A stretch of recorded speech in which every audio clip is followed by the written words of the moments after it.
This handsome guy who looks like a CEO is our protagonist, Dekulin von Grahen Euclin. If you had to describe him, you'd use words like ultra-handsome, cold, ridiculously cool, rich, overbearing, someone who looks down on both nobles and commoners. Praised as a magic prodigy when he was young, and now serving as a senior professor at the Magic Academy, normal people would think he has an incredibly bright future ahead of him. But nope, the future waiting for him is nothing but a one-way ticket to death. Because he's actually a villain in the school, an infamous evil guy and one of the mid-bosses in a game. To save himself, Dekulin is forced to change the storyline. If you want the full details, give me a like and subscribe to the channel, then come back to watch. The story begins with a torrential downpour. At that moment, Dekulin was leaning against a wall, while a white-haired girl plunged her sword deep into his chest. Her eyes were empty, like a cold-blooded assassin with zero emotion. She gave the sword a slight twist in her hand, widening the wound. This made Dekulin cough up a mouthful of blood. Yet Dekulin seemed not to feel any pain at all. He stared at her and thought, if she wants to kill me, she's still that beautiful and heartless. As he thought that, he lifted his hand and gently touched that emotionless face. Then his hand dropped limply to his side. The last thing he said in his mind was, "Damn you." At the same time, a notification suddenly popped up on the screen. Engagement canceled. Request Dekulin's death. Congratulations, you've completed the stage. Looking at Dekulin's death on the computer screen, a young man clenched his fist in excitement. Finally fixed the bug. This blasted bug took dozens of rounds to fix. I finally fixed the recurring engagement cancellation bug in the storyline. My name is Kim Woojin. I'm a game programmer. About to escape this endless overtime grind, Woojin said as he stretched in exhaustion. To explain this, you have to mention a handheld game developer called REW. In the trash heap of Korea's handheld game industry, they suddenly rose to fame. Since their founding, they've released nothing but top-tier games, which made the company famous worldwide. And the game I'm testing and fixing right now is REW's newest AAA title, a game worth as much as the company itself. In other words, this game will either take us to the top or push us into the abyss. The main draw of this game is its difficulty and a storyline that changes according to the player's decisions. Thus, even as a single-player game, it has an extremely complex plot revolving around named characters created by artificial intelligence. This novel approach attracted the world's attention. Moreover, there are many professions to choose from. Some are rare, for example, knight, mage, adventurer, demon, demon hunter, noble, and even royalty. Players can become anyone they want in the game. That means if the game gains the recognition it deserves, we'll be swimming in money. But big rewards come with risks. If the company fails, it will be ruined. While we're here, let me explain why I've been working overtime for months. It's all because of this bastard, Dekulin von Grahen Euclin. Profession, senior professor. Energy level, 3,357. He's the focal character in Dekulin's death sequence, the sequence I finally passed without error. Dekulin von Grahen Euclin, an infamous villain and one of the game's mid-bosses. Because he's a major antagonist tied to countless roles, there's a whole pile of bugs that need fixing. But today, I finally managed to kill him without any trouble. This time his death was at the hands of his fiancée, who slashed him to death. But now it's over. Even so, he caused a mountain of trouble throughout the sequence. Woojin thought as he laced his fingers together and stretched to loosen his muscle. Then at the same time, a girl's voice suddenly sounded behind him. "Woojin, how's the testing going?" Hearing someone call him, Woojin turned his eyes back and quickly recognized who the young woman was. "This is Yura, my lead programmer and also my ex-girlfriend. We were together for 7 years, and every moment was filled with joy. In truth, she's a workaholic, while I'm lazy. But what pushed her forward was finding work for me and forcing me to do better, to do more. But in the end, we broke up. I couldn't change, no matter how hard Ara tried. It's been 6 months since we split. I heard there's someone new by her side now." Unaware of these thoughts in Woojin's heart, Ara spoke up. "Congratulations, I heard you had trouble with a bug. Glad you got past it." In response, Woojin exhaled and said with a hint of sarcasm, "So you and your new acquaintance are doing well, huh?" Woojin's remark startled Ara slightly, but then she lightly admitted, "In this company rumors spread fast. Yeah, I think it's going well." For Woojin, his eyes remained glued to the computer screen, but inside he felt a bit uncomfortable hearing Ara say that. Then wishing the two of them a long and happy marriage, Woojin spoke once more, and as if used to the protagonist's personality, Ara gave an awkward smile and said, "Don't be petty, focus on work." After saying that, she remembered something and reminded Woojin, "Oh, by the way, the scriptwriters said they want to change the setting and have us alter some character templates." Hearing this, Woojin truly wanted to smack the scriptwriter a few times. Again, they change it every day. The male lead complained once before he changed the subject to Dekulin. Speaking of that character, he's really a mid-boss. Players can kill him early if they're lucky. In reply, Ara had to nod in agreement. That's the game's draw. The deeper Dekulin goes into the story, the stronger he becomes. Each player makes different choices, which increases the difficulty along the way. Did you know this character was designed based on you? When shaping him, didn't you notice? Both of you have that overly cheesy, fake look. Ara said with delighted laughter, while Woojin turned back to complain. But how many times have I actually met the scriptwriter? So each time you play, you kill him first. Ara smiled softly. This revelation made Woojin glance and ask coldly, what do you mean by that? Well, you two have the same personality. Ara shrugged, while Woojin widened his eyes in thought. Really, I'm like that guy whose last line is damn you. Putting jokes aside, Ara's voice grew serious as she asked Woojin's opinion. Stop worrying so much. What do you think about the demo level? In response, Woojin frankly shared his thoughts. The game itself is fun, but I'm worried. The company's survival depends on it. Behind him, Ara heard that and shook her head slightly. You don't need to worry about things like that. The gameplay trailer has excited people all over the world. It definitely won't fail. Returning to Woojin's viewpoint, he then looked down and noticed something. He spoke up to point it out. Hey, is that your boyfriend standing down there? See the person leaning against the car over there? Hearing this, Ara also turned her eyes to look out the window, where a blonde guy was standing. Then she scolded him a little. You're so late. Before she could finish, our protagonist urged, what are you still standing here for? Don't make him wait, go to him. Hearing that, Ara was silent for 2 seconds before replying. You're right. Then I'll go. Good job today, Woojin.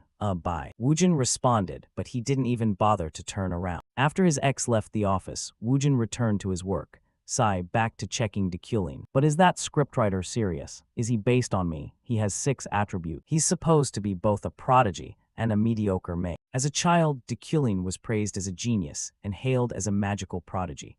But in reality, he's much more mediocre than at first. So the mix of his pride and arrogance created the worst possible personality in a person. Honestly, at this point, can we still call him a person? They say the deeper you go into the story, the stronger he becomes. But ultimately, he's surrounded by people who despise him. No exception. What else can I add to his personality? Subtle things. After all, I'm his inspiration. As he spoke, Woojin typed and clicked like a machine, and very quickly, a trait called empathy appeared on the computer screen. Let's see. This trait is empathy. Will this give him sympathy or pity? Okay, leave it. At least people should feel more sympathetic toward him than me. Since I'm already doing it, might as well go all out. This one's good, I like this. And this one too, add this one as well. Thus, Woojin began adding a total of 5 new traits to Dekulin, including empathy, wealthy magnate, golden touch, keen perception, sturdy physique. At a glance, these are clearly excellent traits. After finishing, even Woojin felt a bit embarrassed for adding so many good traits to a character modeled on himself. Oh no, I accidentally added too many good ones. In hindsight, I shouldn't have done that. So I should restore him to his original state before anything happens. Return you to normal state. Woojin muttered and quickly typed on the keyboard. But at that moment, a message suddenly arrived, startling him.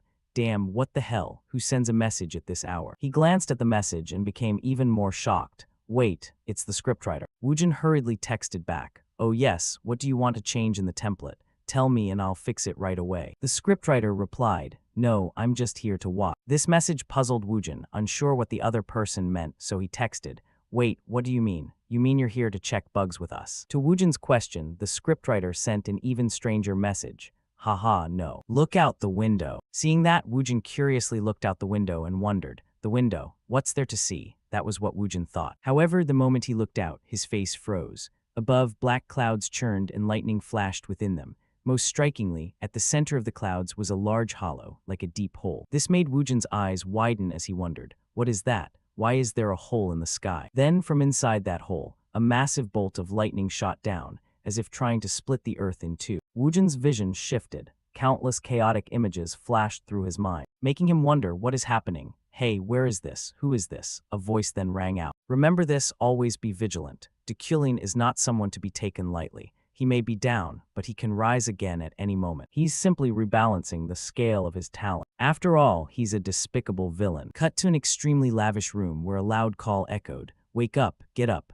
Wake up now, Dekulin. The irritated shout made the young man lying in bed bolt upright. The speaker was a black-haired girl, staring at the youth with a face that looked like she wanted to devour him. How long do you plan to lie there? Can you even call yourself human? Not answering the reproach, the young man rubbed his face and sighed heavily.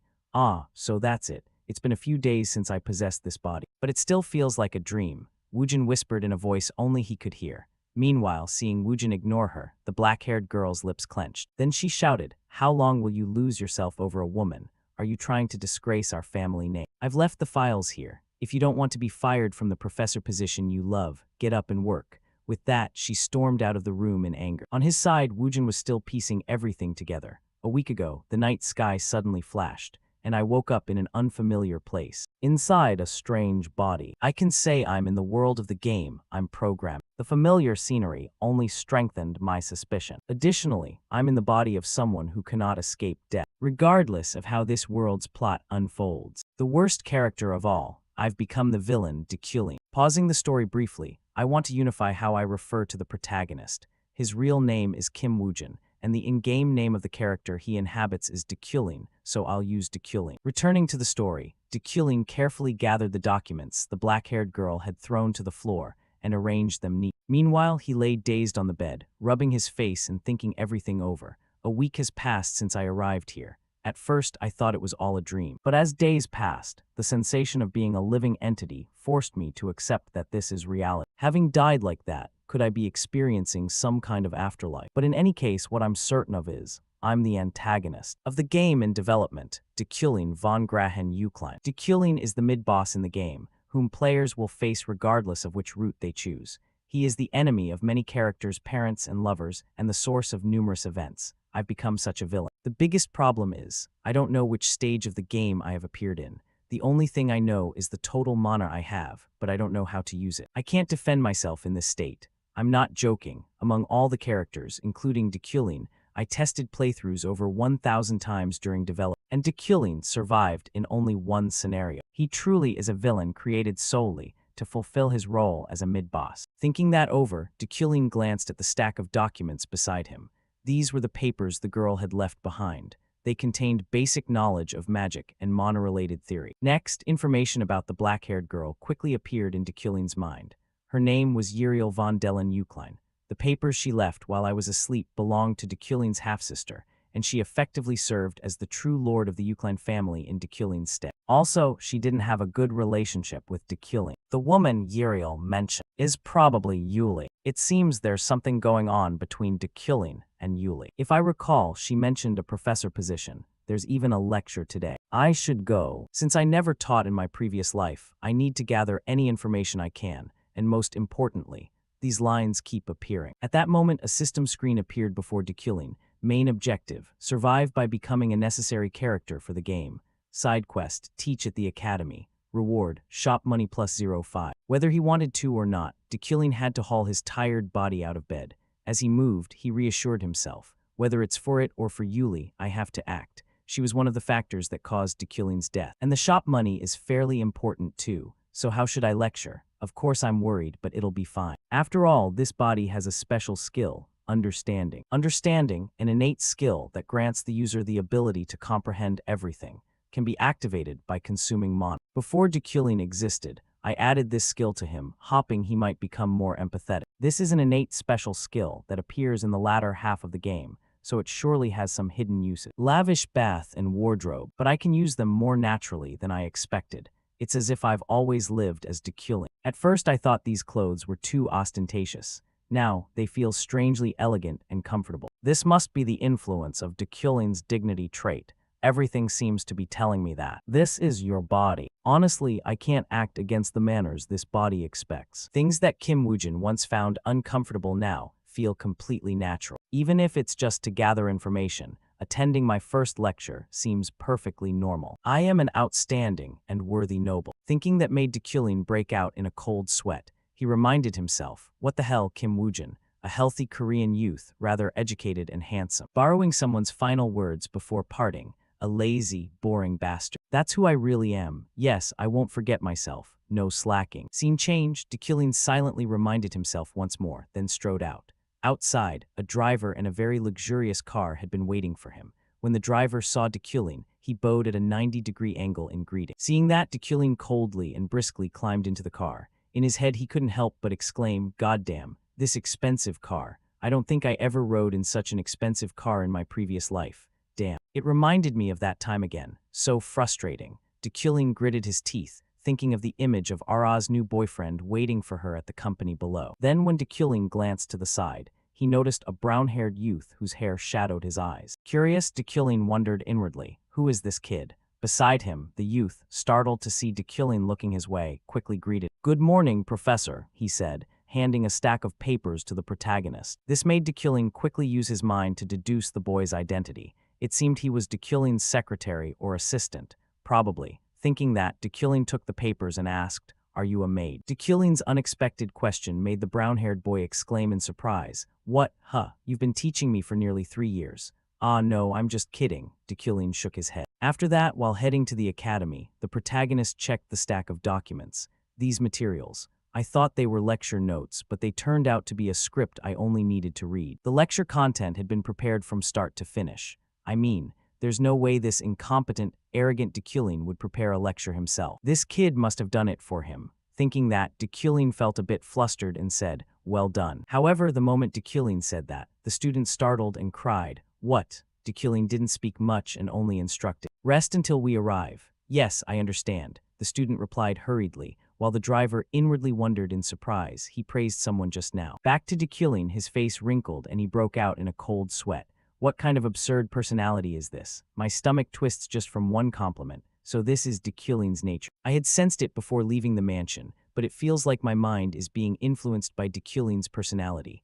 The protagonist murmured, and not long after, the sleek black car stopped, accompanied by the driver's reminder. "We've arrived, master." From the back, Dekulin said little and quickly opened the door to step out. Before him stood an expansive architectural complex with towering buildings. Within the campus, countless students walked about, a sight that left Dekulin overwhelmed. So this is Dekulin's workplace, the Royal Academy. The lecture hall to go to is Rodeo Auditorium. Time passed quickly. Cut to Rodeo Auditorium. Inside, the hall was packed with students. They chatted excitedly. "Finally, I can attend Senior Professor Dekulin's lecture." Hearing that, another asked, "Is he the genius who analyzes incantations?" In response, someone more informed added, "Not only that, I heard he's a prodigy." Before the students could discuss further, a voice rang out. A figure appeared in the room and called for attention. "All eyes on me." Immediately, the students fell silent. "I am Dekulin von Grahen-Uklein. I have been assigned this lecture as a senior professor of the Mage Tower." With the cold, aristocratic demeanor, Dekulin calmly said, "Then, let us begin." His handsome bearing began to make the female students in the class swoon. "Wow, he's so handsome, and smart too, so cool." In another corner of the auditorium, a girl hearing those words gripped the paper on her desk. Her hand trembled with excitement. "Cool, haha. We finally meet," her eyes filled with hatred. "That filthy scoundrel Dekulin, my father's enemy," she said, staring at the protagonist with a piercing gaze. Returning to the strange girl's thoughts, memories of the past surfaced in her mind. 3 years ago, my father committed suicide. After years devoted to researching exegetical scriptures, he took his own life from the shock of having his thesis stolen. The person who took my father's thesis was celebrated by the public as a genius of scripture interpretation. Yes, I'm talking about that bastard Dekulin, but there was nothing I could do. After my father died, I lost everything. Once a noble, I lost not only my family, but also our lands and all the assets we own. In the end, I had nowhere to go. It was then that I swore to myself, I will take revenge on that scum. After that day, I worked tirelessly day and night until I was finally admitted to the Royal Academy, where Dekulin teaches. I know something the other students don't. His skill at interpreting the scriptures is just a facade. All the glory was stolen from my father. After destroying my family, how can he be so calm about it? The one who should be standing in that position is my father. I want to expose his lies and kill him immediately. But now, if I want to overthrow him, I need to prepare much more for a perfect revenge plan. The young woman thought this, her whole body trembling with rage. Still, she tried to calm herself, unaware that while she was overwhelmed by those emotions, our protagonist was calmly introducing himself to the students in the class. "Attention, everyone, I will begin the lecture. Allow me to introduce myself. I am a senior professor at the Mage Tower, a grand mage class wizard, the one who can command the elements. I have been assigned as your special instructor." Wizards are divided into 11 ranks, with Grand Mage being 4th from the top.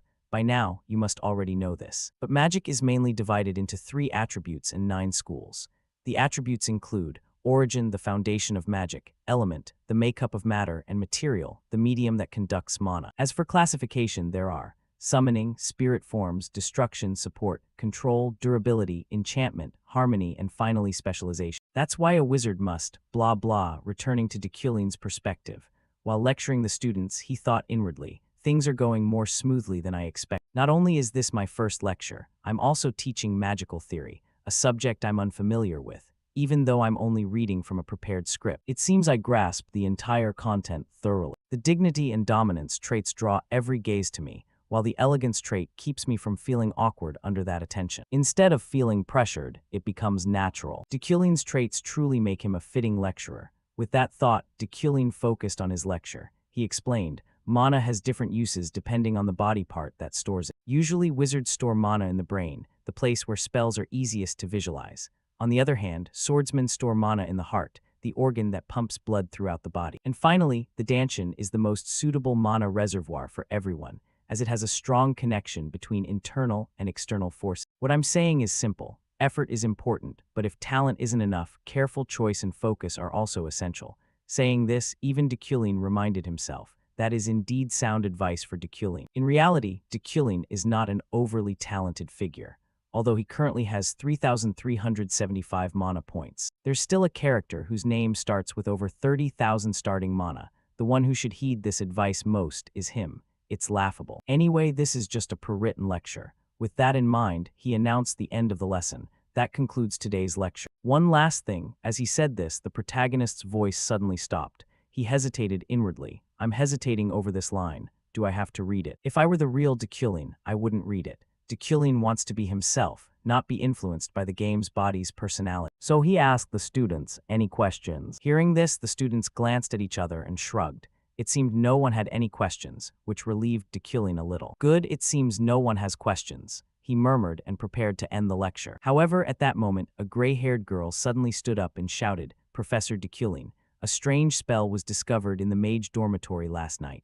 Some call it the work of a demon. As a genius of scripture interpretation, what do you think about this? In response, Deculin glanced at her and asked, Are you really affiliated with the Mage Tower? Across from him, the gray-haired girl was a bit startled, not fully understanding Deculin's question.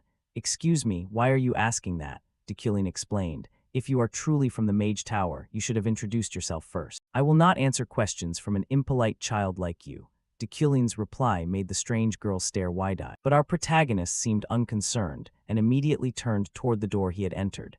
He even thought, sorry. But there was no other choice. I just realized how much mana the knowledge trait consumes. It cost 1,300 mana just to understand this lecture script. Who knows how much mana a spell I've never seen before would require. Inside the auditorium, those nearby who watched the girl scolded by Deculin whispered and laughed among themselves. Heh heh, she tried to get attention but failed. These mocking words seemed to anger her further. Then, as if not ready to give up, she continued, Wait. The mages refused to explain it, saying it's just a false rumor, but I believe you, Professor, can identify the type of spell. I formally request an explanation of this spell. Having said that, she immediately used the mana in her body to create a crooked green magic circle that floated above the classroom. And with just one glance at it, Deculin's mana dropped, leaving him with only 360 points. Above, the gray-haired girl continued. Some apprentice mages stayed in the dorm to analyze it, but have made no progress. If you could give us a hint. Before she could finish, Deculin interrupted. This is a barrier magic. No need to give you a hint. This is barrier magic of the enchantment school. Someone tried to imprison you within it. That's all. Saying that, Deculin coldly left the room, leaving the gray-haired girl stunned. And for completing his teaching task, Deculin also received 0.5 shop points from the system. Time passed quickly. The scene shifted to the Mage Academy's dining hall. At this moment, the gray-haired girl was still irritated, recalling Deculin's earlier lecture. What an annoying man. I wanted to expose his fraudulent exegetical skill with that unknown spell. And instead he called me rude just because I forgot to give my name. I thought I would die of embarrassment. But he must have been surprised trying to wriggle out of the situation. He called it enchantment magic. Enchantment magic is very complex, so it usually requires an intermediary object. How could it be enchantment magic without an intermediary? What I showed him was an exact copy of the anonymous standard magic drawn on the main door of the dorm last night. Although people were initially quite confused, it became reference material for the newcomer. I know he's lying, she muttered. Then from the back, a red-haired friend came running up out of breath, calling, Epheren, Epheren. The magic formation from last night, we figured it out. When we restructured the incantation into a barrier, I was truly astonished. We were too scared of the professor to ask anything, but you're really brave. On hearing this, Ephraim looked dazed. Huh, wait, you mean, it really was a barrier spell? To confirm, the red-haired girl nodded brightly. Yes, Professor Deculin is amazing, isn't he? How could he know it's enchantment magic without an intermediary? Thank you, Ephraim. We'll file a report about this. We'll definitely put your name on it. Thanks, Ephraim replied awkwardly. Even so, she still seemed unable to accept that Deculin had really identified the magic. No way, that's impossible. It must have been a lucky guess. In the end, I only boosted his reputation. Thinking that, she took a paper out of her bag. Knowledge of Elemental Magic, Advanced Class 5 credits, Instructor, Deculin von Grahen Euclid. Looking at the paper, Ephraim pressed her lips together. She thought, a lecture by Deculin this term. They say that if you know your enemy and yourself, you will never lose. I'll have to steel myself if I have to face that bastard every day. Just wait, Deculin, I'll expose you soon. Ephraim told herself this, and a blazing anger began to rise within her. Back with Deculin, although he had left the classroom, he couldn't help feeling shaken inside. That was almost a disaster. The moment I looked at that magic, my understanding trait accidentally activated, and just looking at the interwoven lines of the magic circle was enough to drain all the mana from me. I still don't know what kind of magic it is. Even if I had twice my current mana, I couldn't comprehend its rules, but at least nothing bad happened. As Deculin was thinking this, a voice called out ahead, "Long time no see." The voice caught Deculin's attention, and he quickly recognized who it was. The person had white hair and bright eyes, a face he'd seen many times on his computer screen. Yuli von Dea Freyden. She is Deculin's fiancée and a renowned figure destined to reach the peak of the knight profession.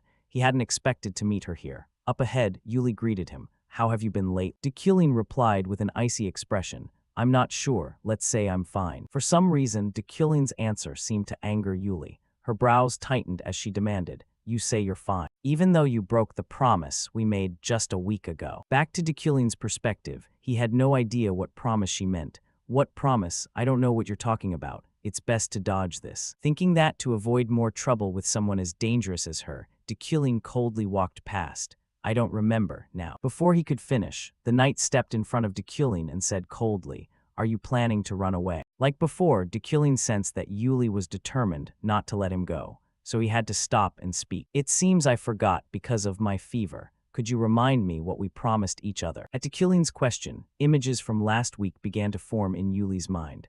At that time, she had said to Deculin, "Promise me, if you are honest with yourself and confess your pride and arrogance, I'll marry you, even if this world falls apart." Thinking that her trust had been betrayed, veins stood out on Yuli's face. She gritted her teeth and said to the man before her, "It seems I was wrong to trust. You may go on." Hearing that, Deculin glanced back at his fiancée for a moment, then immediately walked away. "Then I'll be going." Meanwhile, behind him, Yuli's teeth were grinding so hard they made a sound. She recalled her betrothal to Deculin.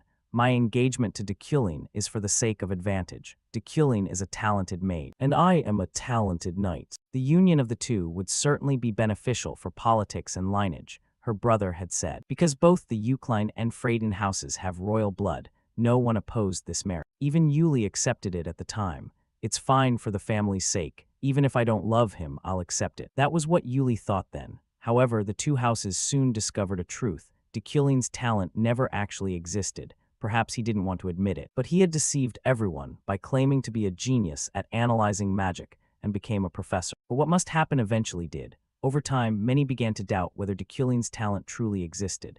The prodigy of magic, the youngest senior professor in the history of the Tower of Magic, Deculin had shown no progress since the exam 3 years ago. After several incidents, he no longer boasted of his achievements. Yet, despite discovering this, the Eucline and Freyden houses still tried to hide the truth.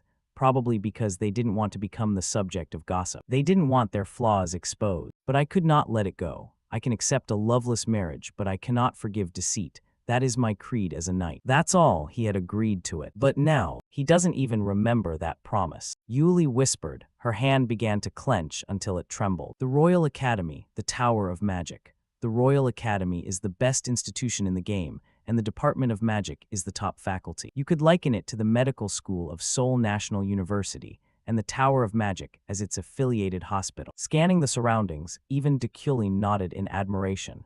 It looks nice. A large campus and meticulously tended gardens. It reminded me of one of the universities in America. How many nights must the game design team have spent creating this atmosphere? I could have enjoyed it more if I were in a different body to experience this campus. At that moment, suddenly someone was sprinting toward the protagonist. Dekulin sensed it immediately. His face darkened, and he reflexively swung his elbow back, hitting the person who had rushed up and sending the papers he was carrying flying everywhere. And the one who had run up was none other than Dekulin's assistant. "I'm sorry, I'm rushing to see the professor here." Dekulin recognized his identity too. "This is that kid from before. I thought it was an ambush," he murmured inwardly, then asked, "Oh, are you Zara?" "No, it's Alan," the assistant replied. The exchange made the atmosphere between them a bit awkward. A few seconds later, Dekulin hesitated and continued, "Must have been my mistake."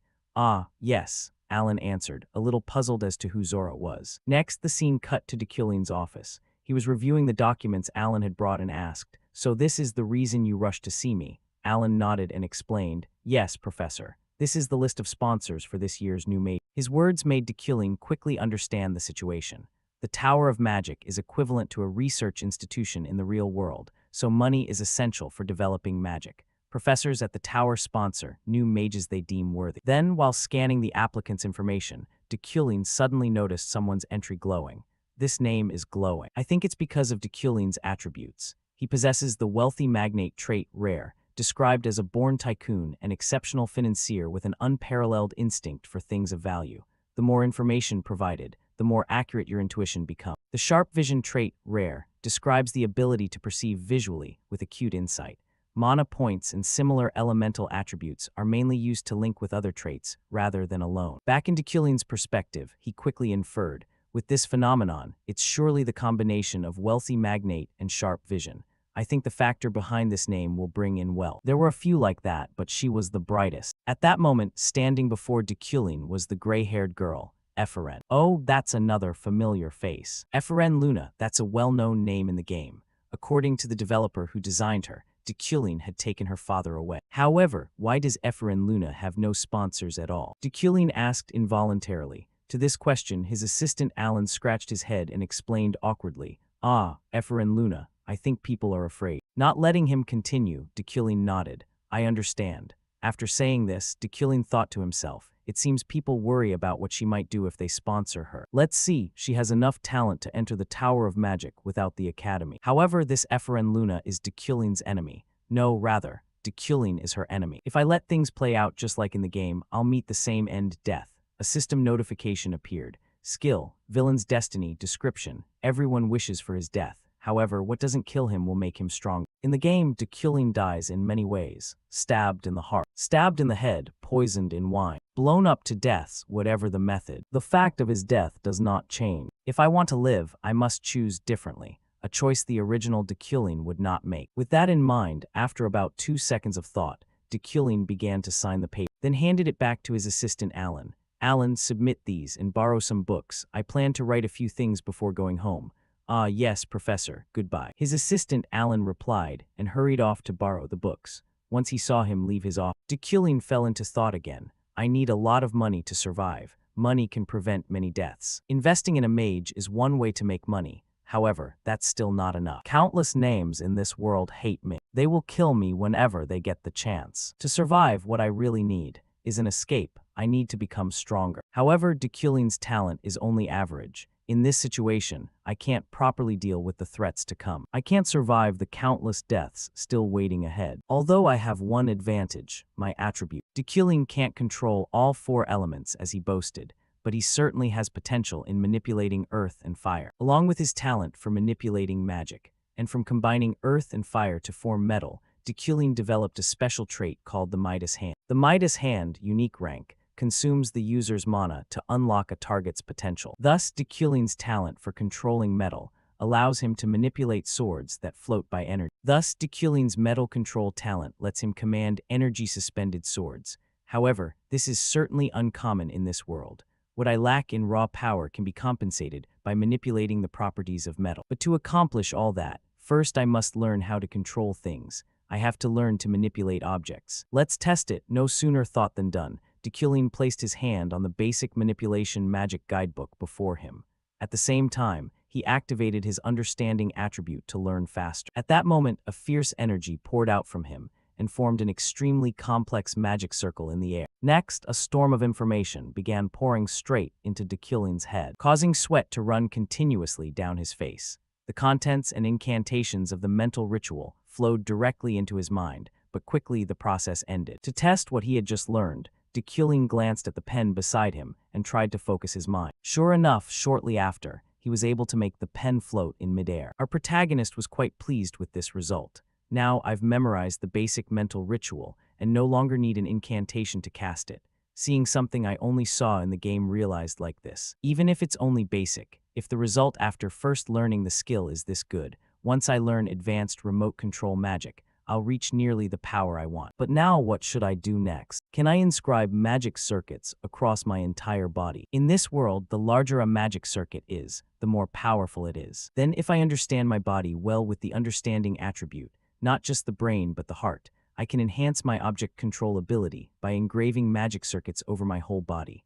Of course, there is a chance my body could be overloaded or suffer side effects. But this body has an attribute called Iron Man, granting its owner top-tier physical capacity and innate bodily potential, allowing me to withstand those side effects. This can only happen to me in this world. My remaining mana is currently 800, which should be enough to try a bit. With that thought, Deculin began to experiment directly on his body. The book in his hands erupted with a violent light, and then countless strange characters began flowing inside Deculin's body. Immediately, Deculin felt a terrifying pain surge through him, an incomparable agony, as if every bone in his body were shattering and each muscle being torn apart. However, Deculin did not flinch. He would not utter even a groan, for that was the refined composure a noble must possess. Time passed quickly, and finally the process completed, leaving Deculin with exactly 1 mana point. His whole body trembled from the pain. I feel utterly exhausted. I failed due to lack of mana. But I gained something. Now I have a magic circuit on my shoulder.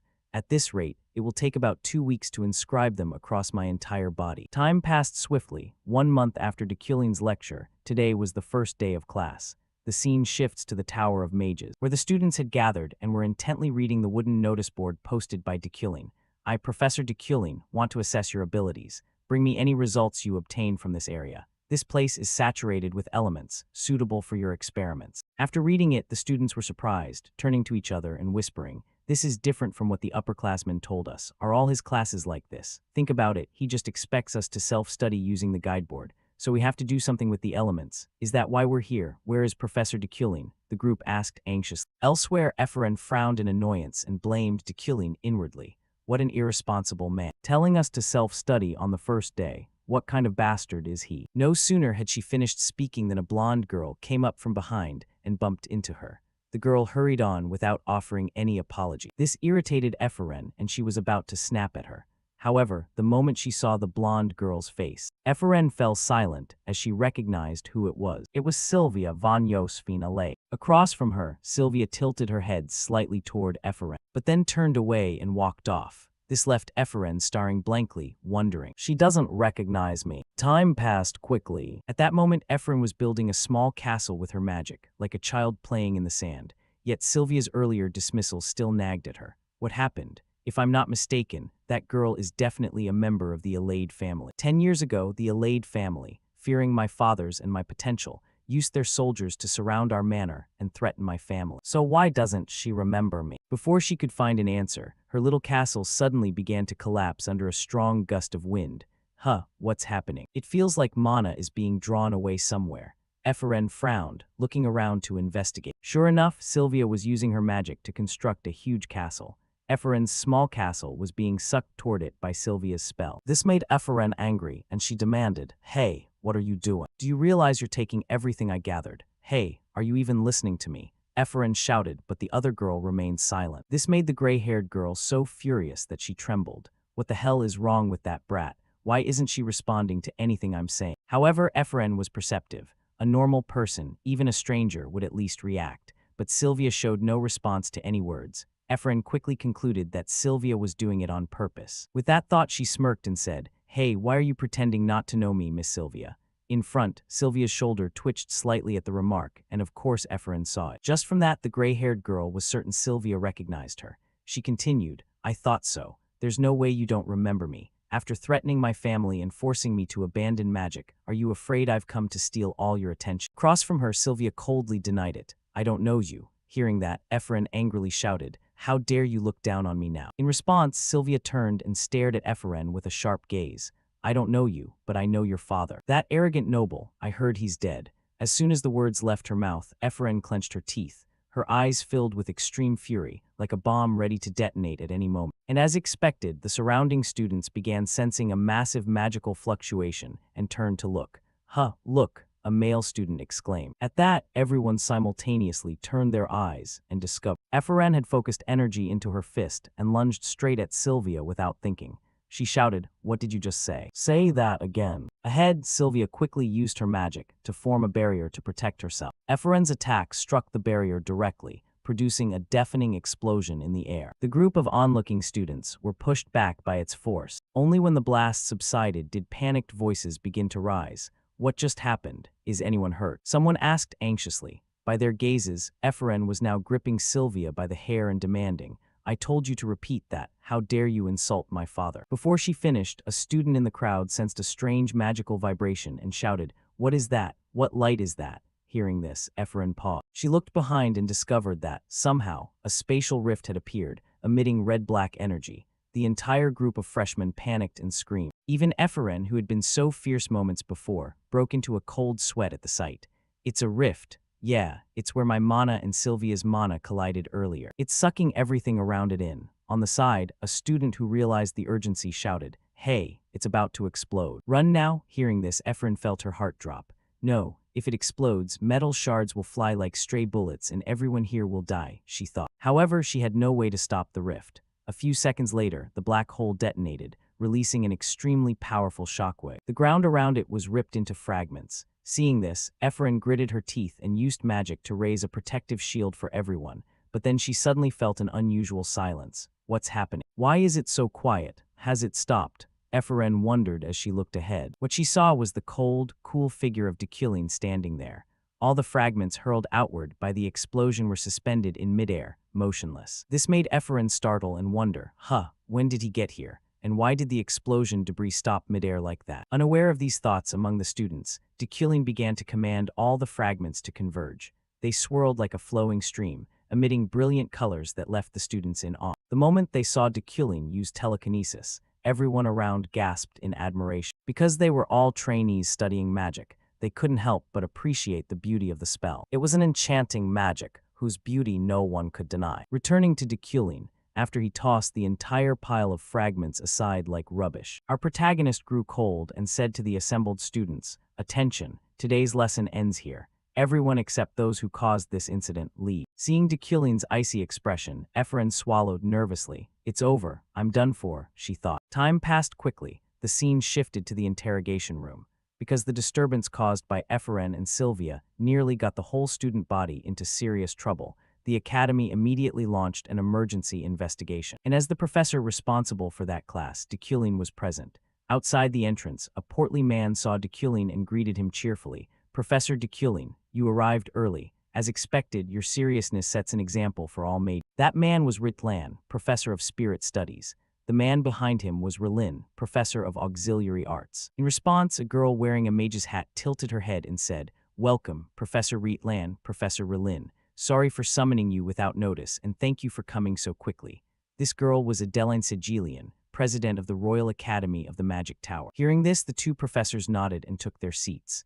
Then a woman entered the room and snapped acidly, so who is it? Who dared lay hands on the allied family's young lady? In answer, the portly old Professor Ritlan chuckled. From what I've heard, it's just a lowly brat, not even enrolled in the academy. Truly a person of dubious background. But I also heard Professor Deculin handled what could have become a major disturbance satisfactorily.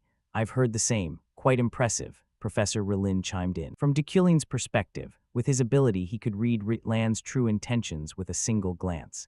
He was flattering on the surface, but all the professors here were skilled at swaying outcomes, so the result of the disciplinary hearing was essentially already decided. On one side was Sylvia, daughter of the powerful Alade clan, while on the other was a fallen noble, in reality a commoner, Ephraim. It was obvious which side they'd take. So I must change the outcome of this disciplinary meeting. Earlier, I had seen a swelling crimson aura emanating from Ephraim.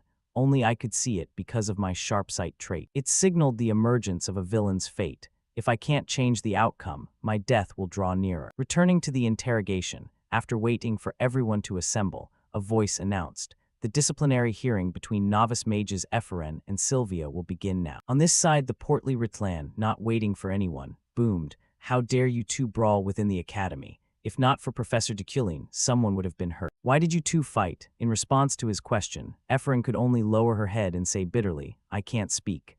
"What?" Ritlan frowned and asked curiously. Meanwhile, Ephraim glanced up at the professor seated above and pondered. "That bastard is watching from somewhere above, so I couldn't say anything. Sylvia looked down on my father and had been driving me mad in a cunning way. But I couldn't possibly say that in front of that enemy." Thinking this, Ephraim's tears kept falling. She felt as if the whole world was against her. Unaware of Ephraim's inner thoughts, Ritlan saw her crying and not only showed no pity but shouted even louder. "What are you playing at? Inferiority complex or what? You should know the clear gap in status between you and Sylvia. And yet you dare to brazenly ignore that." Below, Ephraim only clenched her hands tightly upon hearing this and said nothing. Seeing this, Ritlan turned to Sylvia and urged, "So, Sylvia, speak." In reply, Sylvia recounted the whole incident. "During class, I accidentally ruined her work, which led to the dispute." After hearing this, the professors grew angry and began to murmur among themselves. "What, then Sylvia didn't do it on purpose, and Ephraim used that as an excuse to cause a scene. How dare that lowly, unknown brat? Can't she control her temper? Chairwoman, we should expel her. We cannot tolerate that attitude and violent behavior." Below, Ephraim's teeth began to grit at the continuous remarks from the professors directed at her. "So cold, I have to endure these crude insults at a simple disciplinary hearing in the academy. All the criticism is aimed at me, and I can't give any explanation. No one will stand up to defend me anymore. Everything feels so cold. Deculin. It's all because of that name." The more she thought, the more hateful her gaze became. On the other side, Chairwoman Adeline, seeing that everyone had reached consensus, made an announcement.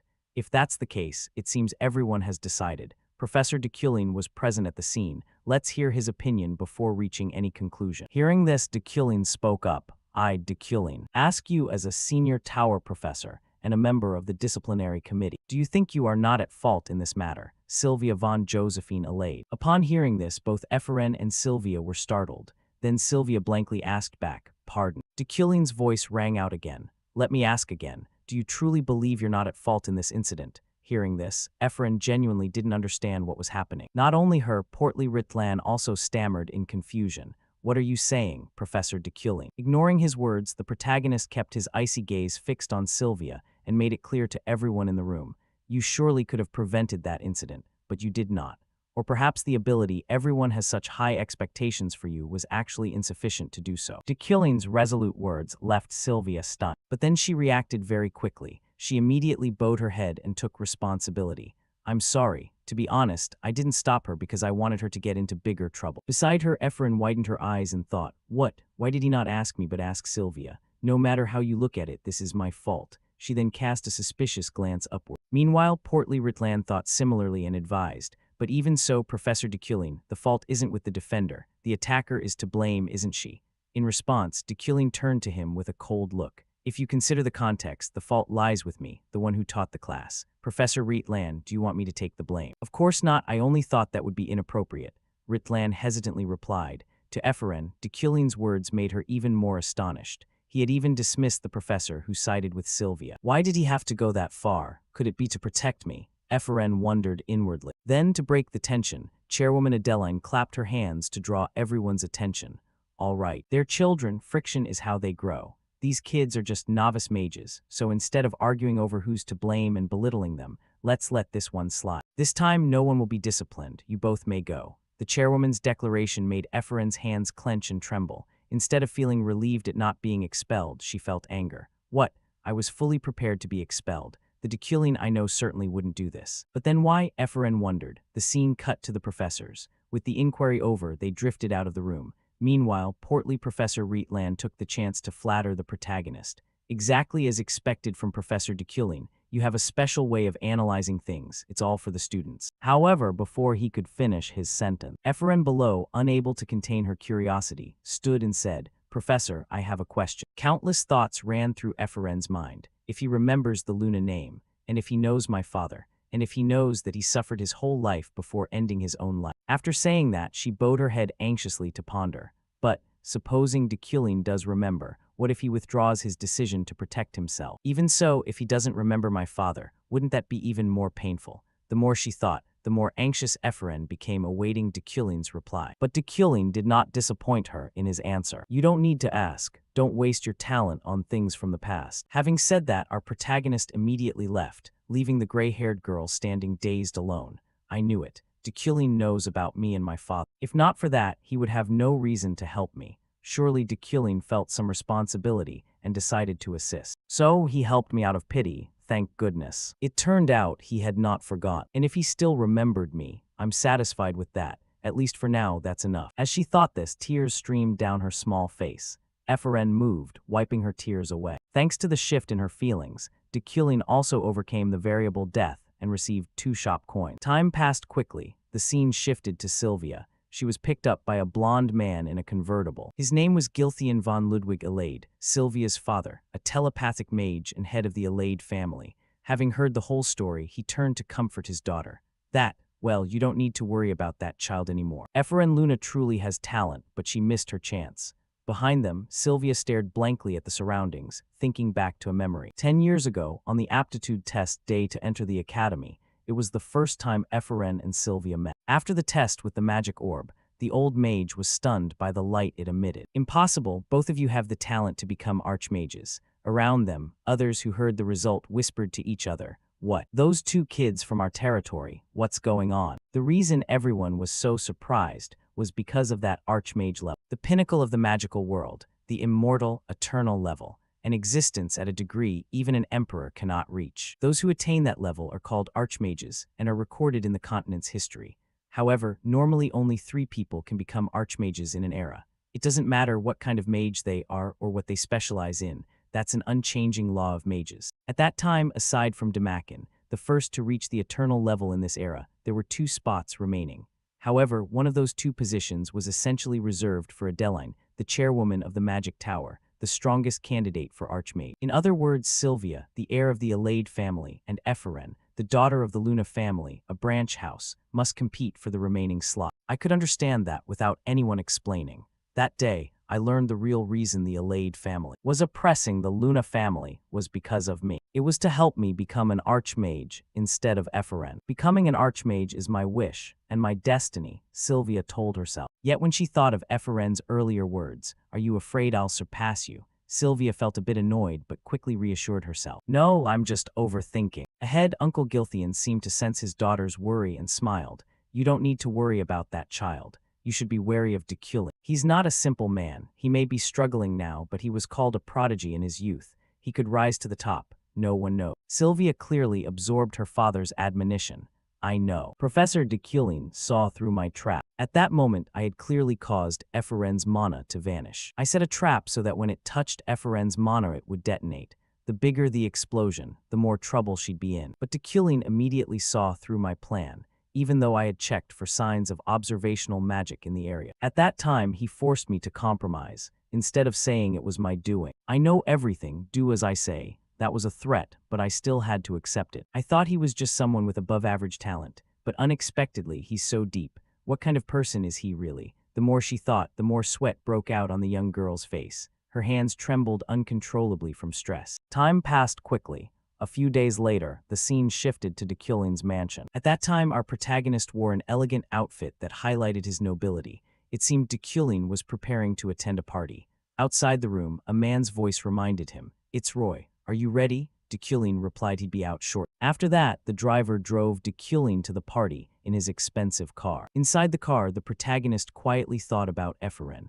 I was right to support Ephraim. Because of that, I eliminated a variable death and received shop money. I didn't expect the new mage who questioned me to be Ephraim, but she has the highest hostility toward Deculin. Of course, Sylvia may still resent me regardless, but I had no other choice if I wanted to save myself. With that thought, he paused briefly and steered the conversation to today's trip. Social events I want to avoid. However, I can't miss the chance to earn more shop money. With that in mind, he glanced at the system screen beside him. Side quest, attend the New Year's flower event. Reward, shop money plus 05. Seeing the quest, Dekulin reminded himself, I need at least 5 more shop coins to access the shop, so I must check if any notable figures are at this event. Soon after, the carriage stopped at a grand castle. When Dekulin stepped inside, 2 valets at the door bowed to greet. Welcome, Professor Dekulin, without paying it much mind as he entered the great hall. Dekulin didn't forget his purpose and glanced around to see if anyone could help him earn shop coins.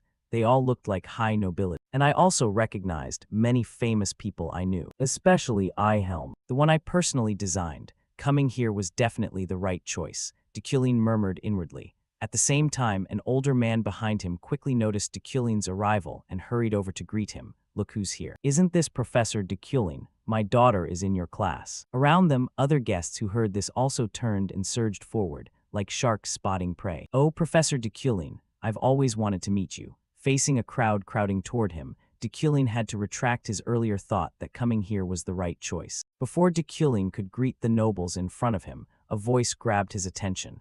Ganesha, I read about your deeds in Continental magazine. Beside him, the older man was about to invite Dekulin to dinner, but Dekulin raised a hand to stop him and scanned the area as if searching for someone. I just heard someone say, Ganesha. Get to know her, she'll have an important turning point in the plot. This is the best thing I can do today. But where is she? I heard her name somewhere nearby. I need to seize this chance to meet her. Thinking that, Dekulin looked around. At the same time, on the second floor, a girl dressed like a captain was also staring at him. She was Ganesha, the 5th strongest character at the story's start. Back to the protagonist's viewpoint. After a moment, he spotted Ganesha's figure. She must be nearby. There she is. The woman with a red ponytail, wearing a mock explorer's outfit. I need to hurry, Dekulin told himself and quickened his pace. However, it seemed fate wanted to block him one step. At that moment, some random blonde guy came to bother him, stopping him in his tracks. Professor Dekulin, the one approaching was the blonde Ihelm. His full name was Ihelm von Girion Rewind, a commander-level mage of the royal family. Ihelm slowly approached Dekulin and spoke nonchalantly, as if they were old friends. Ho ho, impressive. Senior Professor Dekulin remembers me. What an honor. It's been a while. How's your research going? Suddenly, but I've heard some rumor. Dekulin frowned and asked, what are you talking about? Ihelm replied with amusement, oh, nothing. It's just that your research hasn't progressed in 3 years and some people doubt your abilities. If you need help, I'm willing to offer it. Back in Dekulin's perspective, as the creator of these characters, he immediately guessed why this blonde had approached him. So he's here to provoke me. This guy was Dekulin's rival at school. They were close once, but after losing the senior professor post to Dekulin, he became envious. Dekulin would have been bothered at first, but such provocation meant nothing to him. In fact, Ihelm wasn't entirely wrong. The rumor had truth to it.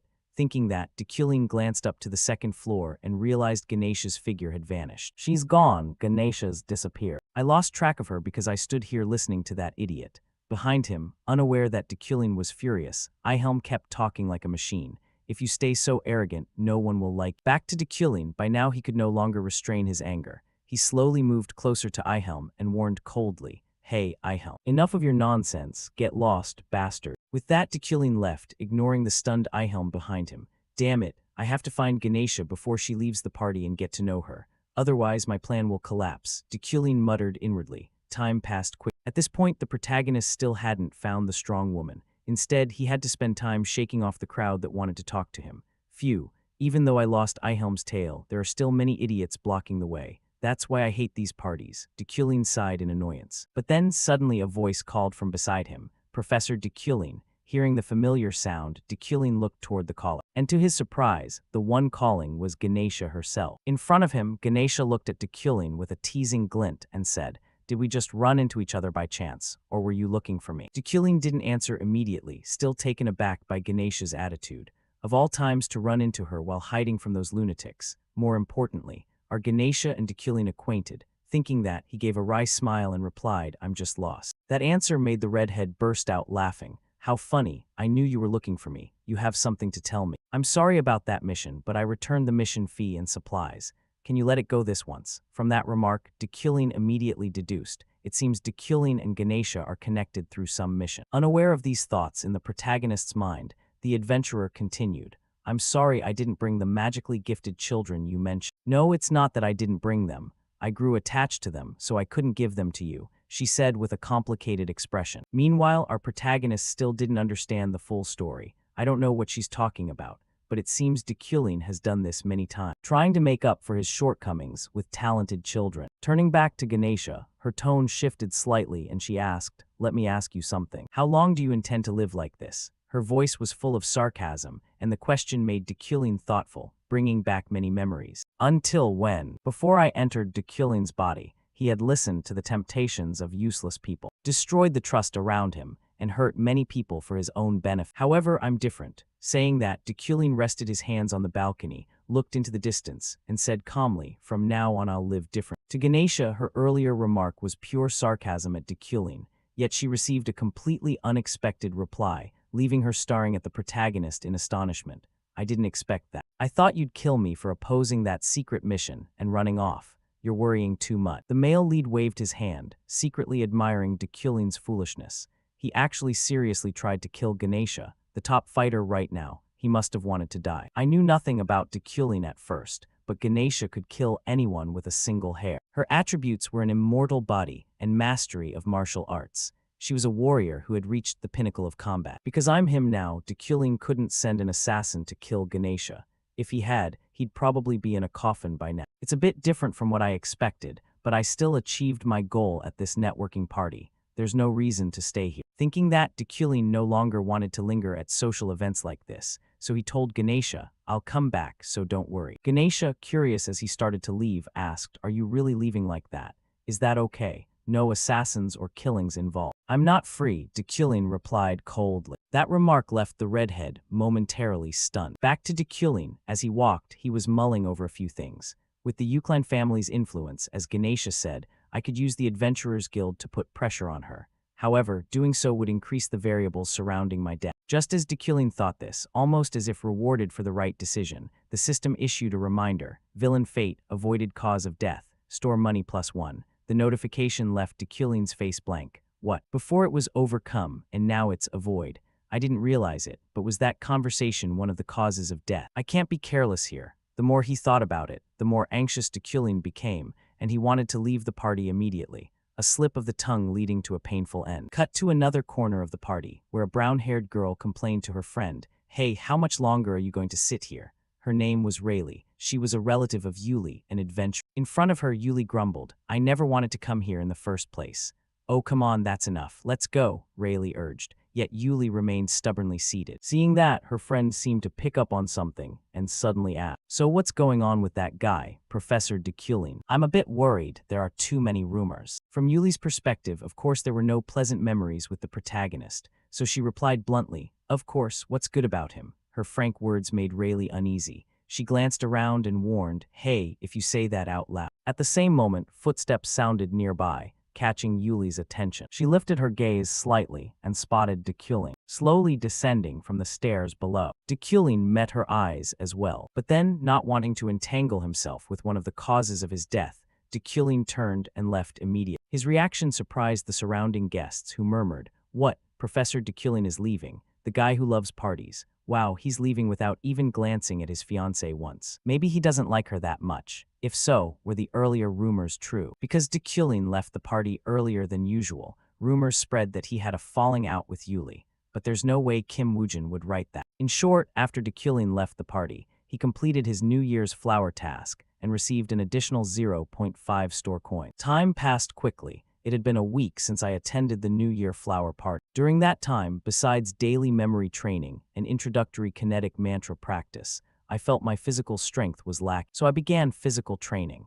The main reason was that I nearly died after doing something reckless. Rewinding to a few days earlier, as usual, Dekulin inscribed a standard spell onto his body. However, the strain it placed on his body was greater than he expected, nearly killing our protagonist. If he were an ordinary mage, he might have died. Is my endurance due to the Iron Man attribute?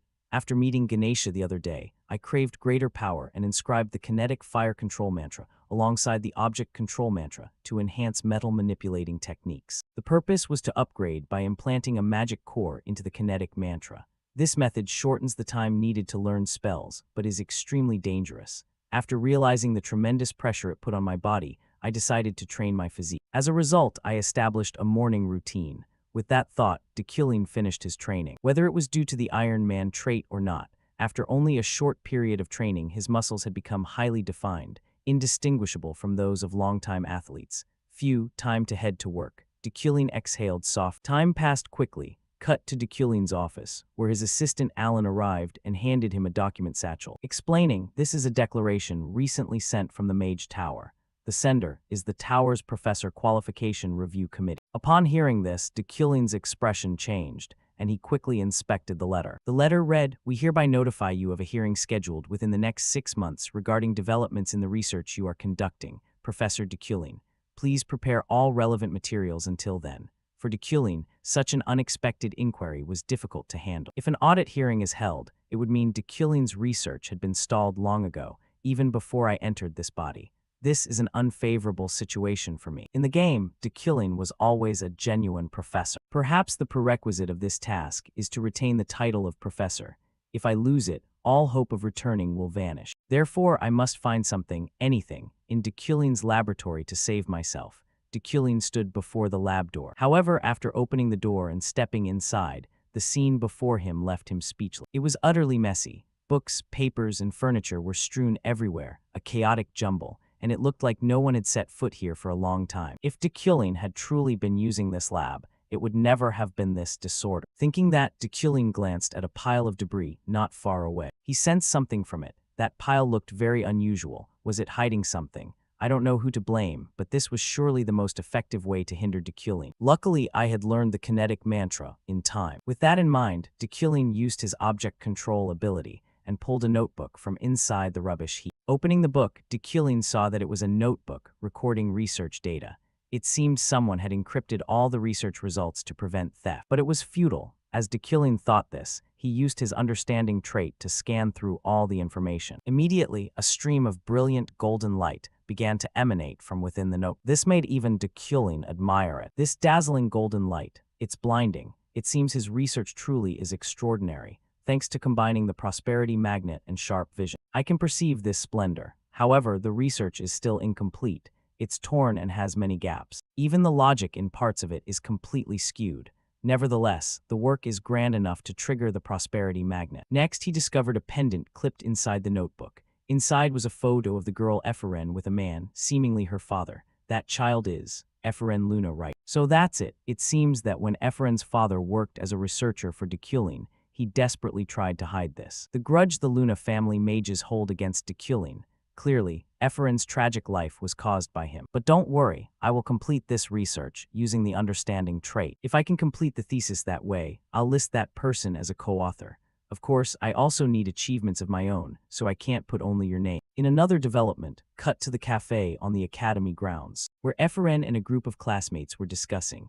Inside the group, an orange-haired girl shouted, "Got it, us commoners must unite. There are only 30 students from common backgrounds in this class. If we don't cooperate, we'll suffer sooner or later." "You think the same, right, Epheren?" she said, turning to look at Epheren, startling her into thought. "I used to be nobility, sigh. Whatever, don't talk about fulfilling noble duties. If I don't even have a house or land, what kind of noble am I?" Thinking that, Epheren sighed heavily. Unaware of these thoughts, the orange-haired friend continued to urge, "Understand, Epheren, you must be here. You're the representative of the commoners." "Yes. You were also a victim of Sylvia." The group chimed in and turned to Epheren with expectant looks. This made Epheren force a strained laugh inside. "Haha, so they think I'm some kind of representative for the commoner." In another corner, a male student stammered, "Actually, if we want to form a club, we need permission from a supervising professor, right? I don't think the professors will like us gathering like this." His reminder made the orange-haired girl rub her chin and admit, that's the biggest obstacle. How about asking Professor Relin?" She suggested that, but the male student opposite shook his head and explained, "He's famous for currying favor with nobles. That fat noble guy. What about Professor Carmel?" she asked next, but was immediately rejected. "Don't even mention that name. As soon as he sees commoners, that professor turns his back." And of course, Professor Deculin is out of the question. Returning to Epheren's perspective. Unlike the others who were focused on plans to form a club, her head was fixed on the pile of food, drooling.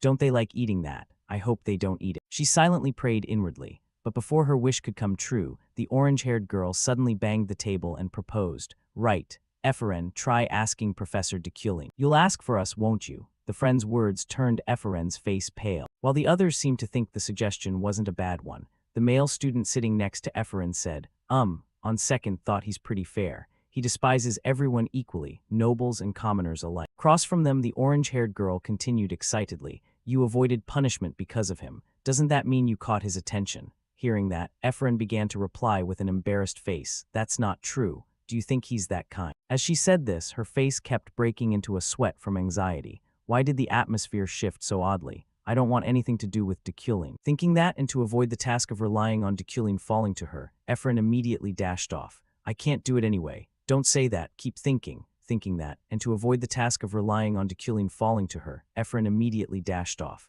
I can't do it anyway. Don't say that. Keep thinking. So the two of them began chasing each other for a while. However, just as the orange-haired girl caught Efren's arm, her face suddenly went blank. This made Efren unable to help but ask in surprise, "What's wrong, Julia?" Before Julia could answer, a familiar voice sounded behind them. Efren, step aside. Those words came from none other than our protagonist, Deculin. Seeing Deculin appear, Efren's face stiffened, unable to react. And when she turned around, she realized that her close friend Julia had silently slipped into the cafe sometime earlier and was giving her an encouraging look.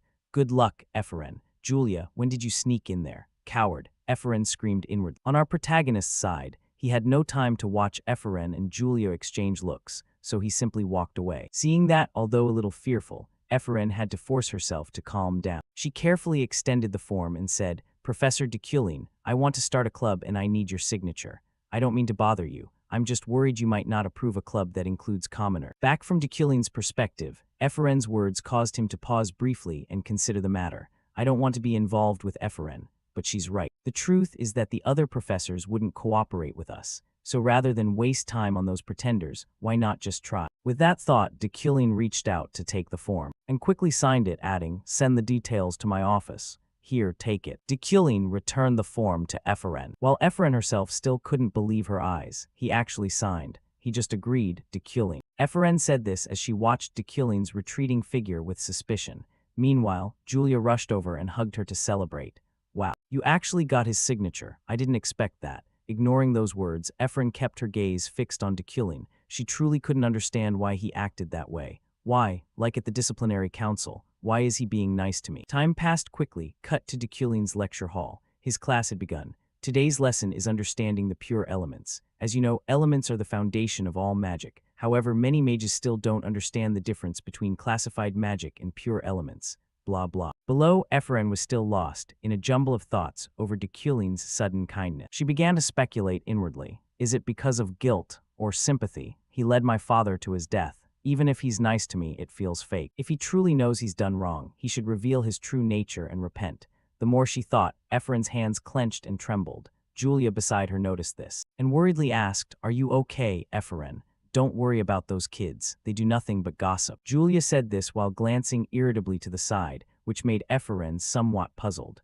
What the hell is she talking about? Following both their gazes, a short distance away a few noble students were staring at them with looks full of disdain. This made Efren force a smile. Haha, I've made myself an enemy of the nobles after that incident, although I'm a noble too. Thinking that, accustomed to others' scorn, Efren sighed softly and said, It's fine, Julia. They're always like that. Focus on the lesson. After saying that, she paid attention to the lecture. She'd heard rumors that Deculin's class was unusual. Unaware of her thoughts, Deculin continued teaching. The magic circles you use have meaning in each stroke. At that point, Deculin immediately used his magic, creating a magic circle above his palm, and a small flame rose from it. Then Deculin continued. This spell can change color by adding 2 strokes to the circle, because those 2 strokes determine the flame's color. This is what we'll learn today, the flame flow. As he spoke, he used his telekinesis to make the book hover above his hand. Next, 2 orbs of energy began to gather in Deculin's left and right hands. One was green and the other blue. Efren's assumption was wrong. In fact, Deculin's lesson wasn't mere showmanship. As a professor, Kim Woojin was demonstrating beautifully, using magic to explain with deep understanding. This was shocking to the new students in the lecture hall. And the same went for Sylvia, who had lost interest in study because of her talent. Paying no mind to the astonished looks below, Deculin continued to explain each point carefully. As you know, this magic circle summons water. However, if you combine this with glyph magic, it becomes like this. Saying that, he performed the demonstration for his students. At that moment, the magic circle turned a deep purple, and the flame produced by the circle wound and flowed like a river in midair. The students in the class were dumbstruck.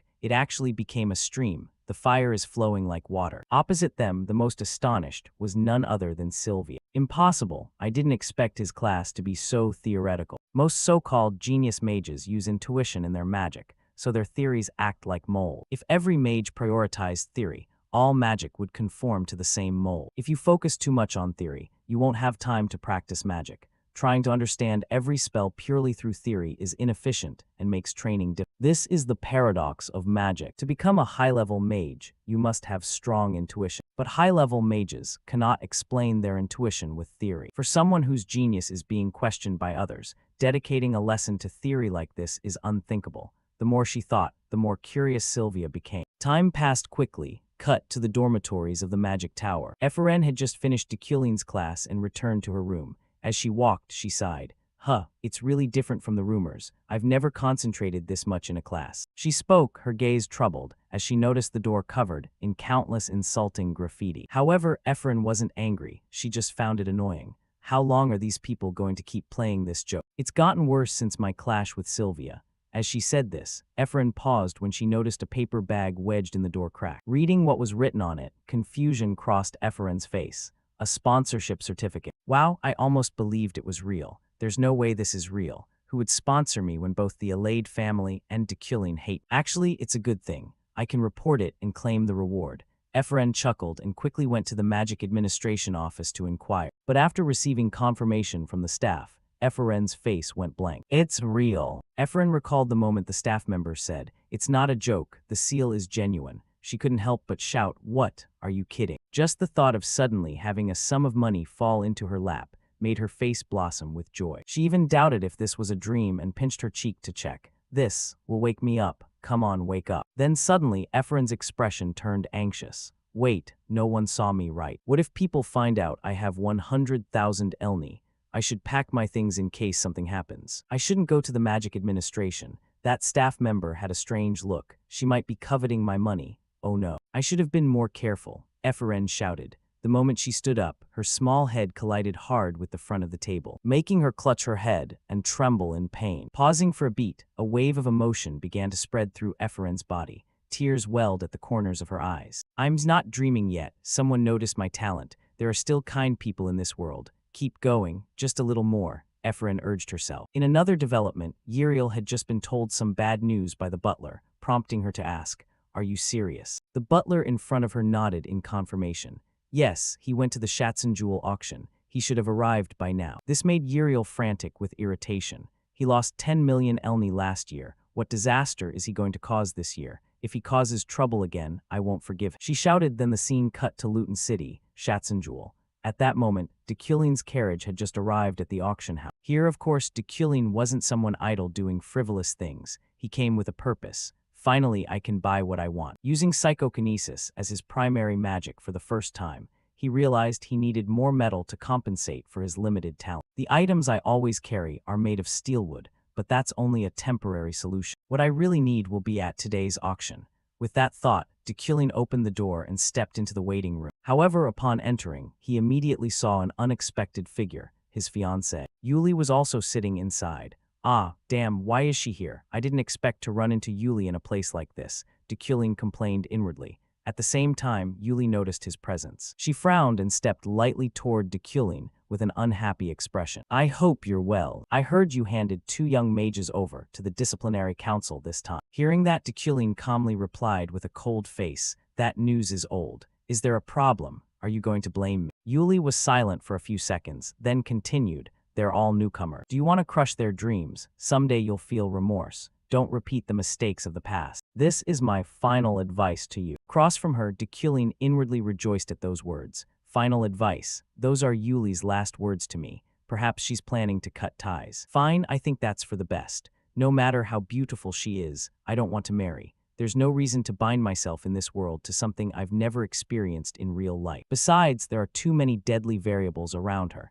including herself. If I'm careless, I could die at my own wedding.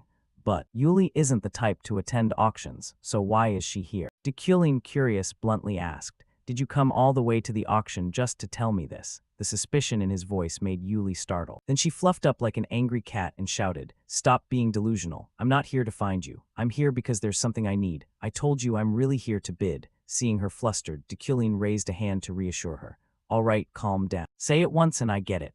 Yuli pouted, still seeming annoyed, then turned and walked away decisively. Meanwhile, Dekulin watched her retreating figure and gave a slight smile. She's truly adorable. It's the first time I've seen her like that. Then Dekulin suddenly felt a jolt. Wait, what was that feeling? I just thought about how dangerous it would be to be with her. Could I have been influenced by Dekulin's emotions? I was careful to keep my personality from merging. Some things, off, this heart, suddenly raced when I saw her. Right, I must be overthinking. He stroked his chin in thought. At the same time, an announcement sounded. Notice to all guests of Shatzenjewel, the auction is about to begin. Time passed quickly. Cut to the auction hall. On stage sat a large table with an item covered by a cloth. The host signaled an attendant to pull the cloth away, revealing a porcelain vase. Seeing it, the host enthusiastically advertised. Introducing the first item, the Oriental vase. Behold these graceful curves. This is the work of an Eastern artisan. From Dekulin's perspective, he began to see fierce streams of golden aura emanating from the vase.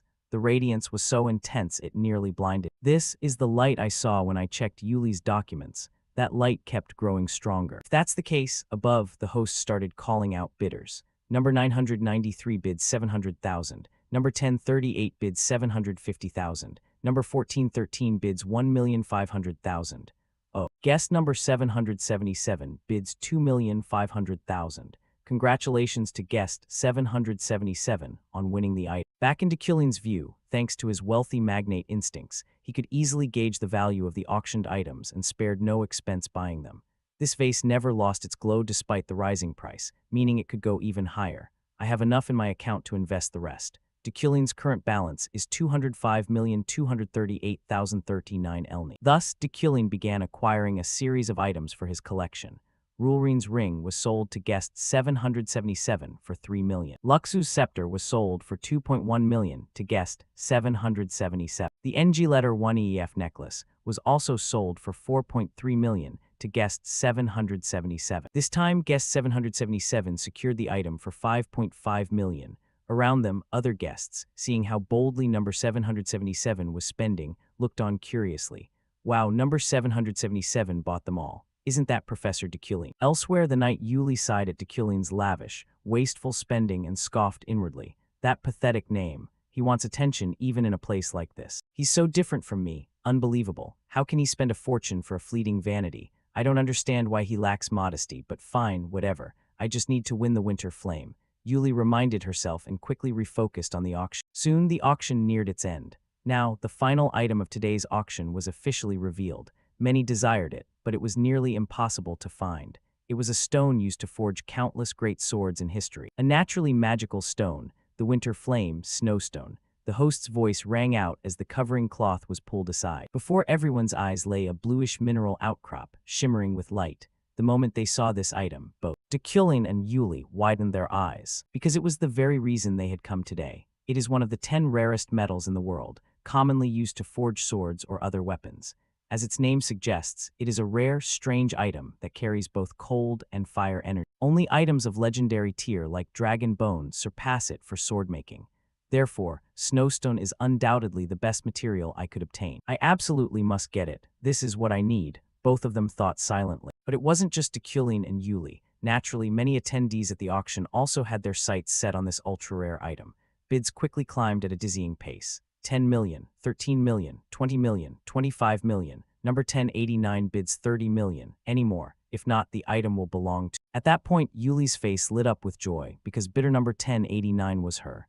Great, I'm about to get it, she thought. However, at that moment, Dekulin thwarted her by bidding higher. Number 777 bids 31 million. Hearing that number, her expression went blank. Then she turned angrily to look at Dekulin. Number 777. How many times have I heard that number today? I can't just let him have it. Why would you do that, Dekulin? Then the back-and-forth bidding escalated, driving the price up even faster. Elsewhere, the other bidders gave up contesting the snowstone. Meanwhile, a man who recognized Dekulin turned to him and said, "You want to buy snowstone to make a sword. Surely it's to gift your fiancée, right? But if you want to gift it, you could just let her buy it herself. You must love your fiancée very much." The man's words made Dekulin's gaze falter slightly. He looked toward Yuli ahead. Only then did he realize, am I competing with my fiancée? Am I bidding against Yuli? She must also be interested in snowstone. If I take it, she'll definitely hate me. but I need it too. This is its first appearance in 3 years. Who knows when there will be a second chance? I might be in danger, but for my item,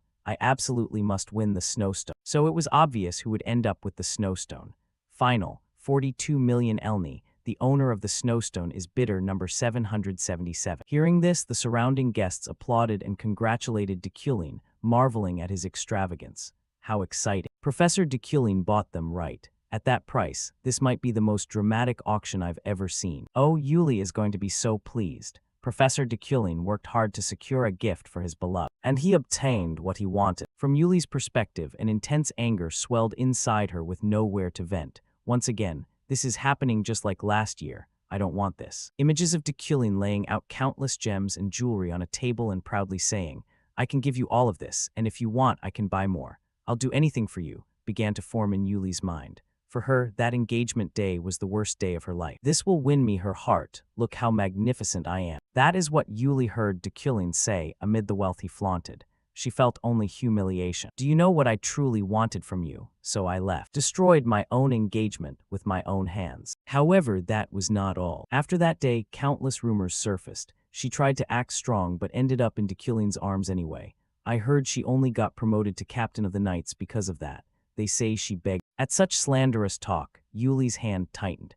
It was obvious who had spread the rumors that ruined her reputation back then. Does he expect me to take revenge? That man is someone I can never love, no matter how hard I try, Yuli thought, clenching her hands until they trembled. Then, just as she stood up, preparing to leave the auction in fury, is someone I can never love, no matter how hard I try, Yuli thought, clenching her hands until they trembled. The protagonist's words angered Yuli, and her expression dark. She asked herself silently, how long will Dekulin keep insulting me? Right now, please forgive me. After saying this, the protagonist turned and left immediately, leaving behind his fiancée standing there stunned. Yuli wasn't sure if she had misheard. What? Why is he apologizing? Is it because he bought the snowstone? With that question in her heart, Yuli slowly exited the auction hall. And just as she stepped outside, someone called out, Hey, Yuli, get in the carriage. The voice belonged to a beautiful young woman. She was the eldest daughter of the FATED family and Yuli's older sister. Time passed quickly into evening. By then, Dekulin's fancy carriage had escorted him back to his manor. Inside the carriage, Dekulin was still troubled, thinking about Yuli. It seemed Yuli planned to craft a weapon for herself with the snowstone, but I outbid her, so she must be angry. I'm a bit surprised the death variable hasn't occurred yet. After all, how dreadful would I have to be for her to kill me herself? Dekulin asked himself quietly and hurried into the manor. Seeing him return, the servants all bowed. However, their faces looked troubled. This caught Dekulin's attention and he asked, Did something happen? The butler awkwardly answered, Miss Uriel has returned home. Without needing more words, Dekulin guessed he was about to be berated by his sister. What must happen will happen, so he calmly climbed to the second floor. There, his sister Uriel was already waiting. As Dekulin passed by, as always, Uriel called out, That's my money. You said you'd hold it for a while. And this is what you do. Hearing her, Dekulin understood why so much money was in his account. At the same time, he felt a pang of guilt. I didn't realize she had that much. Have I always been so thoughtless? He then reassured her, Don't worry. I only buy things that yield profit. In response, Uriel's scream echoed through the manor. You treat me like a garbage bin. Do you think I'm here to clean up your mess? Dekulin felt a sinking dread. He slowly turned and saw the hatred-filled, tear-blurred look Uriel gave him. Uriel went on to recount the hardships she had endured caring for that wretched Dekulin. Our family's finances are in trouble. The workers and I have worked non-stop to hold this house together, and you wasted all that money. How rotten must he be to gamble away the family's money like that? From Dekulin's perspective, he now saw a black-red aura rising from Uriel, sending a chill down his spine. This signaled that his fated death was drawing near. Dekulin's face tightened in discomfort. Damn it. Has the villain's fate been triggered? There's a golden glint in her red aura. The prosperity magnet has been activated too. Its meaning is simple. If I don't get through this, I'm done for. But if I survive it, I'll end up with a pile of money. I know how to handle this. Then, to save his miserable life, Dekulin lowered his voice and pleaded. Don't worry, Uriel. Before he could finish, his sister shouted, Shut up. Do I look like I'm worried? Have I worked hard for you just so you'd throw it out the window? You think I wanted this? Do you know I dropped out of college and can't find a lover because of you? I didn't have to do that, Dekulin said calmly. But his words only made Uriel angrier. Her hands clenched as if ready to teach her brother a lesson. What the hell are you talking about? You do nothing but burn money. After our parents died, you blew 150 million elni in a single day. Not letting her finish, our protagonist cut her off with an appealing offer. I'll hand the headship back to you. The remark left Uriel stunned, forgetting her anger and dumbly asking, what did you just say? In response, Dekulin reiterated, I'll give you the headship of the family. Hearing this, Uriel's face flushed. She let out an adorably loud shriek and cried, ridiculous. Dekulin across from her glanced at her with a judging look. That's not how a noble or a head of a family speaks.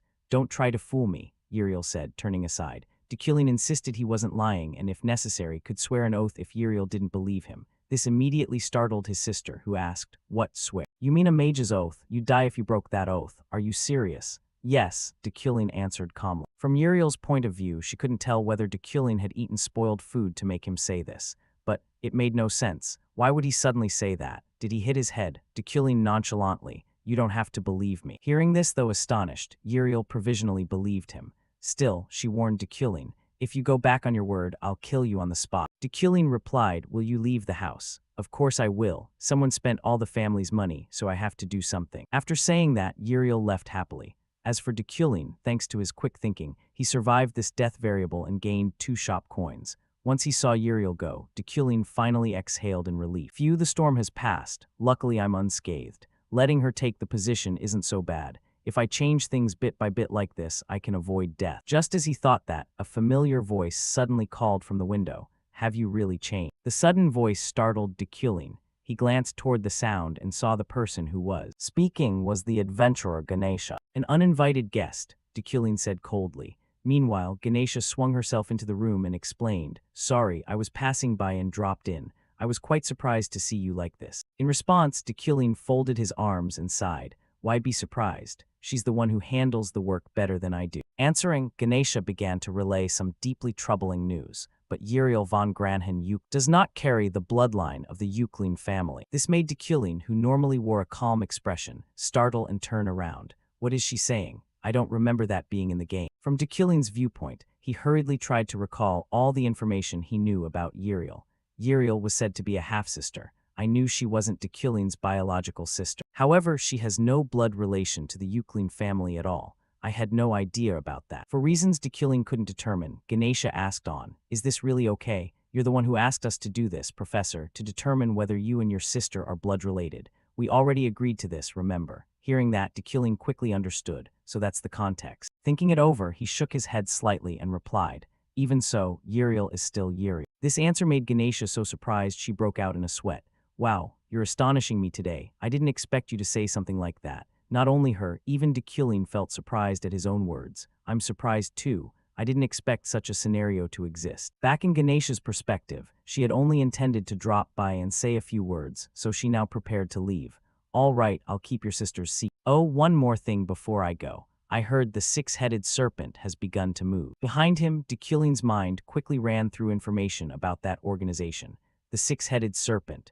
They are the leaders of a notorious criminal syndicate on this continent. They're so infamous that the bounties on their heads are worth millions. At the window, the adventurer continued. They're targeting items at the auction house. Even though the auction house tries to transport them safely, you should be on high alert when any items are delivered to your home. It seems you've been neglecting your defensive magic lately, Professor. That's why I could get in so easily. I'm off now. After saying that, Ganesha flashed and immediately vanished. Before Dekulin, and for Dekulin, our protagonist's head ached nonstop. He put a hand to his forehead and thought, that's something I don't need to know. Knowing won't change anything. From the start, I was never Dekulin. Whether Uriel is my biological sister or not, I'll still treat her the same. Uriel will always be Dekulin's sister, so it's better to hide the truth. Scene change. Elsewhere, Ganesha was recounting Dekulin's behavioral changes to her teammates.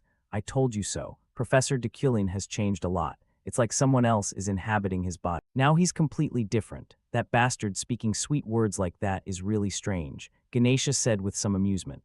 However, a man across from her shook his head and scoffed. Captain, you're just into handsome men. Whatever he says, you like. Hearing that, Ganesha immediately bristled and shouted, so should I punish you for being ugly? The teammate sneered in reply. My grandmother says I'm very handsome. It's just that there was a handsome guy standing behind you at the time, you idiot.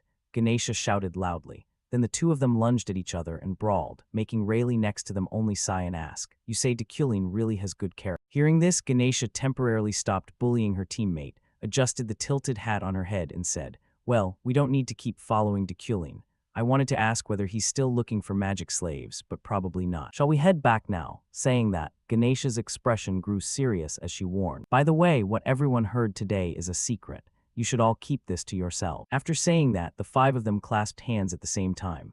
Then a sphere of light enveloped the group and shot up into the sky. Time passed. The next day, scene shifts to the Magic Academy. Inside his office, Dekulin had finally saved enough to access the system shop. Yet he hesitated as he looked at the system screen. Level 1 System Shop. Enhance Magic Quality Level 1. Your character's magic quality will be improved. Magic output and effectiveness increase slightly. Price, 10 coins. Seeing that number, our protagonist could only groan miserably. Finally, I can use the system shop, but I still don't have enough to buy what I need. This system lets you spend shop coins to boost your character. You can enhance not only your player character, but also notable character. However, opportunities to use the system shop are scarce. You only have 6 uses before the end of the second half. That's because you can only use the shop once per level, and each time you level up the cost double. I can't rush and miss this precious opportunity. I continuously train my memory, condition my body, and practice controlling the sword with my mind by integrating them into daily life. But I'm still lacking combat power compared to those notorious criminals. To progress, what I need is to raise my magic quality. I must quickly collect the 4 more shop coins I need. Dekulin reminded himself just before a knock at the door outside pulled him from his reverie. Dekulin nodded and said, "Come in." Outside, his assistant Alan poked his head in and greeted, "Hello, Professor. Look, I just received this." Alan then grew serious. "I think you should be careful. This was just posted in today's Witch Gazette." Opposite him, Dekulin reached out and took the paper. On the front page, a long-haired criminal's photo appeared with a bold headline, WNTD, LOCKHARK. Witnesses report the murder of the witch Lockhart is in the outskirts. Be careful when going out. For someone like Dekulin, who'd played this storyline thousands of times, he was all too familiar with this figure. The murderer of the witch Lockhart. He's the greatest threat to mage players in the early game, so he's shown up already. Of course, if I were a regular mage, he'd be a genuine threat. But now I don't need to worry. Maybe this will help me earn a few shop coins. Hopefully I'll encounter him. Thinking that, Dekulin reassured Alan, "Don't worry about the witch murderer. I'm heading to the library. You can go on back." Having said that, as if remembering something, Dekulin paused in his tracks. He turned and asked Alan, "Hey Alan, would you like to become the professor's assistant?" The sudden offer from the protagonist made Alan's eyes widen like a bull's. He shouted loudly, "You want me to be the professor's assistant, but you always say I'm incompetent. Now that I see you're serious, I'm asking." Dekulin shrugged in response. But honestly, he didn't come up with this out of nowhere. He'd been reminded earlier that he should choose an assistant, since every professor has one, and Dekulin was the only one without a pick. He'd also been a senior professor for several years. Beside him, Alan stammered as if wanting to explain something, but our protagonist didn't want to waste time on it and cut him off. "That's enough, take this." After saying that, Dekulin produced a bracelet engraved with the Euclid family crest. "Keep working hard." Alan looked at the bracelet before him in astonishment. By this time, our friend Alan no longer foolishly refused. He hurriedly accepted the bracelet and bowed in thanks. "Thank you very much, Professor." A bracelet engraved with the Euclid crest, he said, looking at the bracelet with teary eyes. Watching Alan so happy he might cry, Dekulin thought to himself, "Alan is excellent at managing documents and running errands. He's very useful. I can't let him leave." Everyone who was disgusted by Dekulin's cruelty had left because they couldn't stand it. But Alan still handled all those tasks alone. Who knows when he might go. Thinking that, Dekulin took out some money and gave it to Alan as a staff benefit, adding, "Take the rest of the day off. Use this money to buy dinner." From Alan's perspective, being handed money so suddenly made him a bit anxious as he said, "Professor, this is too much," ignoring Alan's words. Dekulin quickly headed to the library, leaving Alan standing there dazed, watching his retreating back. Scene changed to the staff library. As he walked, Dekulin thought, "The reason I'm coming to the library is because of Luna's paper. The papers I found in the lab were an invention about pure elements. However, it has many errors and gaps, so I need to fix it. If I can find any useful magical tomes related to manipulation, all the better." With that thought, Dekulin quickened his pace slightly. However, as he passed a bookshelf, his gaze was drawn to a small figure. "What are you doing in the staff library?" "New student Sylvia." Across from him, when Sylvia met Dekulin's gaze, she froze in surprise. To explain this, we must go back about 10 minutes. Sylvia had gone to the librarian to request access to this library. The librarian then contacted some professor. "Yes, Professor, Sylvia is looking for study materials, but this is a reading room exclusive to senior staff." In response, the plump Professor Ritland smiled and agreed, "It's fine. There's no need to ban the heir of the Alade family or this new student. Let her use it freely for her studies. Seeing that, the librarian didn't stop her and nodded, telling Sylvia. He said, "It's fine, Sylvia. Feel free to search." So Sylvia began wandering through the library to find the books she needed. Sylvia's hobby is literature and languages. She came to the exclusive library to find materials that meet her criteria.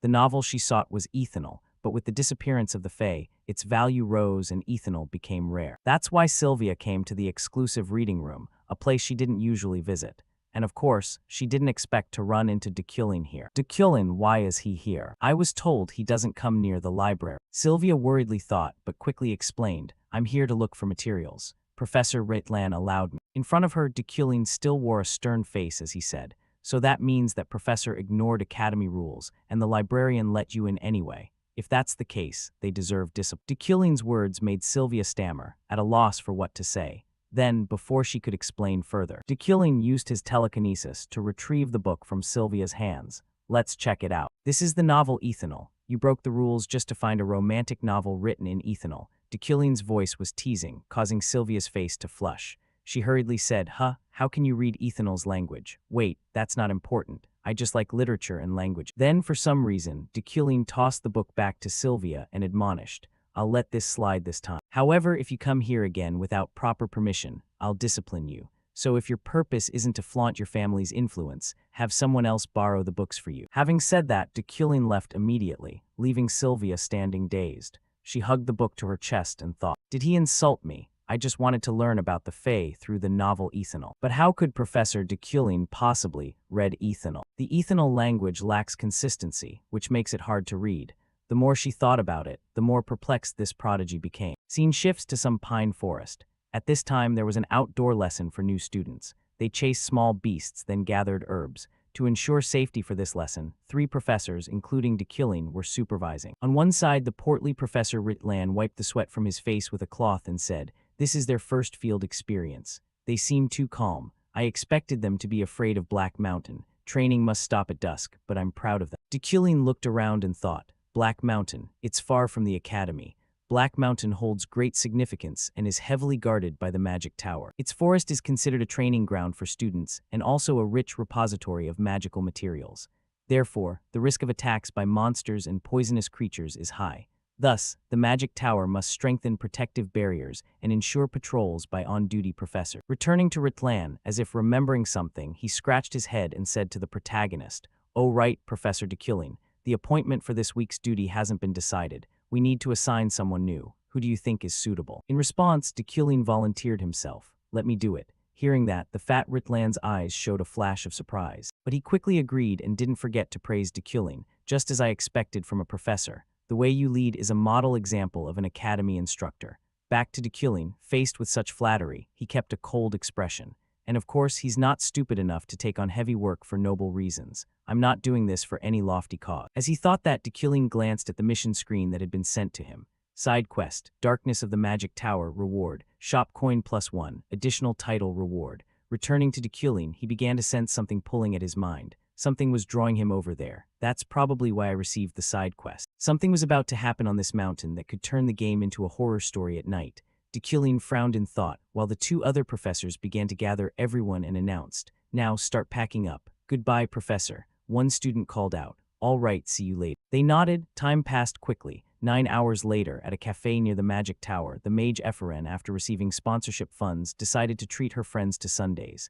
Seeing the sparkling treats before them, the group exclaimed, "Wow, they look amazing. Too pretty to eat. They look delicious too." "You really bought these for us, Epheren." In return, Epheren gave a bright smile. "Of course. Dig in, because I now have 100,000 coins." Epheren murmured to herself, and the friends stopped being polite. While eating, her close friend Ritlan said, "I've submitted the club formation plan. It will be approved soon. This is our first gathering." Hearing that, the blue-haired guy opposite grew a little anxious about forming the club. "I just hope others won't hesitate too much. There aren't many sign-ups. Don't worry. As long as we run the club well, people will join." Julia replied confidently, "By the way, I heard there's training at Black Mountain today." Epheren, still gazing at her sundae with sparkling eyes, answered, "That's right. 50 volunteers signed up, though there have been many accidents there." As soon as those words ended, a tremendous noise suddenly rang out, making the whole group jump. "Did you hear that?" "You heard it too. Where did it come from?" We need to check it out. Saying that, the young friends hurriedly ran toward where the sound came. From afar, an urgent voice rang out, "Help me." Hearing this, Ephraim immediately grew anxious and sped up. However, at the same time, Julia seemed to sense something wrong and hurriedly tried to stop. "Something's not right, Ephraim. Stop," she cried, reaching forward as if to pull Ephraim back. But it was already too late. From Ephraim's point of view, when she heard the call, she turned and asked,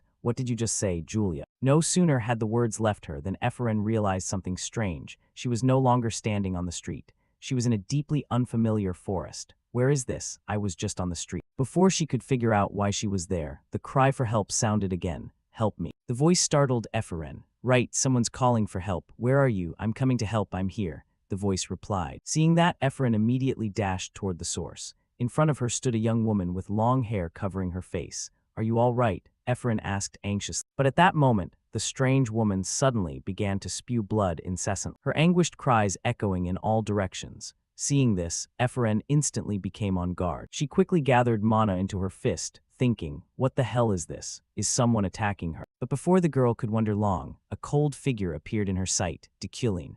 Around him, sharp wooden metal fragments hovered and spun. Immediately, Ephraim guessed that Dekulin had attacked the woman and demanded, "Professor, did you just attack that woman? How could you strike a civilian?" Dekulin merely stared at the strange woman, then said coldly, "Open your eyes and look again. She's not human." "What?" Ephraim cried out in astonishment. When she turned to look, everything was as Dekulin said. The strange woman had vanished. In her place stood a humanoid monster. Its skin and eyes were blood-red, white smoke poured constantly from its mouth, and it looked extremely ferocious. The sight made Ephraim recoil a step in fear. She stammered, "That, what is it?" In response, Dekulin only glanced back and said coldly, "It seems you've been charmed. This is the work of demons. Don't interfere and leave." Having said that, Dekulin immediately used his manipulation magic, hurling Ephraim's small body out of the area. After seeing Ephraim vanish from view, he coldly turned to observe the demon before him and whispered, "Now, it's time to hunt." The red demon roared in fury at losing its prey. Without being told,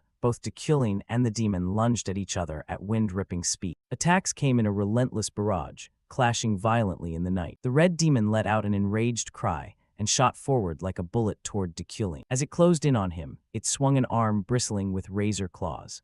But Dekulin swiftly manipulated the wooden metal fragments into a barrier across his chest, stopping the attack, while he himself retreated to maintain distance and analyze. Looking at the core on the demon's forehead, Dekulin thought, "Its trait must be illusion.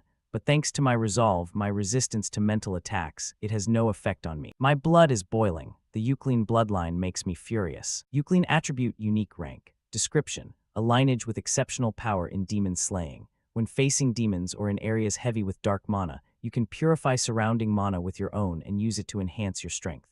At full activation, combat ability rises to a new level, but in return you become more ferocious and gradually lose control of yourself. The heirs of the Euclid legacy were famed demon hunters since ancient times. Now that blood boils within Dekulin, he will never let the demon before him survive. Rage erupted. Dekulin clenched his fist, his gaze colder than ever. However, the red demon had no idea of the horror awaiting it. Like a crazed beast, it charged to attack. "Die," Dekulin grunted. The sharp wooden metal fragments shot forward, slicing through the air. Time quickly passed. Now the massive body of the demon lay collapsed in a pool of blood. There was no life left in it. At the same time, Dekulin received a system notification. Side quest, Darkness of the Magic Tower, completed. Shop coin +1, additional title reward, first demon slain, Euclid attribute unlocked. Dekulin narrowed his eyes, looked at the corpse before him and sneered, "Filthy creature. Even in death it only spews filth." He slightly frowned. A twinge of concern stirred in Dekulin. The appearance of this demon is not normal. This is a sign heralding the beginning, the start of a game more difficult than ever. Time quickly passed until morning. Scene shifts to the Academy Hospital, where the prodigy Ephraim suddenly awoke from her stupor. Beside her, a nurse saw this and said, "You're awake, Luna." Hearing her name, Ephraim blinked, looked around in confusion, and asked, "What happened?" "I was in the forest," and before she could finish, the nurse, understanding what she meant, answered immediately, "Yes, it seems you don't remember everything from last night. A demon appeared on Black Mountain. You were struck by its dark charm and lost consciousness. Afterward you were found and brought to the infirmary. Black Mountain has been sealed off due to that demon's appearance, and the Magic Tower is investigating." Pausing, the nurse continued, "Ah, and Professor Dekulin was the one who saved you." Hearing that, Ephraim's face turned sour as she muttered inwardly, "Damn it, him again. Then, as if remembering something, she hurriedly asked the nurse, "Wait, what day is it today?" The nurse thought for a moment and replied, "Let's see. It's been 36 hours since you were brought here, so today is Wednesday." Back in Ephraim's perspective, hearing this, the girl widened her eyes and screamed in panic, "Wait, if today is Wednesday, then I'm going to be late." Next, she bolted out of the hospital in a mad dash toward the lecture hall. When she arrived, she was panting like an ox. Huff, huff, that was close. Inside the lecture hall, her friend Julia saw Ephraim and waved excitedly. "Ephraim, over here, are you okay? I came to the infirmary to visit you, but you weren't awake then." Ephraim nodded in reply, "I'm fine. Actually, I'm in the best shape right now because I overslept." After speaking, she glanced around and noticed some strange ingredients on the table. She frowned and asked, "But what are these? Is there a new announcement for today's class that I missed?" Julia looked too and shook her head. "I don't know. It's been like this since I arrived. There must be a special class today." Not keeping them in suspense long, Deculin entered the classroom shortly after, accompanied by his teaching assistant Alan. Deculin's steady voice sounded, "Before we begin, I have an announcement. This is Alan. He is my teaching assistant." The class gasped and looked at each other in disbelief. "What? I thought Professor Deculin preferred to teach alone." "That's right. I heard he never had an assistant before. But to become a teaching assistant, one must be evaluated and nominated by the professor." No way would Deculin allow that to happen. Right? Whispers and murmurs began to spread. Ephraim's face grew tense. She was one of the few who knew how difficult it was to become Deculin's assistant. What does this mean? Many questions crowded her mind. That's also why her father, despite being a 30-year-old researcher, never had a chance to be an assistant. So why did Deculin bring in a maid she'd never seen before? Thinking that, she glanced at Alan with a complicated look. However, Deculin made no effort to explain. He simply declared, "Today's lesson will be based on practical experience. Try to solve this exercise within 3 hours." After he spoke, Alan quickly went to each desk and handed everyone a watch. "This is your watch and this." Back in Ephraim's thoughts, Deculin's sudden announcement of an assistant left her unsettled, making it hard for her to focus on the test. "My father's legacy, this bracelet, I always ask myself. When will I become stronger? When will I prove myself?" Instinctively, she looked down at her wrist, a habit she'd kept for a long time. To Deculin, "Who is my father? Why won't he give my father a chance? And why is he doing these good deeds now?" Ephraim shook her head and told herself, "No, I can't lose focus. I must finish this task. I need to come up with a spell quickly." But her mind remained clouded with too many thoughts. At that moment, the clear voice of the prodigy Sylvia suddenly rang out, drawing everyone's attention. 25 minutes 50 seconds. "I'm done." Hearing this, everyone turned to Sylvia in amazement. Flowers began to bloom before her, radiating a splendid aura. "What? Not even 30 minutes. Of course, that's Sylvia." Turning to Deculin, he stared intently at Sylvia, making the small girl feel pressured and break into a sweat. But then Deculin simply nodded. "Perfect. You may go." Hearing that, Sylvia's eyes lit up with joy. She unconsciously glanced at Ephraim beside her and noticed she was still struggling with the pile of ingredients. Sylvia sighed in relief. Ephraim noticed this too. She gritted her teeth in anger and thought, "Damn it, I have to finish this too." As time passed, the other students finished their tests one by one. Deculin's voice continued across the classroom. "Julia, you may go. Lehin, you may go as well. Potten, you may go. Kane, you may go. Ehan, you may go." Students left the room in turn. On this side, Ephraim still hadn't completed her task. Perhaps influenced by Deculin, but even after all the students had left and night had fallen, she still hadn't accomplished anything. Ephraim's face went blank as she berated herself. "I'm finished. Please come up with something. Please think of something." She muttered to herself, forcing her mind to think. "Can't I do better than that damned Sylvia? I'm even the only one who couldn't accomplish anything the whole class. Why? Am I really so stupid that I can't finish a simple exercise like this?" She clenched her fist in anger. "Yes, I'm just ignorant. Revenge my ass. I haven't even studied properly. How can I compete with them?" Thinking that, she ground her teeth in frustration. Still, sitting in the classroom wouldn't solve anything. Finally, Ephraim slowly stood up, intending to leave. However, at that moment, Deculin's cold voice rang out. 5 hours and 47 minutes. "How long do you intend to keep me waiting?" Ephraim's eyes widened in surprise. "Deculin, he's still here." She was filled with astonishment. Deculin looked at her, his tone icy. "You had trouble with an easy exercise and failed to complete it on time, even though others finished before you. Even when someone you despise finished right in front of you. You must keep a cool, clear head at all times. With such a weak mindset, you'll never reach my level. I'm disappointed, Ephraim. I thought you would do better." With that, Dekilin quickly left the room, leaving Eferen standing motionless there. No one knew what she was thinking. Time passed. Eferen slowly sat back down at the desk, replaying Dekilin's disappointed words before he left. Her hand curled into a fist, shaking uncontrollably from agitation. She clenched her teeth, bit her lip, and ground out, "So what? I can do it, even if someone like him is disappointed in me. I can still do it, no matter the consequences." Eferen shouted, then began focusing her magic, determined to finish the exercise at all costs. Back at Dekilin's position. In truth, he hadn't left. He was standing just outside the door, quietly sensing the mana fluctuations inside the room and feeling a little relieved. This shouldn't be a problem. I've spent over 6 hours on Eferen, but it was necessary. I need Eferen to be stronger to prepare for future events. Because of the demon's appearance on Black Mountain, Dekilin knew the main quest was about to begin. When an era of evil runs rampant, those who follow the path of good will appear in the main quest. Among them will be a stronger Eferen. Right now, she still lacks the mental strength and sensitivity of a mage.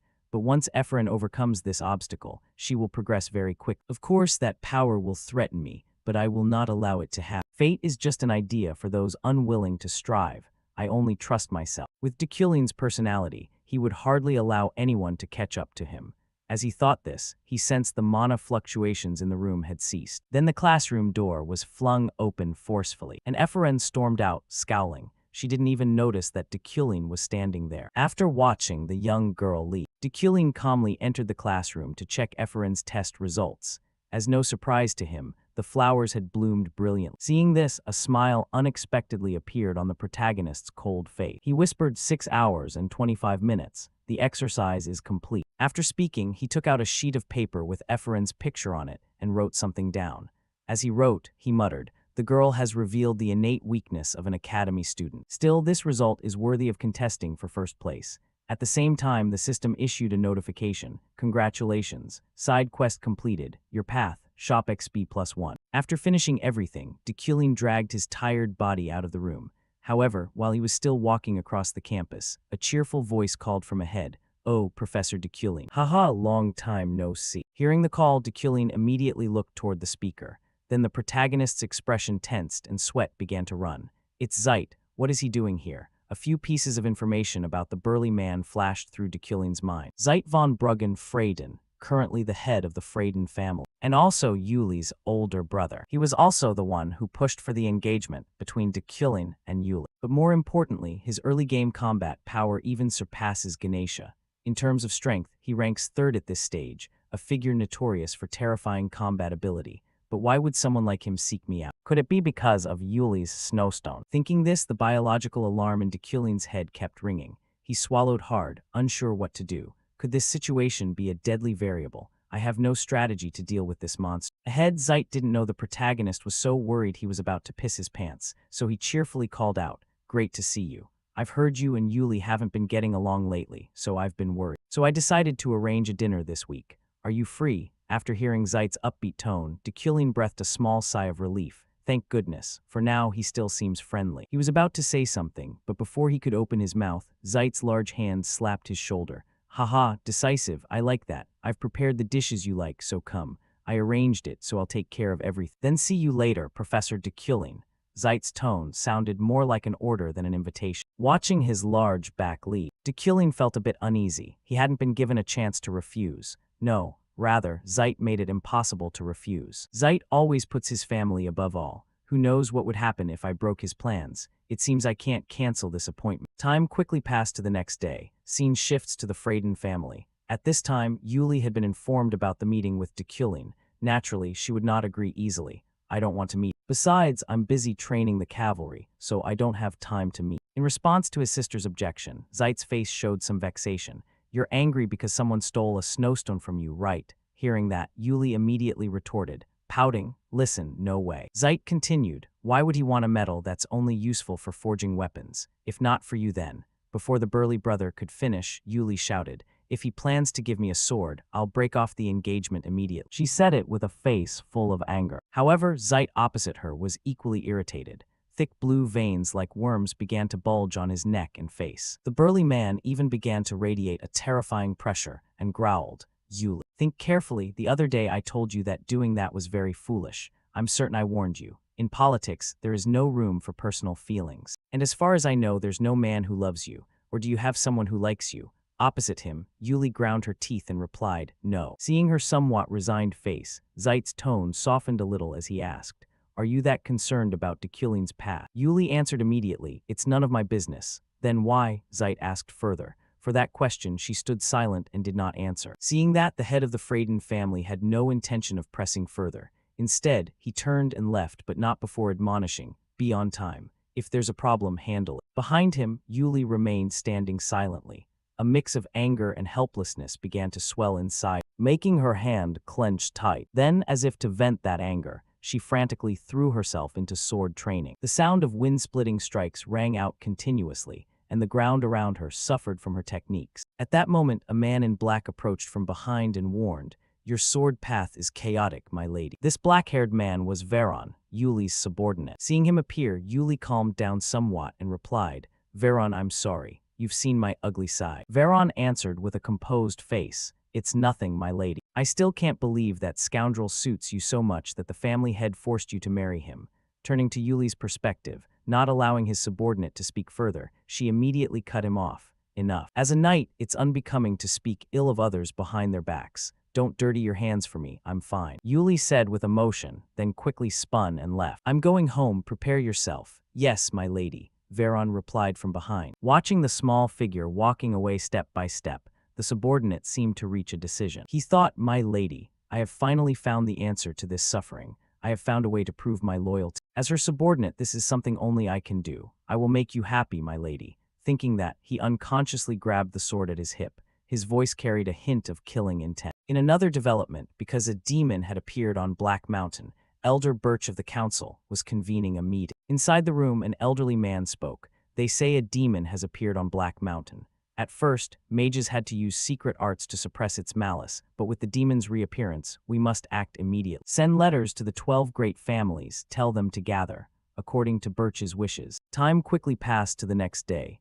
At this time, Dekulin was checking the items he had won at auction. Finally, he finished sorting the items he'd won. I can use Ruparin's ring. It will help me recover mana faster. This amulet can also store mana. I'll put the remaining items in the cellar as Ganesha suggested. No need to worry about anyone stealing. However, there was still a problem. The most important item couldn't be used right now. Dekulin's gaze turned to the precious snowstone he had arduously won at auction.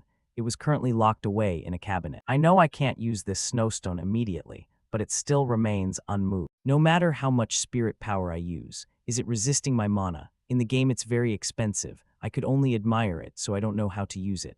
If I melt it down, could I control it with spirit power? Thinking that, Dekulin suddenly had an idea. I can look up its properties in the library. A sword can be tamed through communication. So I have to communicate with and understand this stone. If that's the case, then don't hesitate another moment. He reached out and lightly touched the slab before him. Immediately, the snowstone erupted with a fierce light. Not long after, Dekulin reluctantly withdrew his hand. A message appeared on the screen. Insight plus 0.1%, mana 1357, 3357 plus 300. Seeing how much mana he had spent to tame the stone, Dekulin could only shake his head in dismay. 2,000 mana just to increase 0.1%. It'll take me a year to tame this. Could I do better? Well, I should get out for a bit. Thinking that, Dekulin glanced at the calendar beside him and whispered, tonight I have a dinner with Zeit. And there's also some event. Before I occupied this body, the plan was made 3 days before the day I died. Time quickly passed until late afternoon. Scene shifts to the Von Meschel restaurant. This is where that burly Zeit held the meeting.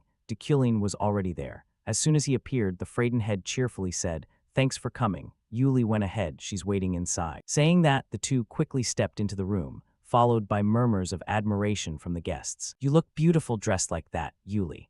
From everyone's gaze, inside the room, Yuli wore an extremely alluring outfit, completely different from the armor she normally wore. Her radiant appearance even caused the cold young man Dekulin to change expression slightly. He thought, she usually only wears armor. I didn't expect she'd look so beautiful dressed up. No wonder Dekulin likes her. Beside her, Yuli complained in response, of course, do you know how much effort I put in? Not paying much attention to that remark, after Zeit sat down, he turned to speak with another person at the party. You came too. The woman replied that she came along to look after Yuli. Back to Dekulin's perspective, the appearance of the unfamiliar woman at the party made him a bit uneasy. I didn't know she'd come. I was too focused on Yuli. But I don't want to meet her here. Josephine. Even if she came as my fiancé's sister, it can't be that simple. She is the person I must be wary of above all others. She is someone who would do anything to achieve her goals. She's like a madwoman. Josephine is the head of Black Shadow, a covert intelligence organization. She is also very powerful, comparable to Zeit. The only person she respects is Yuli, so if anyone harms Yuli, she will be furious. I don't know why Josephine hasn't dealt with Dekulin yet, but she's bound to do it. When I first stepped into this room, she radiated a huge murderous intent toward me. Perhaps it's the fate of the antagonist. I can clearly feel her killing intent. This variable will be very dangerous. In the end, I must show reverence to Yuli to survive this death. Dekulin quietly reminded himself. Beside him, the burly Zeit, unaware his future brother-in-law was nervous, enthusiastically said, "Let's get straight to the point, Professor Dekulin. When do you want to hold the celebration? It's been 3 years since you two got engaged, hasn't it?" Not giving Dekulin a chance to answer, Yuli, sitting to one side, fumbled as if to speak. However, Zeit didn't let her voice her thoughts and put up a hand to stop her. This is adult business. Hearing that, Yuli's gaze fell in sadness. Her lips pressed together tightly, speechless. Back to Dekulin before voicing his thoughts. He cast a glance to observe the dangerous figure. Josephine for a moment. From the protagonist's view, Josephine tilted her head slightly as if unconcerned. Yet her eyes, seemingly casual, were fixed on Dekulin, making the hairs on his arms stand on end. To keep his own life safe, Dekulin began to prepare the lines he'd rehearsed. "I'll let Yuli handle this. If she doesn't trust this marriage, I'm willing to give it up." Dekulin's seemingly caring words made Yuli so angry she ground her teeth. While the burly family head Zeit gently chided, "Good heavens, marriage is a serious matter. How can you take it lightly? Haven't you two been apart too long? If so, just rekindle the feelings. Marriage isn't something you can just drop. The elders of the family won't accept that either." Hearing this, Yuli could no longer hold back. She shouted, "Family head, please allow us to speak privately, please." From Yuli's tone, Zeit immediately guessed his sister was somewhat unset. After about 2 seconds thought, he nodded in agreement. "All right, let's go, Joseph." So the two of them stood and left the room. Before walking out, Josephine even waved cheerfully. "Have a nice chat, Tilda." Once the room door was closed, Yuli's cold voice rang out. "What are you planning to do this time? What do you want after all?" she asked, looking at Dekulin with eyes full of hatred. At the same time, outside, Josephine stood silently in the corridor, secretly eavesdropping on the young couple's conversation inside the room. Back to Dekulin, he didn't dare to risk answering the question immediately and instead glanced toward the door, worry clearly visible in his eyes. "She's eavesdropping behind that door. Josephine is listening." She acted as if she had left, but it was certainly only to hide her listening device.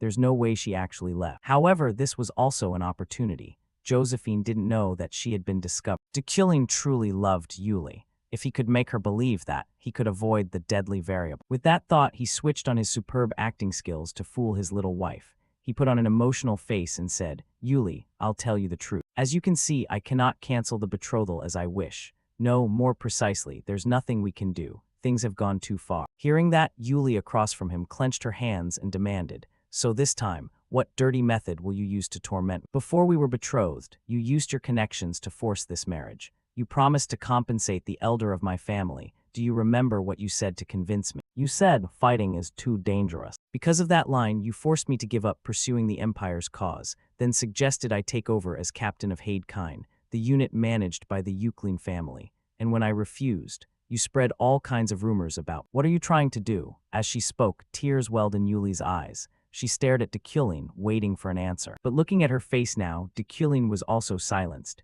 He told himself, "I know all of this." He had mistaken obsessive insistence on keeping her by his side for love, and he sabotaged everything around Yuli, so she had no choice but to stay. Dekulin had committed unforgivable acts. Therefore, I understand Yuli's resentment better than anyone.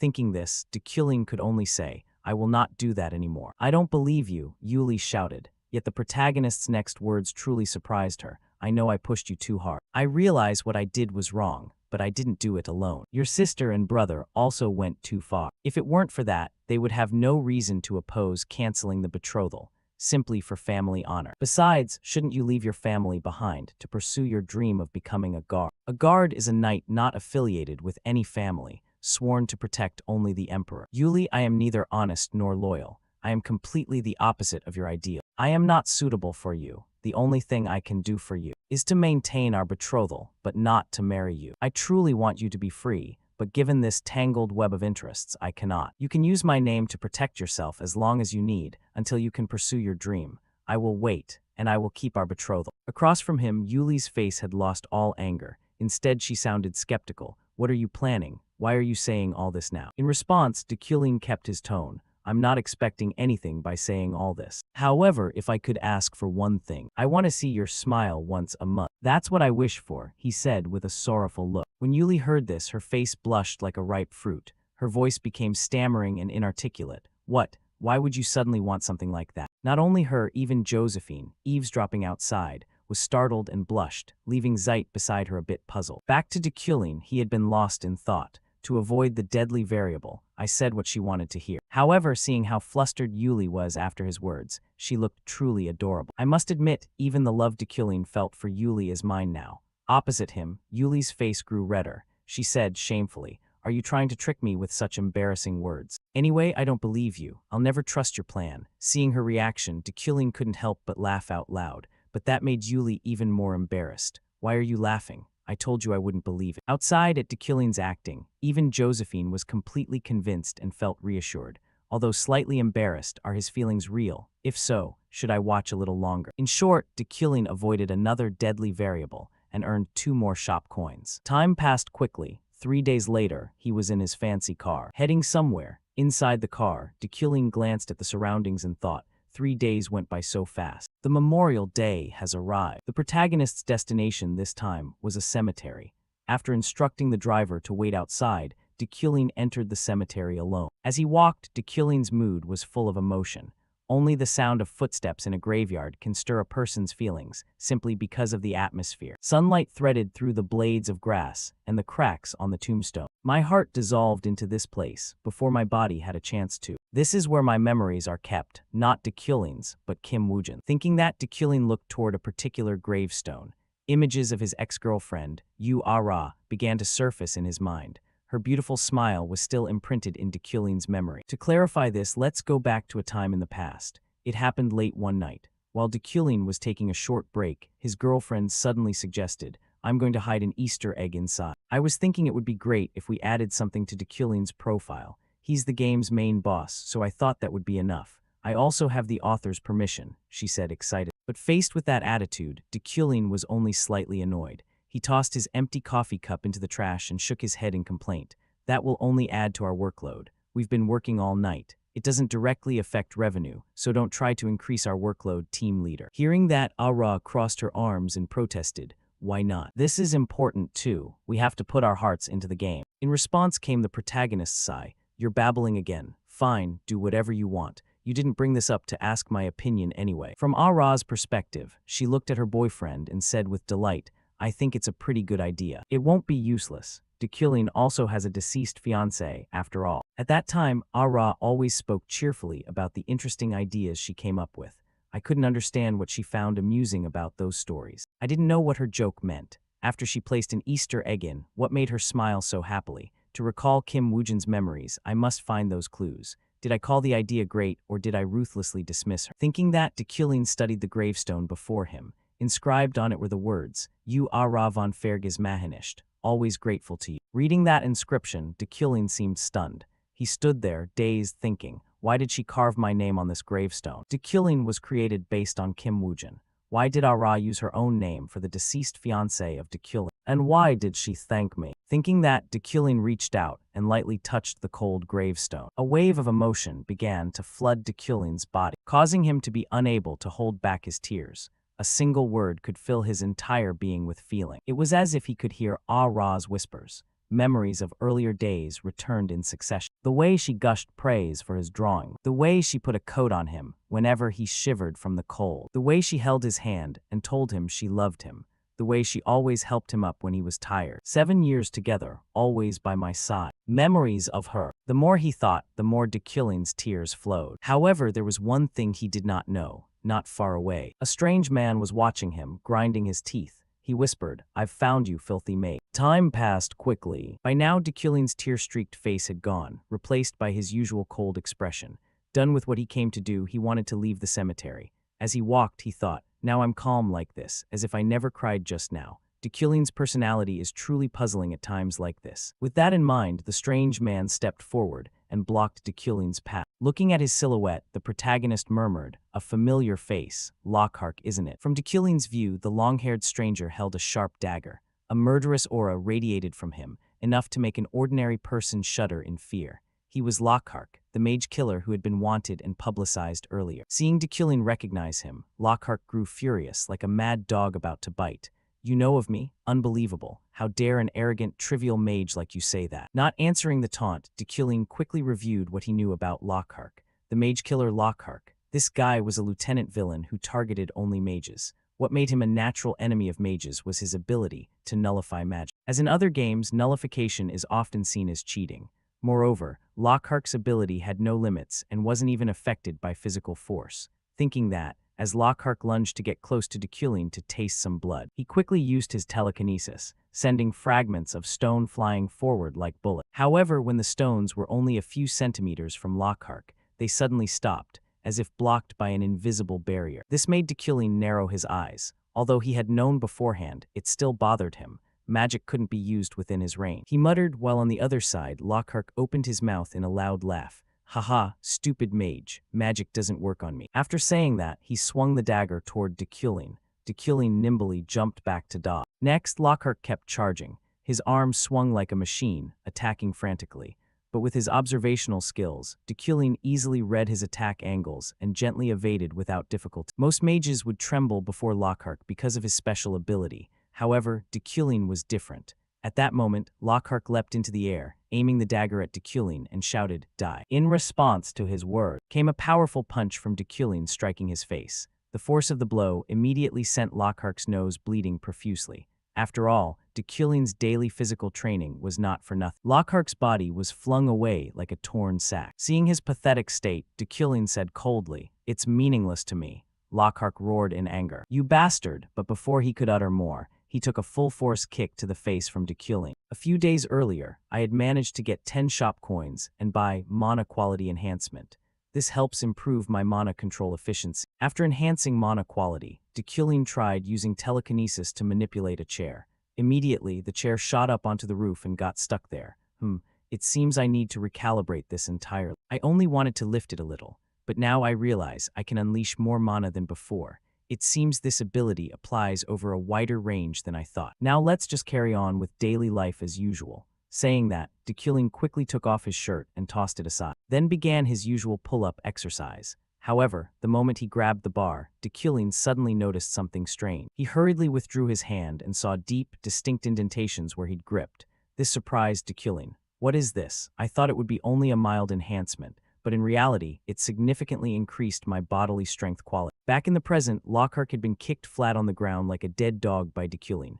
At the same time, the system announced, "Villain's fate surpassed uncertain death. Shop coins +2, not paying much attention to the notification." Deculin simply stared at Lockhart, the man he had been beating like a dog, and thought, "I know that mana quality enhancement also applies as an attribute. I could beat Lockhart with the Iron Man attribute, but since that characteristic has become stronger, everything is easier than I expected." In front of him, Lockhart's body began to tremble uncontrollably as he tried to get up. He kept cursing under his breath, "Damn it. I could have wiped out those damn mages, traitorous mages, the ones who betrayed God Vissam, the Brecks, the shameless brats. You're all madmen. You're just a useless insect without magic." Deculin, with his noble dignity, did not get angry at Lockhart's meaningless curses. He began to consider this man's power, a skill so strong it could be considered cheating.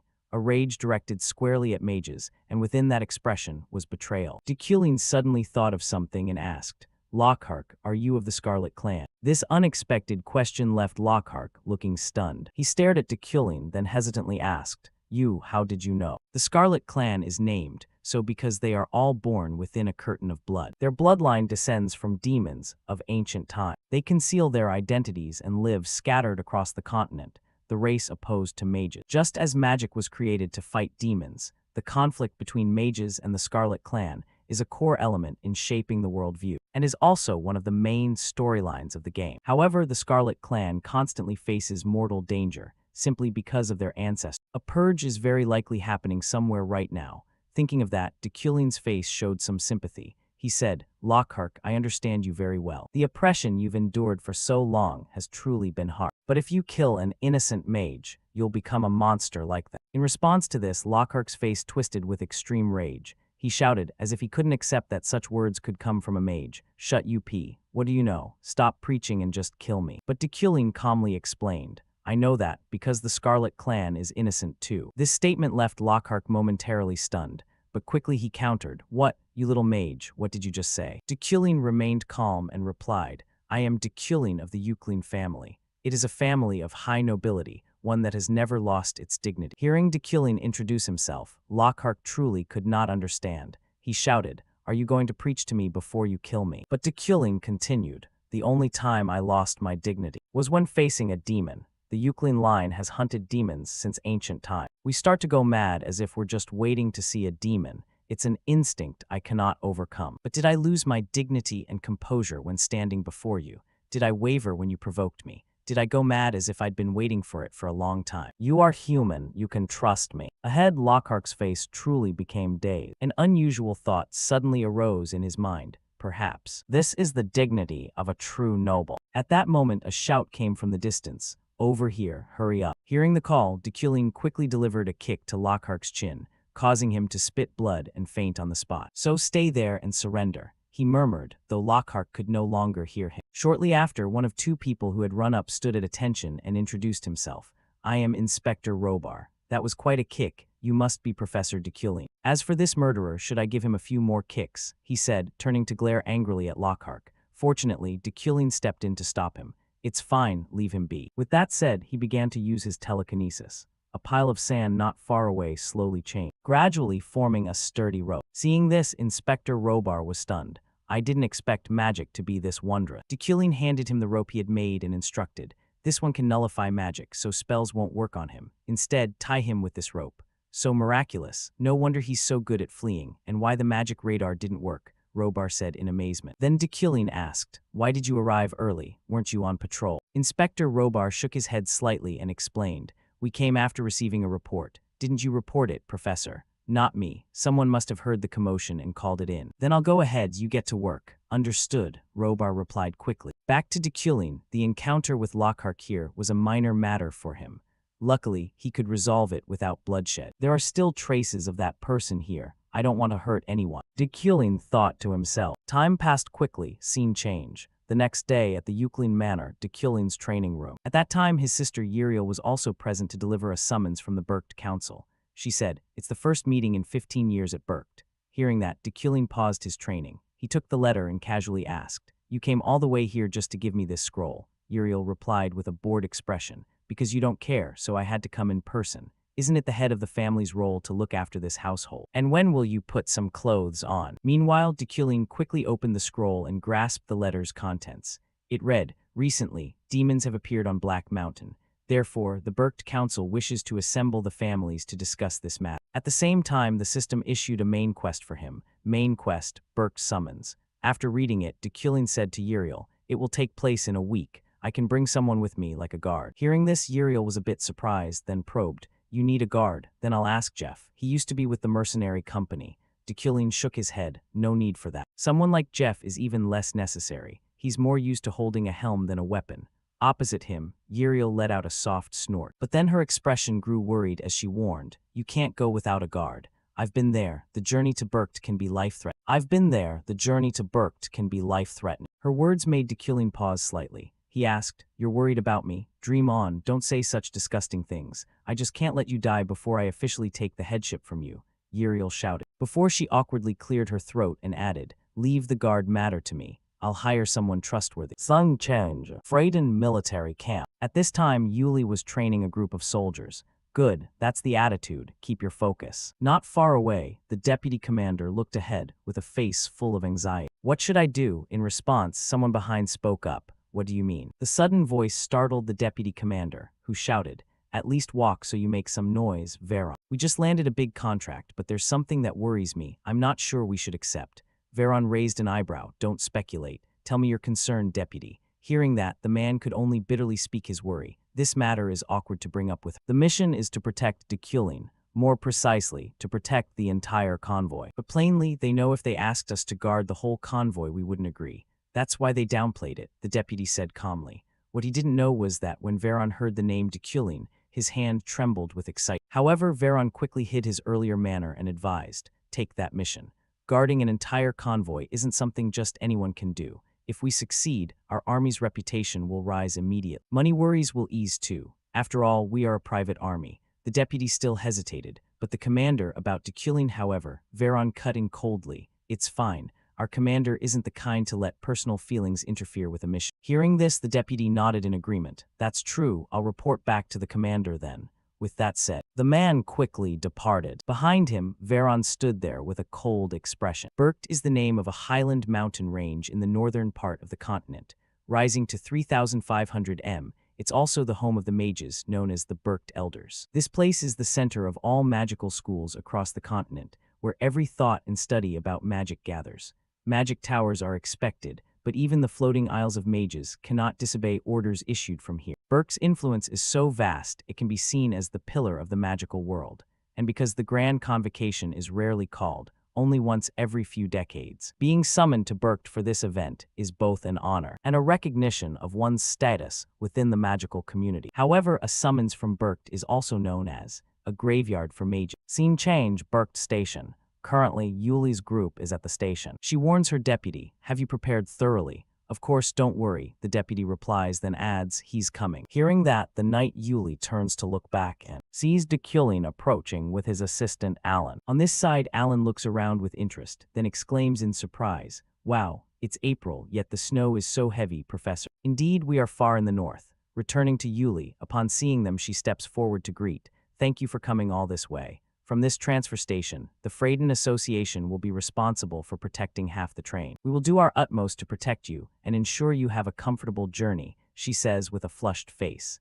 It seems the meeting party from before still lingers in her mind. Thinking of Deculin's words from before, I hope you will show me your smile once a month. Yuli's whole body begins to tremble again. She keeps asking herself, what should I do now? Should I smile? If I smile, how should I smile? A bright grin, or just a faint smile? Why do I have to put up with this? Behind her, the vice captain, seeing Yuli's trembling, silently weeps inside. Even though she hates him to her core, she still gives her all for him. She truly deserves respect, Captain. Thinking this, he speaks up. Captain, I'll handle it. But before he can finish, the subordinate Veron steps forward and introduces himself. My name is Veron. This time I was assigned as the guard.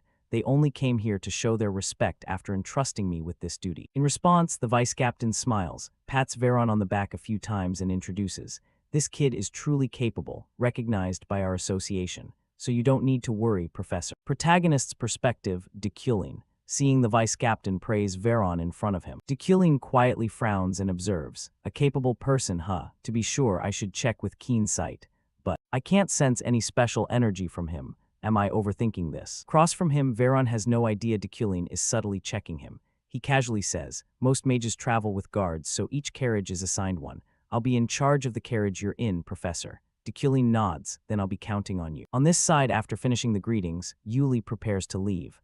All right, I'm done. Have a safe trip. After saying this, she quickly departs with the vice captain. However, as if remembering something, she suddenly turns back. She forces a strained smile, her face flushed. Across from them, Deculin chuckles. So she kept her word, he murmured. Time passed quickly. A few hours later, inside the carriage, Deculin notices his assistant Alan looking tired, so he advises, if you're tired, just sleep. We still have a few hours to go. In response, Alan, his eyes already heavy, doesn't refuse. Yes, I'll take a quick nap then. Saying that, he leans back slightly in his seat and dozes off, while Deculin remains lost in thought about the convocation called by Berkt.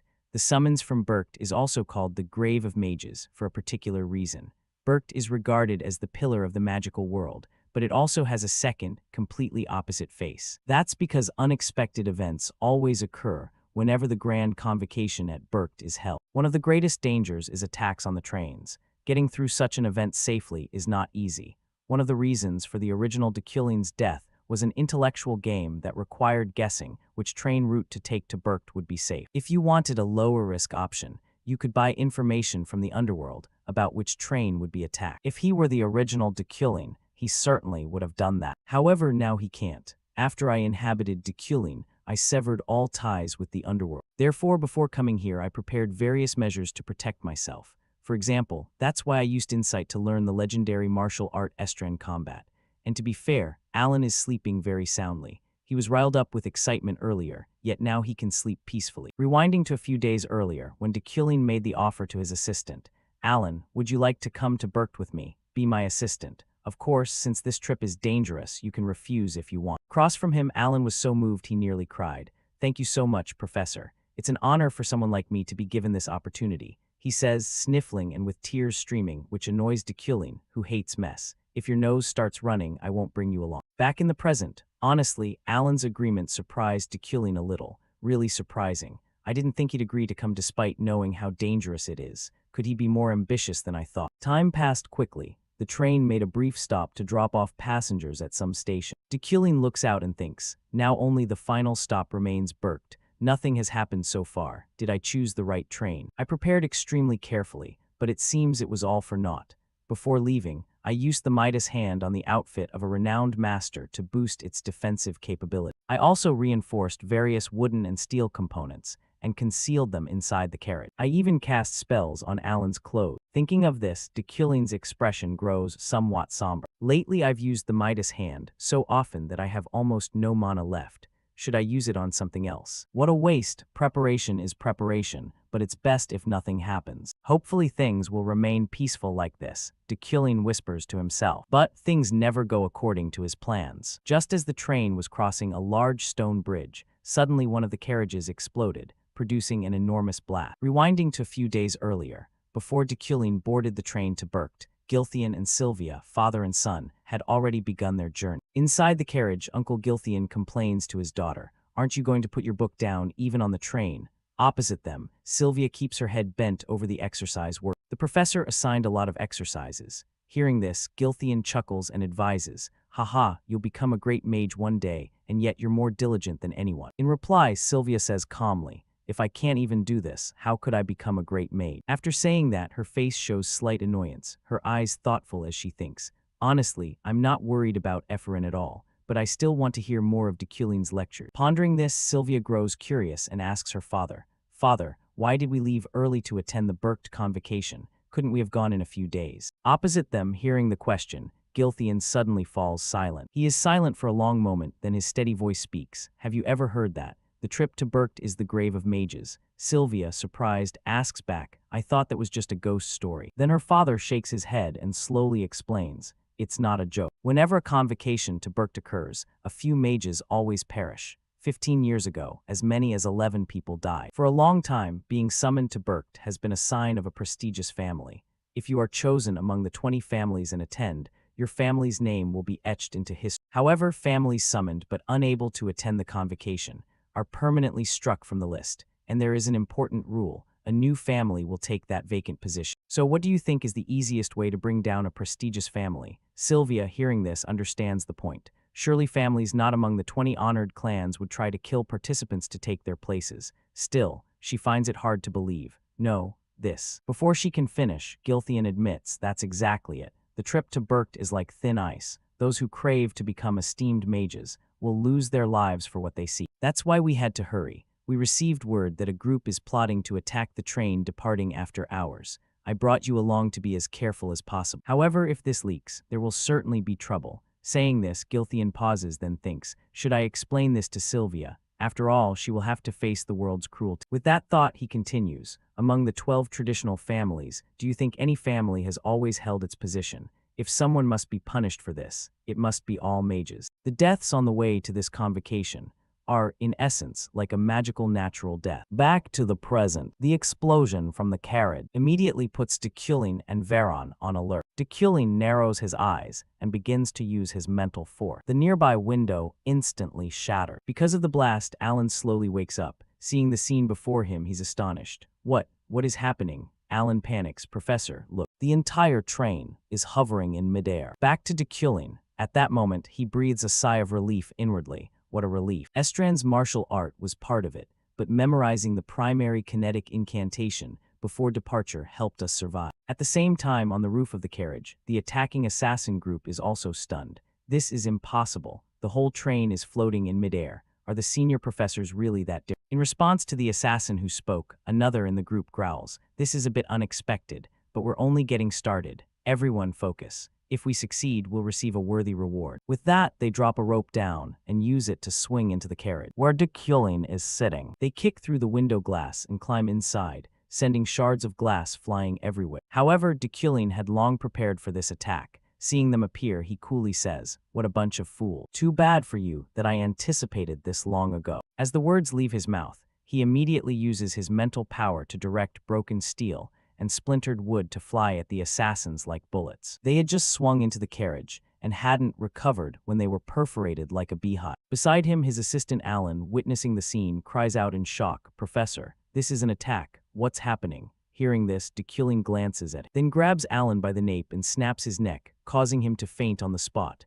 "Rest for a bit, Alan." Dekulin whispers, then turns to Veron. "Veron, is that you? Take this kid to safety. If there are other passengers in other carriages, evacuate them." Following Dekulin's request, Veron quickly carries Alan out of the carriage. As he watches their backs disappear, Dekulin thinks to himself, "Alan's nape feels too soft. I can sense the difference thanks to the steel body trait that enhanced my senses. Could it be?" He has a hint of suspicion, but very quickly, Dekulin pushes the thought aside. He turns inward, facing the remaining assassins. "I'll deal with this first, then think." Staring at them, he says coldly, "You started this, so you should know what's right. Yes, your deaths here will be natural deaths." As the words ring out, Dekulin's body erupts with fierce mana. That makes the assassin's hair stand on end.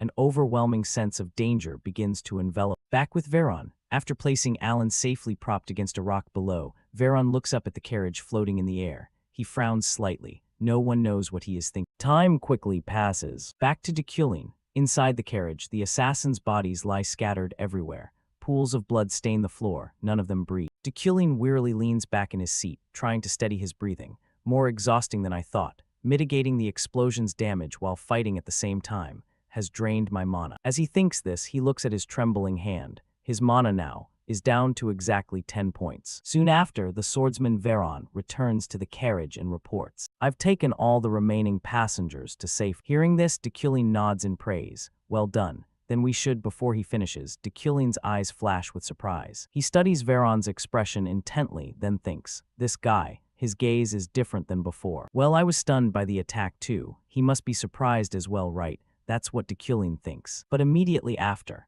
he sees red auras continuously rising from Veron. This is the sign of death, a sign tied to the fate of a villain. Sweat immediately beads on Dekulin's face. He's been moving with me all this time while hiding his true nature. I let my guard down. Ahead, the swordsman Veron no longer hides his intent. He draws his sword, points it at Dekulin, and says coldly, "Fortunately, you survived. I must kill you with my own hands." Dekulin, already exhausted, tries to buy time and asks, "One last question.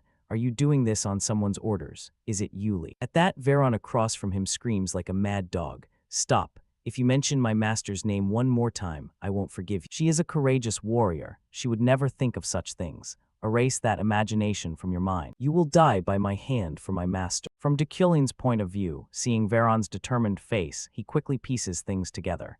It seems this has nothing to do with Yuli, judging by his expression. But the problem now is, I only have 10 mana points left. Can I defeat someone talented enough to be rated an excellent warrior of Team Freyden in this state? Dekulin asks himself. However, Veron offers him no time to think. He suddenly launches his attack. Then my duty as a guard ends here. With that, he rushes at Dekulin, swinging his sword down at lightning speed. Seeing this, Dekulin forces himself to control a shard of wood and steel, quickly blocking the blow. At the same time, he cancels the spell that had kept the train suspended in the air. So, the train begins to fall straight downward. Cut to Sylvia's private room. Outside, a knight carrying 2 ice creams cheerfully offers, "Would you like to try some, milady? This is Berk's specialty, eternal snow ice cream." Sylvia, the genius, merely sighs and declines, "I'm fine. You can have more, Sirio. I'm tired of." "I've eaten plenty. Is everyone here?" Hearing this, Sirio the knight asks, "Whom do you mean?" "Except for Euclid and Rewind, everyone is here. Milady, are you waiting for someone?"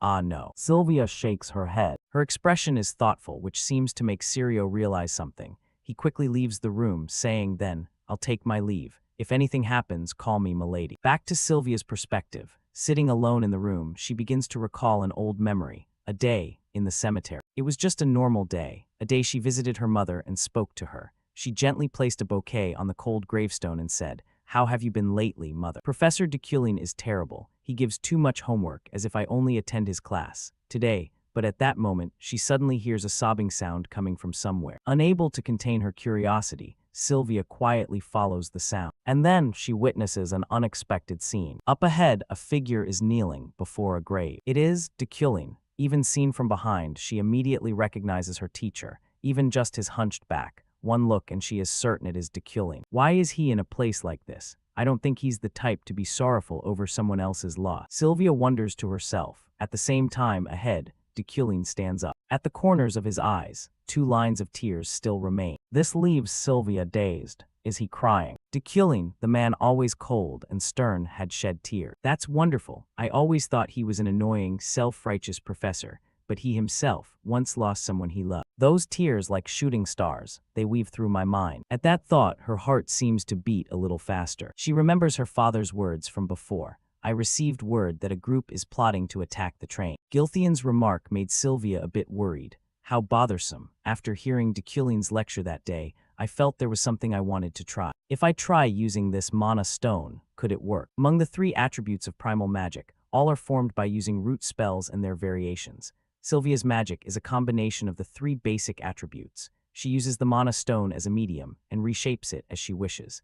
Now Sylvia begins to channel the magic within her, making the stone in her hand glow with a sparkling radiance. Then streams of energy pour from the stone, starting to converge. Finally, a small dove gradually appears. I did it. Sylvia exclaims joyfully, then begins to name the bird. From now on, your name will be Swift. As she says it, she gently presses her forehead to the little bird's head, as if conveying something to it. After finishing, Sylvia softly flicks the dove into the air, then whispers, "Fly, go and show me what you see." Back at Dekulin's location, the train is not entirely plunging into the ravine.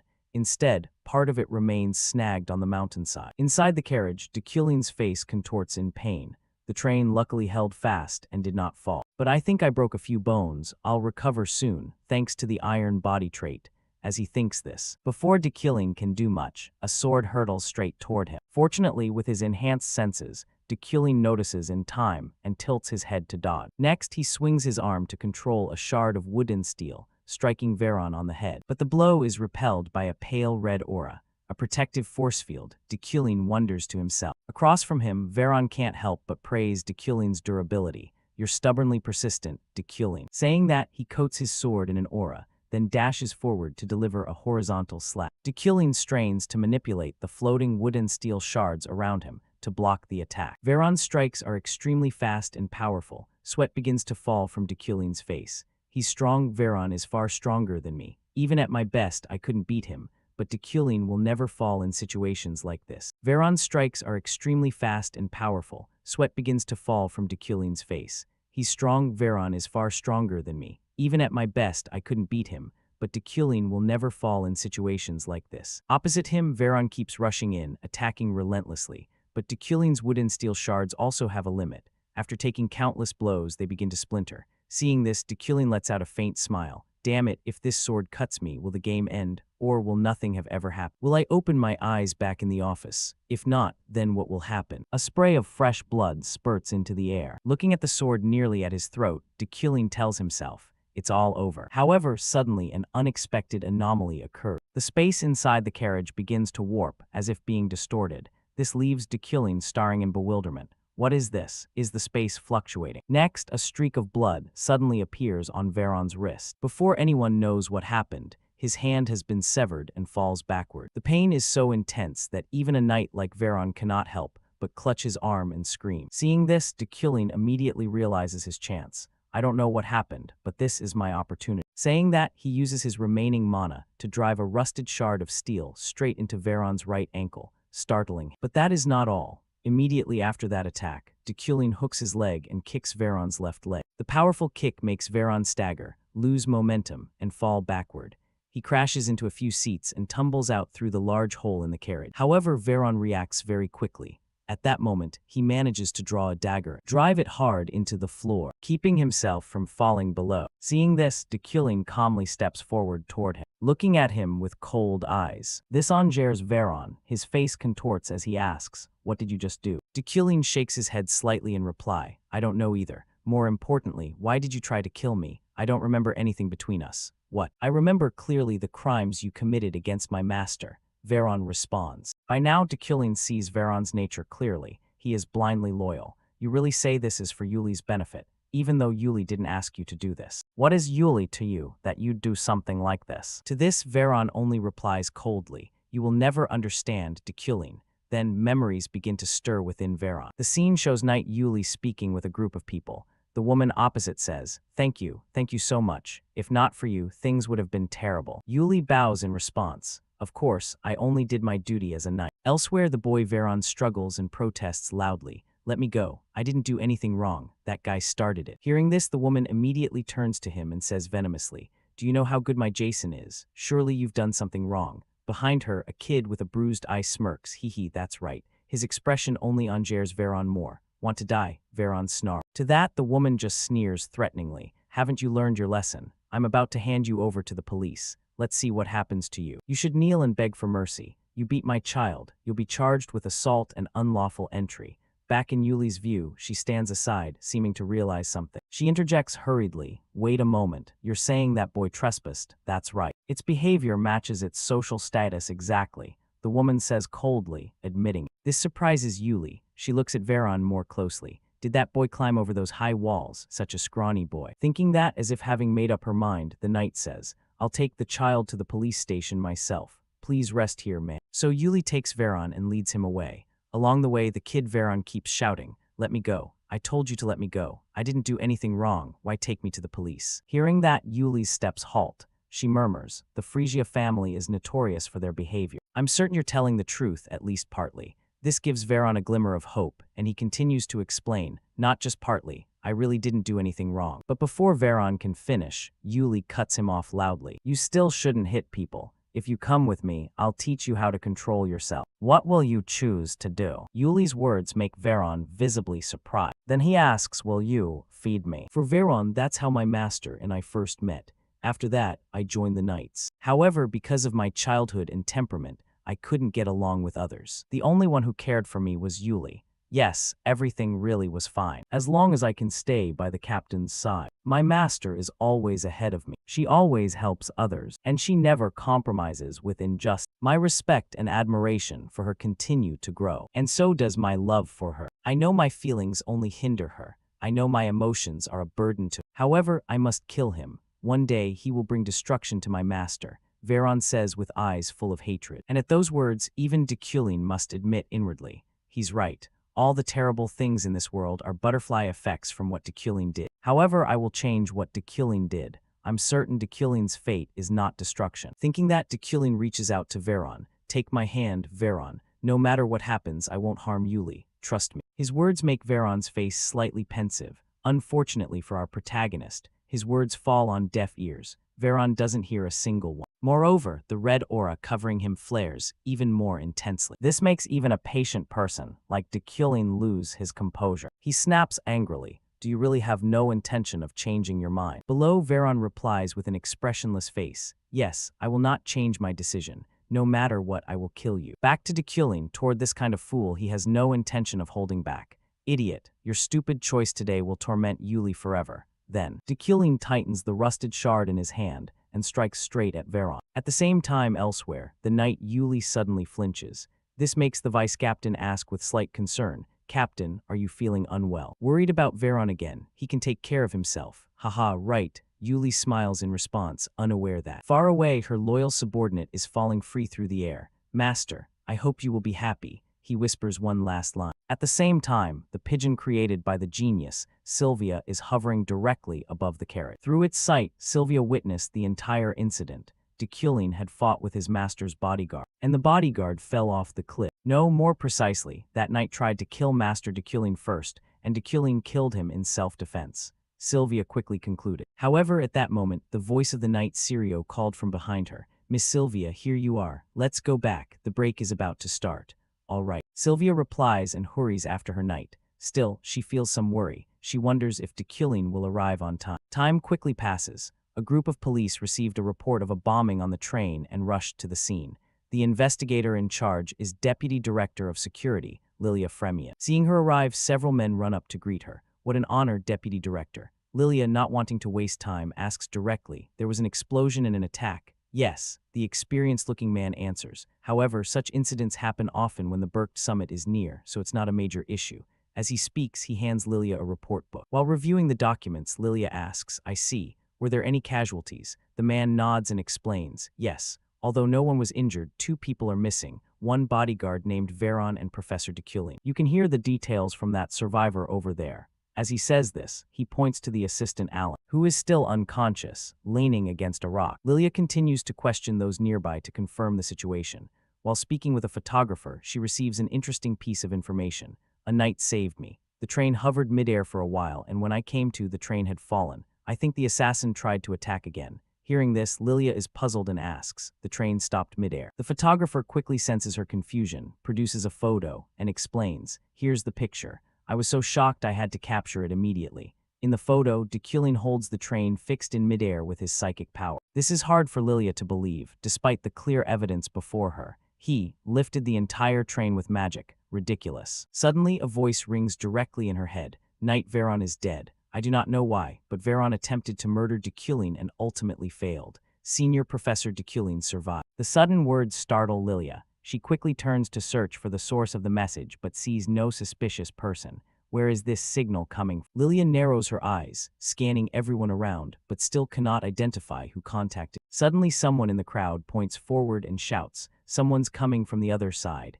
Is that Professor Deculin?" All eyes turn to a figure approaching. Deculin looks a bit disheveled, but his gaze remains sharp. He is lost in thought about the earlier battle. If that strange phenomenon hadn't occurred then, by luck, I would have been killed by an unnamed knight. Without someone's help, I can't believe I was so helpless. But in the end, who helped me? Deculin asks himself silently. As for Lilia, seeing Deculin appear, she introduces herself. Senior Professor Deculin, I'm glad you're safe. I'm Lilia Fremian from the Security Bureau. I have a few questions regarding the incident. In response, Deculin doesn't answer but instead asks, what time is it? His question surprises Lilia slightly, but she replies, it's 3:30 in the afternoon. Hearing that, Deculin immediately calculates. He has 6 hours left to quickly get to the Berkt conference. Meanwhile, Lilia continues questioning. These questions are official. I expect you to, before she can finish, Deculin bluntly interrupts. Is this train the only way to get to Berkt? Deculin's refusal to answer frustrates Lilia, but she forces herself to stay calm and grits out.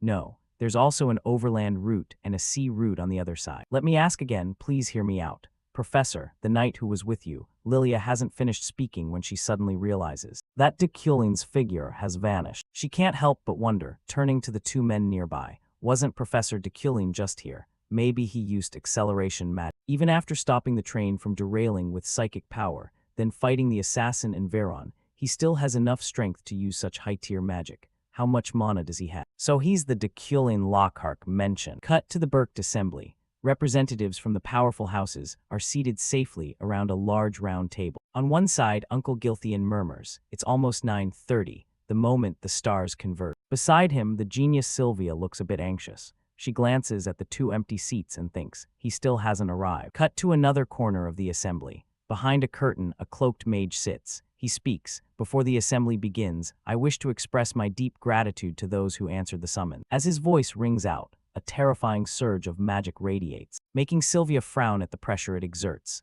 This magic is extraordinary. He must be Dezekin, the great elder of Berkt. He is the leading candidate to become an archmage, a living legend who has renounced the mundane world. So, at minimum, I must reach that level to attempt to become an archmage. No one knows these thoughts flit through the little girl's mind. Dezekin's voice continues. After roll call, we will begin the assembly. He pauses, then begins reading the names of each house. Gilthian of Alade, present. Uncle Adeline answers at once. Thus, names are called one by one, and of course everyone replies when their house is named.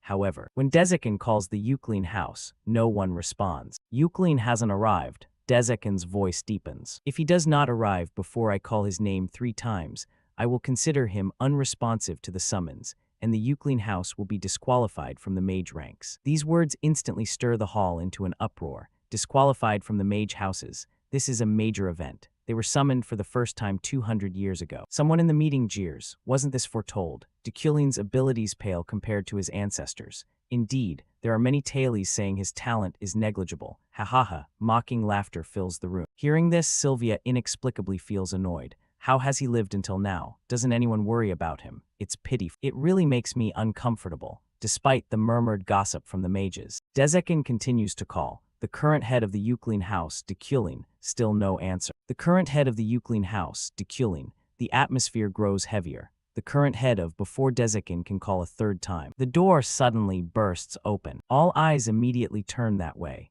Dekulin's figure appears, stepping slowly into the hall. Before fully entering, he brushes the snow off his coat. He adjusts his slightly messy hair, then speaks in a steady, deep voice. Dekulin von Grahen Euclid, present. The entire room falls into a brief silence. The current head of the Euclid house has finally arrived. Seeing Dekulin appear, everyone in the meeting room is momentarily stunned, glancing at one another for an instant.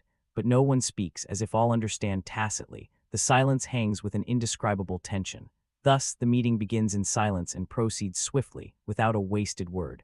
The first issue brought up for discussion is the monster that appeared on the Black Mountain. Essential of the Brand House speaks calmly, her tone measured but sharp. The appearance of a dark magic on the map is extremely serious. Therefore, we must issue directives to each magic faction, or cooperate with the Holy Church. At the same time, we need to dispatch mages to suspected areas to inspect and monitor. The discussion continues smoothly, without a hitch. The first item on the agenda passes easily, like water flowing through a crevice. The head of the Brand House speaks with authority. Since no house objects, the proposal is approved without impediment. Not long after, a female guard enters and announces in a steady voice, "We will take a short recess." At that moment, Dekulin finally exhales, thinking with fatigue laced with irritation, "I'm exhausted. I've run like a madman, not resting for a single minute, just to make it to this damned meeting. Now both my physical strength and my mana are depleted." Yet his face remains composed and cold, as if nothing could unsettle him. Dekulin's traits and character are astonishingly resolute, like a rock standing firm in a storm. Shortly after, people begin to stand, the sound of chairs shifting here and there, figures moving toward the door to leave. At the same time, a hurried voice calls out, "Professor Dekulin." Turning, he sees Alan running up, panic on his face, sweat streaming down his brow. He stammers, "Professor, are you okay? I'm sorry I'm late, so I wasn't allowed to attend this important meeting." Dekulin, however, simply replies, his tone calm as a still lake, "I'm fine, don't worry." But inwardly he thinks, with a trace of suspicion in his gaze, "Now I can no longer look at this child with the same pure eyes as before, because now I know he is hiding his identity." But why does he do this? For what purpose? Dekulin broods, his eyes cold as a blade. He recalls a line from a famous movie in his previous world, then says aloud, "Alan, from now on stand by my side, understand." Hearing this, Alan is astonished. His eyes wide, he can only utter a surprised yes. The line Dekulin had in mind was, "Keep your friends close, but keep your enemies closer." Keeping him close and watching is the safest choice for now. Someday, he will know who Alan truly is. Seen after the short recess, everyone has returned to the meeting table, footsteps echoing through the vast space. The chair's voice rises again, deep and steady. The next issue we must discuss is how to deal with the Bloodwy mages who have appeared recently. As soon as the declaration ends, the room's atmosphere changes instantly, tenser, heavier, like a storm approaching. Dekulin quickly realizes this, thinking, such a sensitive issue certainly won't be resolved easily. Immediately after, a thump on the table rings out, making the whole room vibrate as if the ground had cracked.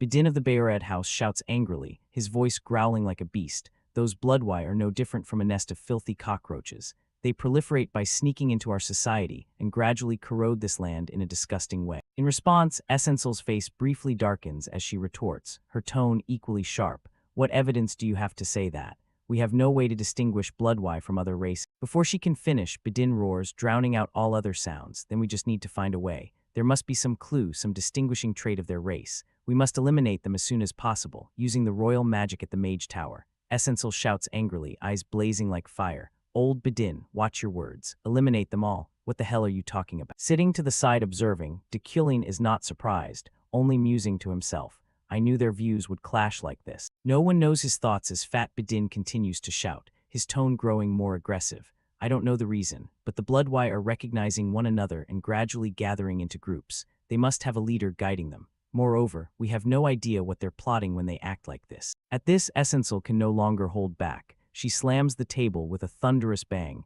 the sound echoing like thunder. "That's just your one-sided speculation." Bidin refuses to yield, growling, "Speculation. The leader of the Bloodwy is hiding and secretly recruiting more followers while we have no idea what they're scheming. Doesn't that disgust you?"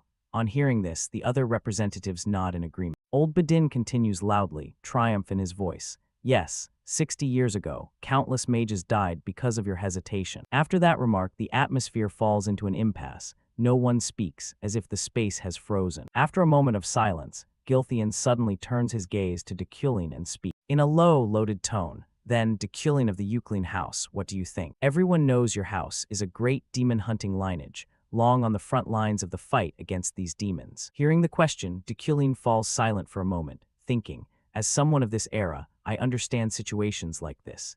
Hatred born from abandoning reason on matters like these always leads to unnecessary misery. However, putting all that aside, suppressing the Bloodwhite is a mistake.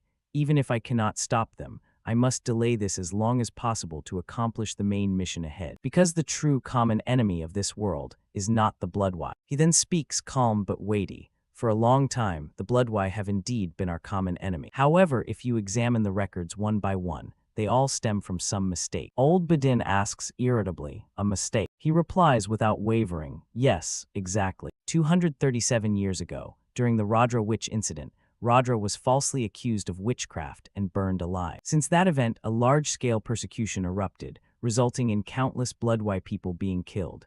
In response, they rebelled, and the cycle of slaughter continued. However, now things have calmed, and the incident you mentioned 60 years ago was actually a political matter. A magic ore mine was discovered on Bloodwhite land. Badin still grumbles angrily. Politics. I think a Euclid who seized that mine 60 years ago and slaughtered many Bloodwhite people has no right to speak like this. I'm certain they're a blood race born with magic aura. Their nature is brutal and warlike. The Euclid house, those who specialize in exterminating demons like you, surely know this better than anyone. Hearing this, Deculin remains calm, his gaze cold as ice. The tradition of our house is to hunt evil demons, not to massacre the Bloodwhite. The old man shouts, the Bloodwhite are demons. The atmosphere becomes tenser than ever, like a rope about to snap. Deculin continues, his voice low but forceful. Do you dare take responsibility for your words? Nearby, Alan remains silent, listening anxiously to the exchange, his hands clenched. Immediately after, Deculin's expression turns extremely serious as he emphasizes, don't casually label people as demons. Their bloodline is just red blood like ours, and those who utter such words may themselves be monsters even more cruel. Old Badin is angered, his face flushed, but he cannot muster a rebuttal. Thus, the first meeting ends without any conclusion. The topic is postponed until the next day. Elsewhere, Gilthian speaks to his daughter with lingering affection. It's a pity I must leave you until the next meeting, my beloved daughter. Hearing this, Sylvia replies nonchalantly, it's only until tomorrow, we'll see each other again. He continues, by rule, each member of the Burkt family must stay in a separate room. So are you okay being alone? She answers, slightly annoyed. What are you talking about? Kids my age already have separate rooms. Don't treat me like a child. Hearing that, Gilthian's face shows sorrow as he mutters, my daughter no longer loves her old father. Sylvia is left speechless, unsure what to say, just standing and looking at her father. After a few seconds of silence, he smiles cheerfully and says, then I'll see you tomorrow, my daughter. The Burkt area has a very high mana density, so at night all kinds of magical phenomena can occur. Read the hotel's rules carefully. She sighs and replies, yes, I'll be good, so you don't need to worry. Cut to Sylvia's resting quarters. At that time, she is holding a piece of paper. Muttering, it seems these rules only sow fear in the children, so I can just sleep normally. Night falls, and while she is resting, a small yellow bird appears. Perching nearby, its eyes sparkling like two gems in the dark. Not long after, Sylvia opens her eyes and rises, struck by a sudden thirst. Her throat dry as a desert. She drags herself to the table, takes a glass of water and drinks. Each cool gulp flows down like salvation. Suddenly, her gaze shifts. A sense of danger spreads through the space, cold as a wind from an abyss. From behind, a stream of deathly aura slowly approaches, like a pitch-black curtain, gradually covering everything it passes and carrying the breath of death. Sylvia is startled and immediately takes a defensive stance, her whole body taut as a bowstring. She suddenly remembers the instruction sheet. Thinking, the space suddenly turned into a corridor. Could I have done something wrong? Her heart pounds, her eyes dart around the room, now warped in a strange way, as if reality is being squeezed by an invisible hand. She hurriedly rereads the lines on the instruction sheet, her eyes scanning each sentence. One passage states, once you lie down and rest in bed, you must not leave it before sunrise. If you violate this, you may be transported to an unexpected place.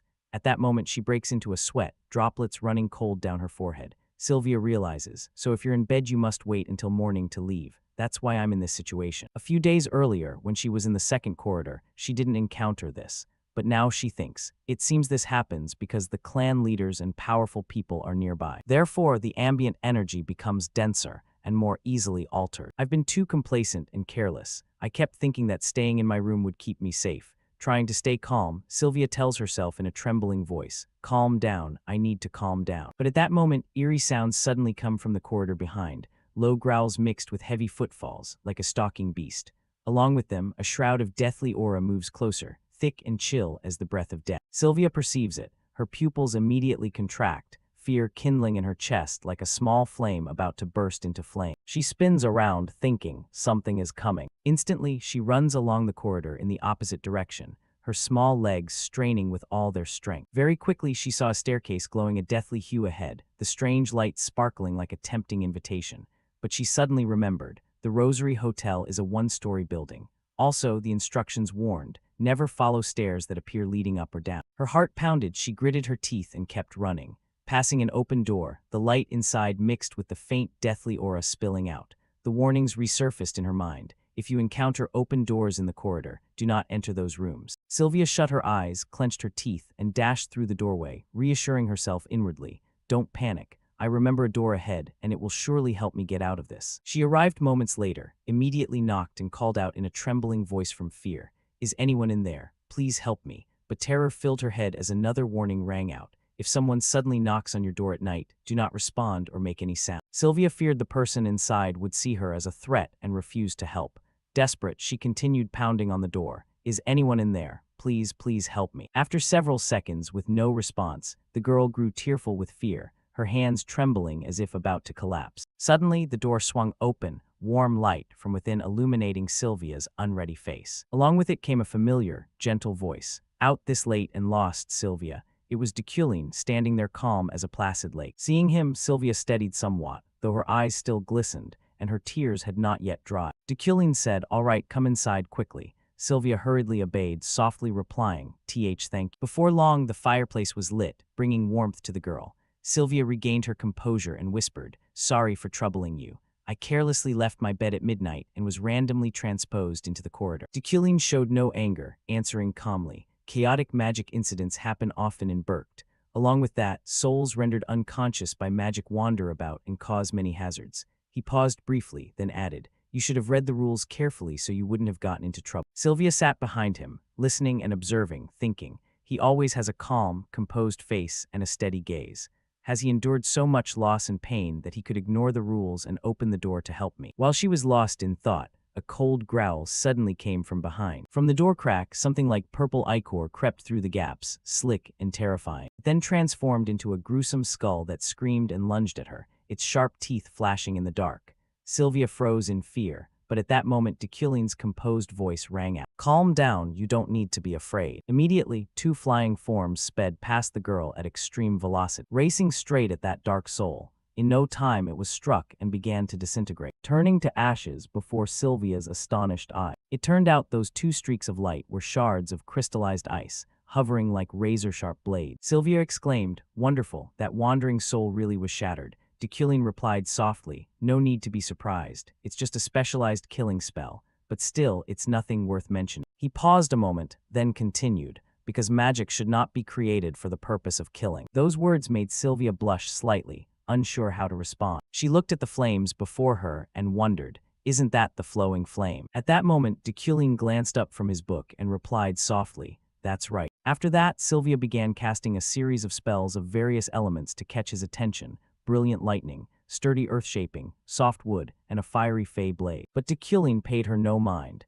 his eyes fixed on the book as if she were nothing but a passing breeze. That made Sylvia somewhat angry. She thought to herself, "He didn't even bother to glance at the glow in my hand. Should I do something more spectacular?" But at that moment de Culin's voice rose, "You're doing very well." Sylvia blinked in surprise, and he continued, "However, there's a slight instability in the wind circle you linked when you cast the fire spell." Those words surprised Sylvia. She hurriedly asked, "Professor, where exactly is that instability?" But de Culin replied coldly, "You should find that out yourself." That response irritated Sylvia a bit, and she protested, "But you explained those details to Efelyn." De Culin remained focused on his book and said indifferently, "Efelyn discovered it on his own. I didn't just teach him." Sylvia bit her lip. While she was still a bit upset, Deculin's voice rang out again. Try to rid yourself of impatience and haste, Sylvia. He paused briefly, then continued. You're still young and have much time to develop. As long as you keep striving, you'll soon achieve what you want. Deculin tilted his head slightly, his voice carrying solid confidence. So, you can advance slowly but steadily.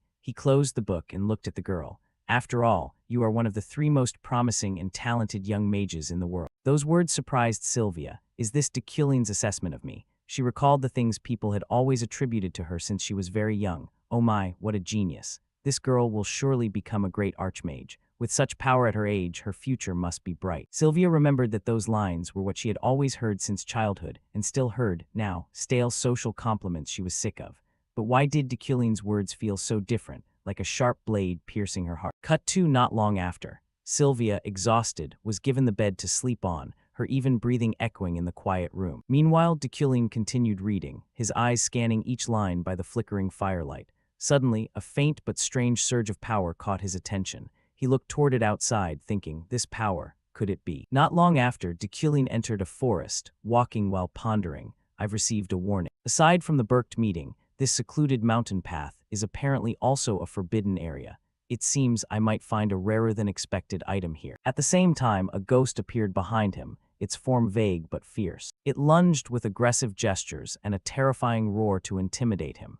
But Deculin did not react. He kept moving as if he didn't see it, his steps steady like a machine. Seeing this, the ghost began to sweat in confusion. It continued to follow, repeating its intimidating acts, growling, swinging, howling, but to no effect, like water on stone. After searching for a while and finding nothing, Deculin suddenly stopped. The unexpected action startled the ghost, which stepped back. He turned and casually asked, "Hey, have you seen any item here that holds a lot of magical power?" But instead, the ghost, startled by the question, babbled and emitted meaningless groans, then ran off as if it had encountered something more terrifying than itself. That left Deculin puzzled too. What on earth is wrong with it? He continued searching, and soon at last found what he wanted. Here it is. Before him lay a log emitting a steady stream of metallic golden power, brilliant like a sun imprisoned. As soon as he picked it up, the system immediately displayed information. Pure mana wood fragment. Details: a piece of a mana tree struck by lightning. This wood naturally contains a large amount of mana and has been refined by the lightning, making it an excellent material. Category: special wood. Deculin read the information and couldn't help exclaiming, "Just as I thought, this is good stuff." He gripped the wood, calculation flashing in his eyes. Since coming to this world, I've trained and researched relentlessly. But this body's abilities aren't what I'd hoped, so I've failed many times. With this wood I can craft a high-quality wand, and my power will surely increase. He stared at the piece in his hand, the corner of his mouth lifting slightly. With effects like this, it's even better than I expected. Time quickly passed until the next morning. After a night's rest, the clans returned to the conference table to continue the unfinished meeting. However, the atmosphere this time was far tenser, like a string pulled nearly to breaking. Fat old Bedin roared angrily. Their blood flows with demon essence, right? Then aren't they demons themselves? Hearing that, Deculin did not flinch and immediately retorted in a cold, blade-like tone. That's an absurd viewpoint. If you add salt to water, do you call the water salt? The heated debate between Deculin and Bedin surprised many at the conference, eyes exchanging doubtful glances. Buzzing talk filled the room like a disturbed hive. Is Deculin siding with the enemy? It seems so, but I thought he was deliberately acting to bait the opponent into exposing themselves. On another side, Uncle Gilthian pondered with a keen, sword-like gaze, snorting coldly. What exactly is the picture Deculin is trying to paint? What is he plotting? Across the room, Sylvia looked at her father, reflecting inwardly. She was certain that not only her father but everyone here thought the same. They believed Professor Deculin must have a deep reason for siding with the enemy, but she was different. His words from last night still echoed in her mind like an indelible melody. They're all wrong. He's only stating the obvious truth. While the argument raged on unbearably, a commanding voice rang out, cutting everything off like a decisive stroke. Enough. It was the respected elder, who declared in a deep tone, an official conclusion cannot be reached in circumstances lacking consensus. The issue concerning the Blood White clan will be placed on tomorrow's agenda. Now focus on discussing other matters. Unlike the Blood White topic, the remaining items were approved quickly, like wind sweeping across an empty field. After a few days, the formal meeting adjourned, and people left the hall one by one, footsteps echoing in the quiet space. Host Bedin, unable to claim the upper hand in the debate, angrily barged into Deculin to vent, his shoulder slamming into him like a sulking child. Deculin furrowed his brow, watching that childish display with irritation. He only wants to win this because of important tasks ahead, yet that inadvertently creates more enemies. Cut to the next day at the Berked shopping district. Dekulin and his assistant were strolling through a shop specializing in magical instruments, the air tinged with the scent of old wood and thick mana. He held glittering gems in his hand, their light reflecting like tiny stars in his palm. Thoughts crowded his mind. I need to craft a wand before returning to the academy. But which material is best? I've never tried this before, it's hard to choose. Suddenly Alan's gaze turned to the entrance as if someone had just come in. He immediately called out, "Professor." Dekulin turned his head and raised an eyebrow, asking, "What's the matter?" Alan excitedly pointed at the newcomer. "That's my hero. Thanks to him, I was able to get here safely." Dekulin was briefly surprised, but quickly regained his composure. The newcomer was Lilia Premen, Deputy Director of the Security Bureau. She smiled softly. "What a coincidence, you're here too, Professor Dekulin." Soon after, the two decided to go to a town eatery to talk. Dekulin thought it was also a way to show his gratitude to her for helping Alan arrive safe. Sitting in the restaurant, Lilia smiled warmly. "Thank you for inviting me to this meal, Professor Dekulin. I know discussing this matter over dinner may be inappropriate, but the investigation is nearly concluded." "What happened to my escort, Veron?" Dekulin answered calmly. "He was killed in an enemy ambush. They either died or fled, so there was nothing more we could do." Lilia nodded, "I understand." While the servers continued bringing out dishes, only Alan seemed delighted, his eyes shining at the fragrant plates. Seeing Dekulin's calm expression, Lilia couldn't help but be suspicious, thinking, "What I'm seeing is completely different from what I was told, isn't it?" She suddenly recalled her recent conversation with Lockhart. By direct royal order, the Imperial Security Bureau had decided to escort Lockhart to Low Kodak, the most notorious prison.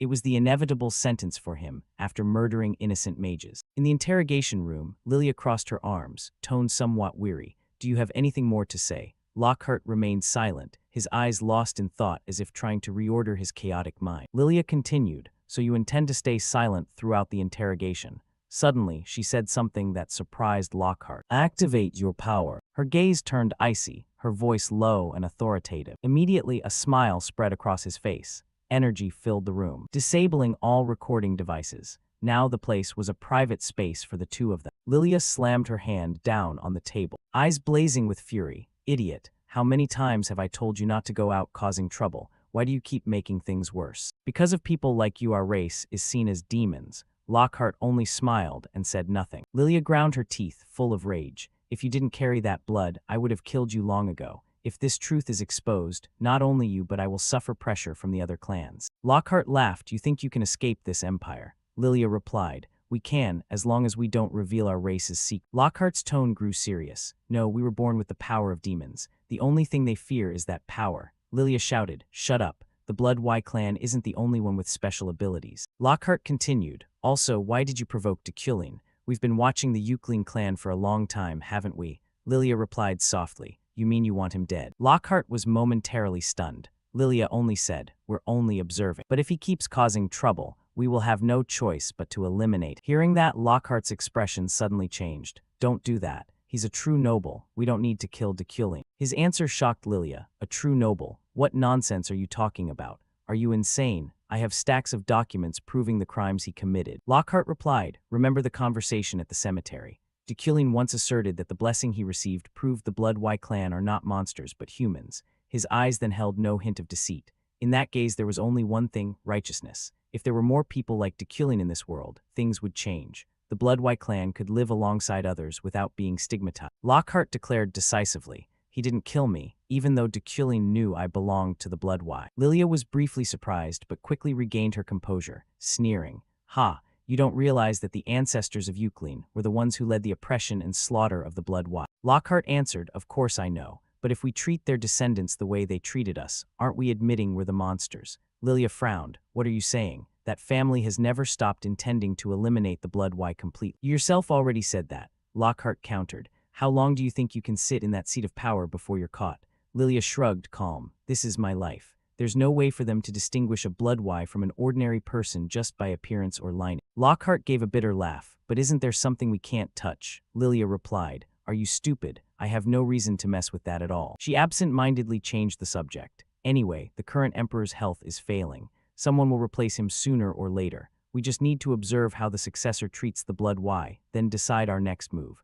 Until then, it's best to stay silent and wait. She looked at Lockhart and smiled coldly. As for you, sit quietly in prison. Back in the present, Lilia continued watching Deculin intently, eyes fixed on him. How could someone like him be a true noble? He looks no different from the others. Suddenly, the sound of approaching footsteps caught her attention. The strong smell of alcohol hit her. Lilia quickly covered her nose, irritated by the pungent scent coming from across. A voice called out, "What's going on? I have nothing to say to you." It was the blonde man whom Deculin had publicly scolded at the previous banquet.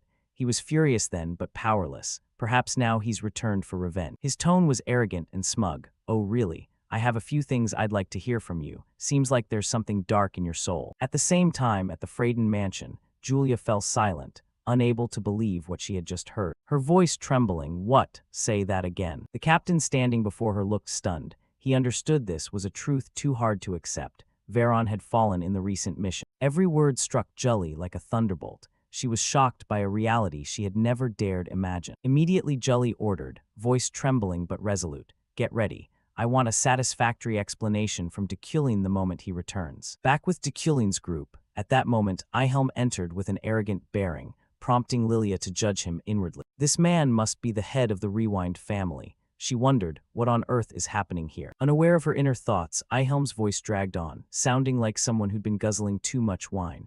"You really surprised me with what happened at the meeting. I keep wondering, why did you act that way? Do you really intend to provoke another family? That question keeps nagging me, I can't shake. What's the real reason? Don't tell me you're siding with the blood why you come from a demon-hunting family." Faced with those provocative accusations, Deculin's face remained calm, showing no emotion. By contrast, Julia, seated across, widened her eyes in shock.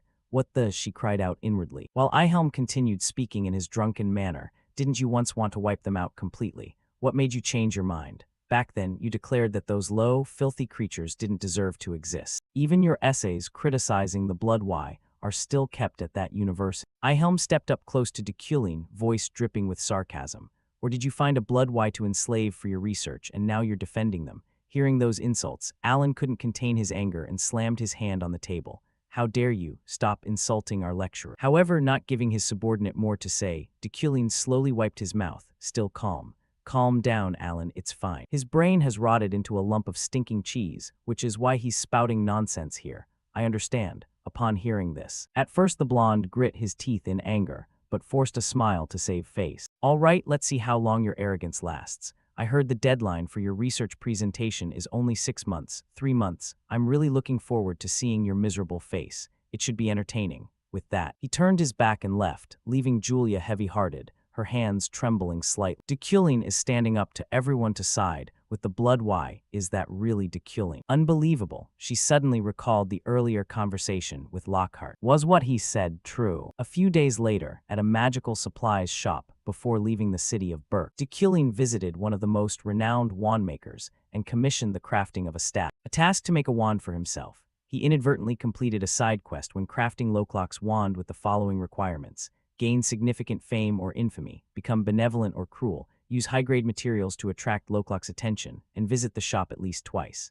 Because Loklok is such a famous smith, it seems Deculin had visited before, so an unknown side quest was completed without his knowledge. After finishing matters at the high-level conference, Deculin and his assistant boarded the train back to the academy. On the train back to the Empire, Deculin and Alan were forced to share a carriage with Vethan.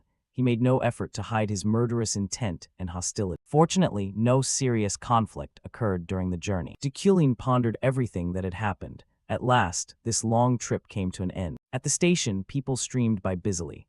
Alan stretched tiredly after the long trip and asked Deculin, "Professor, there's only one more train left. Will we soon see any scenery other than falling snow?" Before he finished speaking, a squad of swordsmen led by Julia approached. They had come to question Deculin about several matters. He greeted softly, "Is that you?" Julia answered, but her face was darkened, gloomier than ever. She seemed unable to accept Veron's death. Her voice lowered with a hint of choking. "I heard you were ambushed on the trip. Fortunately, you are safe." Deculin nodded slightly and replied quickly, "Thank you. Perhaps you already know about Veron." For someone who always cares for her subordinates like Julia, this must be hard. Deculin glanced at the soldiers behind her, wondering what she had heard. They did not look pleased that he was the sole survivor. Julia suppressed her emotions, clenching her hands, voice trembling with pain. I read the news already. I heard you cooperated with him to save other passengers. Is that right? I just want to ask one thing. She gritted her teeth, voice shaking. How did he sacrifice himself? Silence fell over the space. Everyone expected reproach, but instead it was mourning for the deceased, someone Julia once loved and cherished. Her eyes fixed on Dekulin, filled with an irreparable pain and loss. Dekulin met that gaze, bewildered and unsure what to do. Some truths, if spoken, only increased the listener's suffering. They stared at each other in silence as the heavy atmosphere settled. Dekulin wrestled with whether to tell Julia the truth, that Veron had intentionally tried to kill him, that it had all been a prearranged plan. The confrontation ended in an unexpected way. At first he meant to speak, but now, standing before her, he couldn't bring himself to say it. Should I tell Julia the truth about what happened that day? But if I do, it would be too cruel to her. Julia's resolve was not easily shaken, but her heart was not strong enough to bear such a harsh truth. If she knew, she would surely blame herself, carrying guilt and torment forever. Julia was the kind of person who always took responsibility for her subordinates' mistakes and punished herself. Some things are perhaps better left unknown. If facing others' anger for hiding the truth is the price, Dekulin was willing to pay it. While he hesitated, the conductor's voice broke the silence. Train number 4 is preparing to depart for the Empire. Ticket holders please board immediately. Around them, passengers began moving hurriedly. Dekulin could not prolong the conversation any longer and spoke slowly. That's hard to explain. He was overly emotional. At Dekulin's answer, Julia's expression darkened, and she sighed sadly. More than anyone, she knew what Veron was like. Some of her worries seemed to ease. Julia bowed in thanks. I understand. We will set out to search for him now. Please get some rest. The squad of swordsmen quickly departed, leaving Dekulin standing there with a cascade of thoughts and questions. He recalled the moment Veron hung outside the train. Ironically, he was no different from him. Intense emotions can make people lose reason, but after all is said and done, what is truly right? After the swordsmen left, Alan immediately voiced his indignation. They were rude, Professor. We were victims of that attack too, yet they looked at us with such displeasure. Dekulin replied calmly, It's fine, they're just fools. Suddenly a familiar voice called from behind, Why did you hide that? It was Sylvia, who was also returning to school on the same train as Dekulin. He turned, puzzled. Hide what? Sylvia quickly reached into her bag, took out a book, and handed it to Dekulin. She said softly, This is a gift for you. After saying that, she immediately turned away and hurried off. Seeing this, Alan couldn't hide his surprise. Professor, what is that? Dekulin sighed, voice revealing exhaustion. I don't know either. This journey had been truly long, and even with everything over, he still felt drained. All he wanted now was to return home and rest as quickly as possible. Dekulin signaled to Alan, Let's head back. Yes, Professor. While on the train back to the academy, Julia and her knights arrived at the crime scene, which was a short distance from the 4th stop, less than an hour from Berkt. An officer from the security bureau was there and began explaining the situation. When the first attack occurred, Professor Dekulin had worked to secure the train and helped rescue the survivors along with the knight Veron. He said, then presented photographs taken by the photographer for their review. Look here, the train was attacked a second time, causing the entire convoy to plunge off the cliff. During that, it appears knight Veron fell with the train. But strangely, the VIP carriage where Professor Dekulin stayed the whole trip was mysteriously suspended in midair. Sadly, the area is so remote that only eyewitness accounts from those on the train serve as testimony. You've read the article, I assume? We have, Julia replied. I read it before coming and saw the photo of Professor Dekulin calmly sitting in the carriage suspended in midair. The officer smiled smugly and added, Perhaps the head professor subdued the attack. No exaggeration, he was like a one-man army, ha ha ha. However, the knights could not laugh. The man they respected was gone, while the one they disliked survived. Sensing the tension, the officer quickly concluded, in short, based on what we gathered, both survived the first attack, but knight Veron did not survive the second and fell down the cliff. After hearing that, Julia bowed politely in thanks. Another knight asked, Did you find anything left behind by knight Veron? None, the officer answered. What about whoever was behind the ambush? Sorry, we cannot investigate this. There is an unspoken rule against probing crimes that occurred on the road to Berkt. While the knights continued trying to ask for more details about the attack, Julia quietly stepped to the cliff's edge and peered down to where Veron and the train had fallen. Below was the bottom of a misty gorge, a white expanse stretching endlessly to the horizon.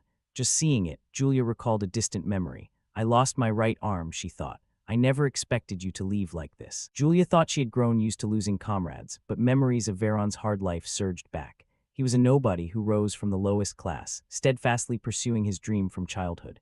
After countless hardships and ceaseless effort, Veron finally achieved what he sought, yet now he lay here, What exactly happened back? Cut to the Euclid family manor. Dekulin had just returned from the long journey. He was greeted by the piercing shout of his sister, Uriel Vondelin Euclid. She had learned he'd spent money on frivolous items and exploded in anger. I've put up with you for far too long. I thought you changed, but you bought those things with the family check, didn't you? Seeing her mistress enraged, Steward Roy rushed over to soothe her. Mistress, please calm down. Uriel brushed Roy aside and continued scolding. You've already forgotten what I told you, haven't you? Our family isn't overflowing with wealth. At this rate, the Euclid family won't last 2 months, you idiot. Hearing that finances were near rock bottom, Dekulin worried, recalling that the cost of the wand making exceeded his estimates by far. So this is the consequence of overspending, he thought.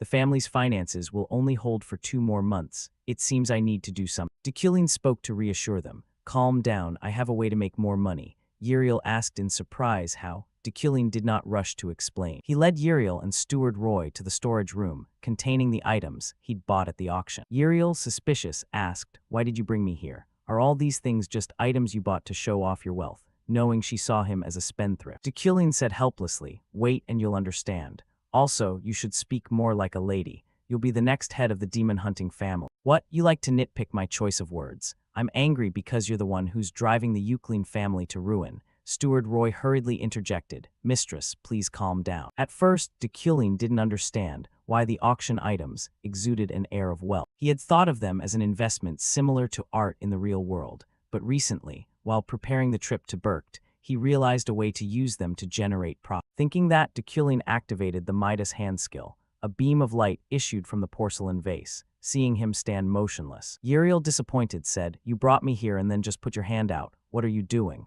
Are you crazy? Mistress, please be cal. Roy hadn't finished speaking. Dekulin cut in, I'll take these items back to auction. Go fetch someone who can appraise them. Uriel, shocked, shouted, what? You only just bought them and now you plan to sell. Antiques should be kept. Those items won't even fetch half of what you paid. Silence, Dekulin replied. Not wanting to argue further with Uriel, he ordered Roy, go call an appraiser right away and move these items. Although puzzled, Steward Roy had no choice but to comply. Dekulin turned back to the porcelain vase he'd used his skill on.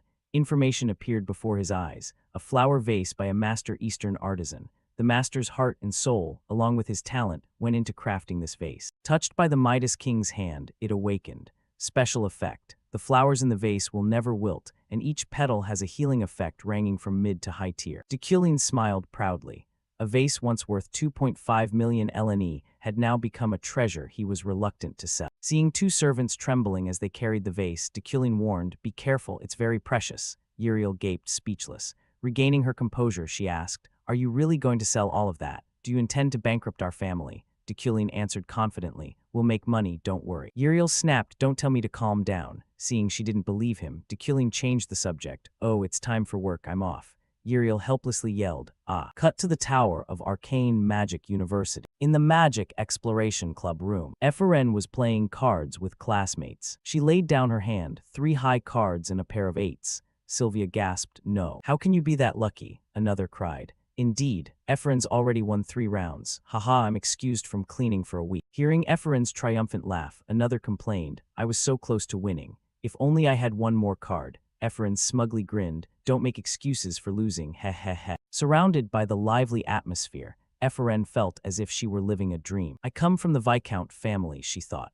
I never even dared dream of attending the academy before. Since arriving at the Tower of Arcane Magic, people have disliked me for no reason. Not only students, but even some professors treated her unkindly. So much has happened, but now I'm here in this club with friends. I'm really starting to love this simple magic exploration club. Sylvia, surprised, looked at Eferen and said, we're just a normal magic exploration club. Eferen, watch your words. Eferen nodded, sorry, I was wrong. Just then the door flew open. A booming voice shouted, you foolish kids. What is this? What the hell is this club doing? Another man appeared, looking pleased. I told you, Professor.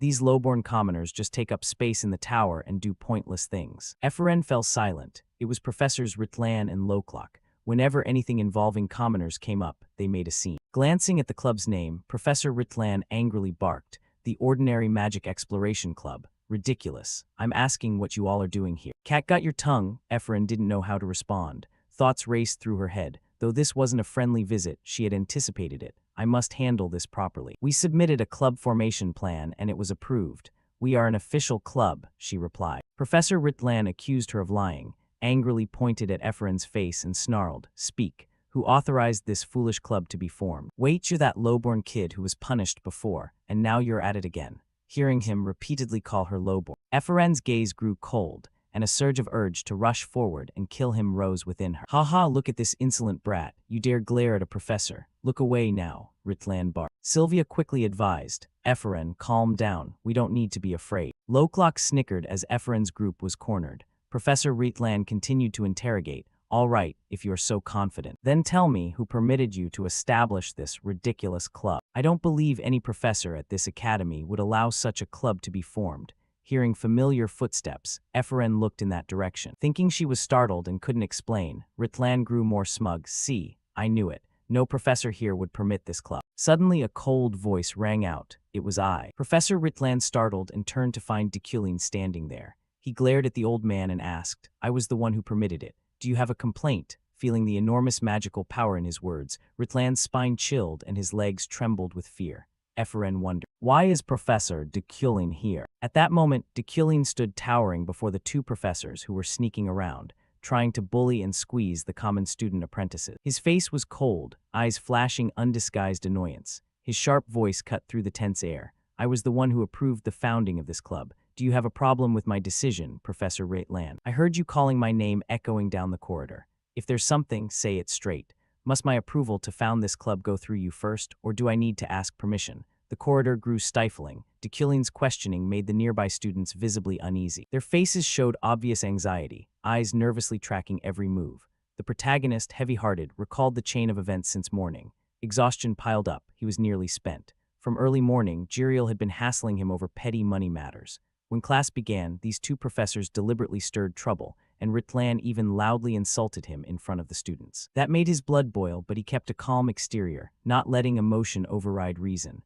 Old Ritlan's face went pale when he saw Dekulin. Sweat poured as if he'd been doused. He stammered, trying to put out the fire. "Professor, senior professor." He pointed toward the room, voice trembling, inventing a ridiculous excuse on the spot.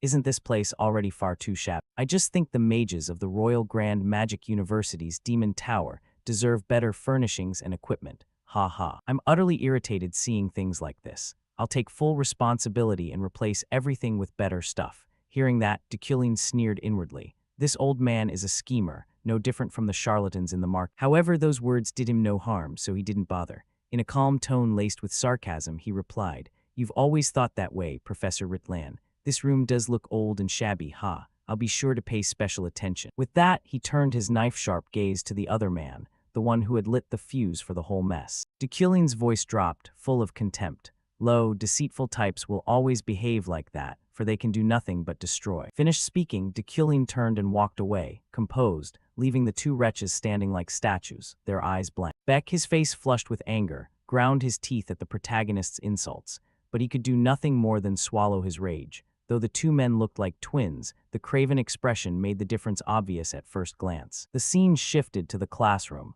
where the protagonist prepared to begin today's lesson. The class buzzed, students' whispers rising like waves against the shore. "It's been a while since Professor Dekulin's class. Yeah, he's been so busy he's practically smoking. I wonder what happened over there. Who knows, but that train attack was in the Wizard magazine last month.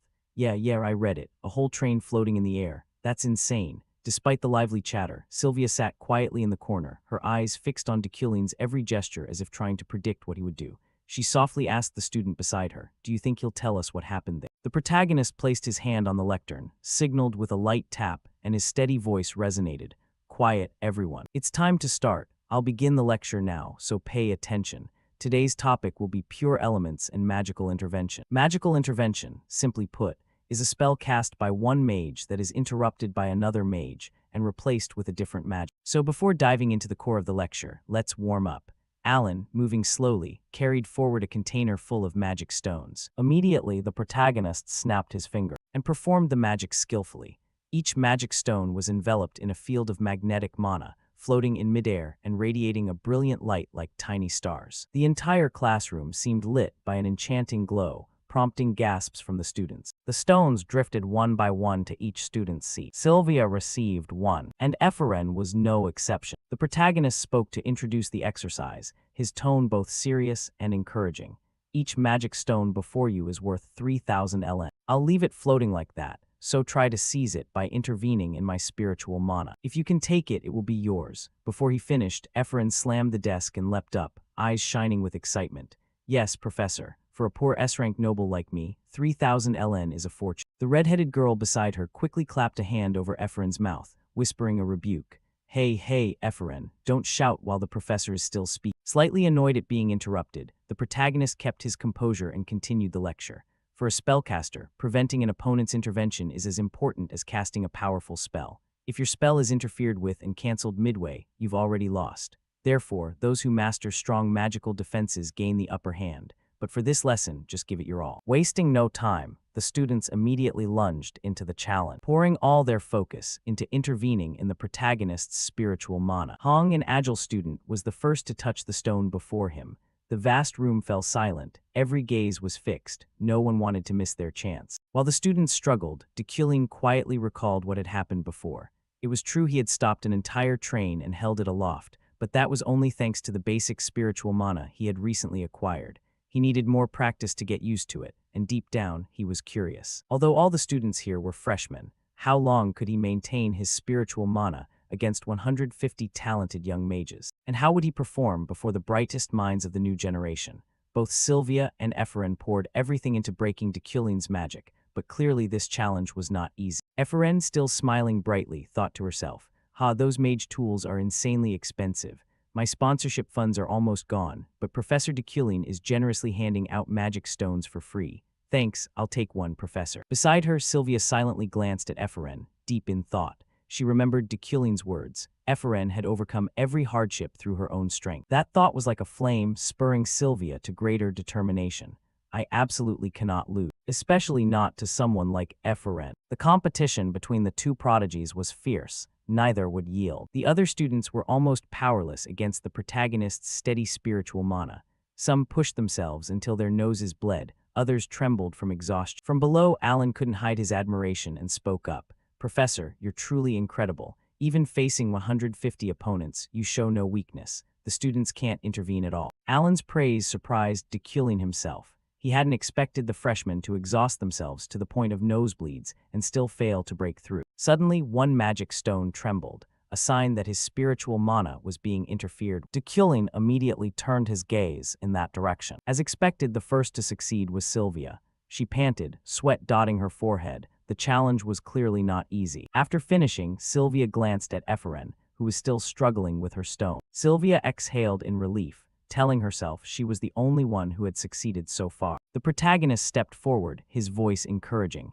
"Well done, Sylvia. You are the first to complete this exercise." Seeing Dekulin approach, Sylvia was briefly surprised, but she only nodded slightly and did not reply. From the start, Dekulin had predicted Sylvia would pass this challenge easily, though he hadn't expected her to have to exert herself so much. He scanned the classroom and asked, "Is there no one else?" The other students were still struggling, showing no sign that a miracle was about to happen. If no one else succeeds then. Before he could finish, Dekulin sensed another intervention. He smiled slightly. Another person just succeeded. Sylvia's expression changed instantly, her eyes wide with surprise. What the heck? And as expected, Ephraim's talent was by no means inferior. She broke into a radiant smile, though she was nearly collapsing from exhaustion.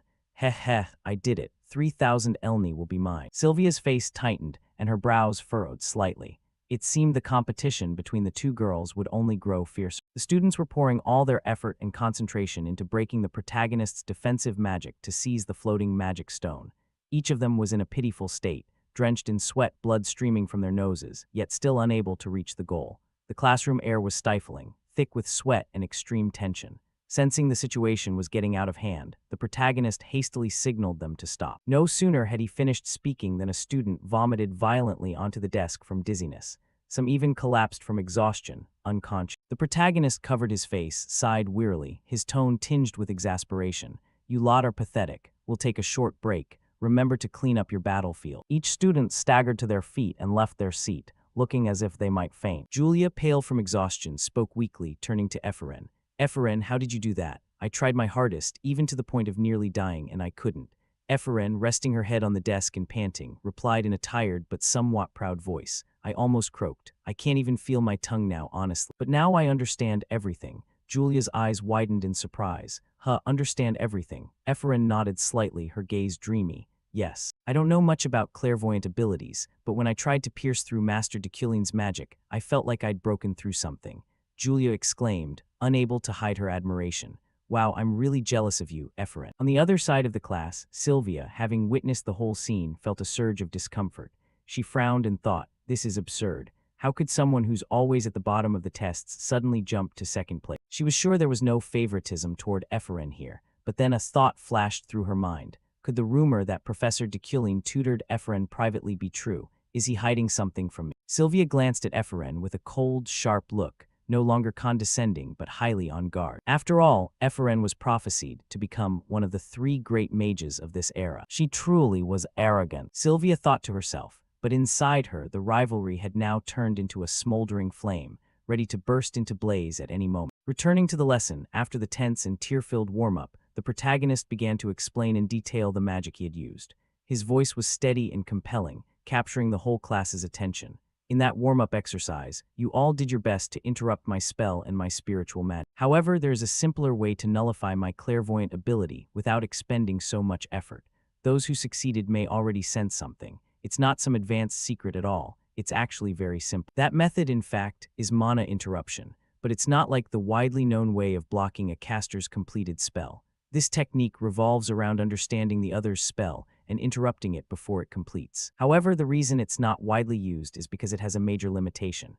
He paused briefly, watching the students' reactions, then continued. Mana interruption, Only those with many spell circles can do that. The truth is you can only use mana interruption on spells you already know, and it's not encouraged. In most real combat situations, people use shields to defend or a counterspell instead. Still, you have to try to gain experience. I want you to take this opportunity to fully understand what mana interruption is. The main difficulty of mana interruption is finding the center of the magic circle.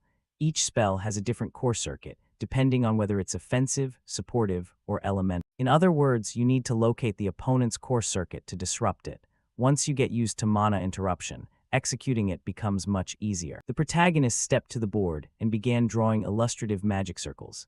Now, I'll teach you how to find the core circuit of most common magic circles. First, look at this magic circle called Thunder Mace.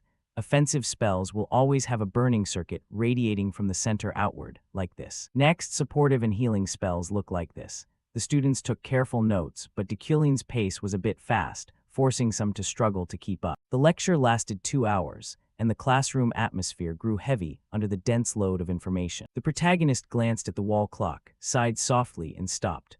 Although a bit of the lesson remained, time had run out. My time was wasted enough, so I'm sure no one will complain. Study on your own, think for yourselves, and figure out the rest of the lesson. The midterms are coming up. Before that, you'll have an open practical exam, so remember what you learned today. It's going to be important. All right, class is dismissed. Goodbye, everyone. With that, Deculin hurried away, leaving the class bewildered and unsettled.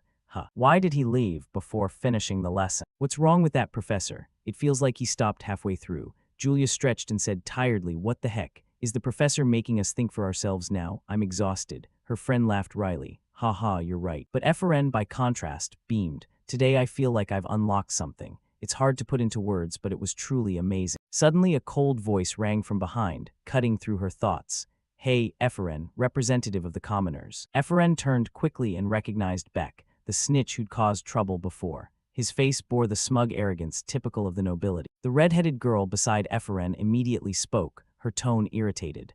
Beck, what are you trying to stir up this time? Last time you brought Master Ritland to disrupt our gathering. What's your itch this time? Beck merely curled his lip, speaking mockingly. Oh please, you commoners love showing off. Ephraim, how did you climb from the bottom of the class to second place? Ephraim replied calmly, a hint of derision in her smile. HMPH, even if I told you, it would be useless. Before she could finish, Beck cut in, insulting. A commoner with no house or wealth, how did you bribe him, Ephraim spun around, eyes blazing with fury. What did you just say? Beck tossed his head, arrogant. It's true. Everyone knows you get private lessons from Professor Deculin, don't they? Ephraim immediately shouted, her voice trembling with anger. What nonsense are you talking about? I've never done such a thing. The argument drew Sylvia's attention, who was standing nearby. Beck continued to provoke, his tone growing more venomous. It's obvious, still denying it. You're just an idiot, not even from the academy. How could you progress so quickly? So Professor Deculin favored you before, right? Maybe he wanted to give you the mana stone, which is why he acted that way. If that's true, everything makes more sense. Because you're just an orphan with no home, so. Before he could finish, waves of mana flared up, filling the room.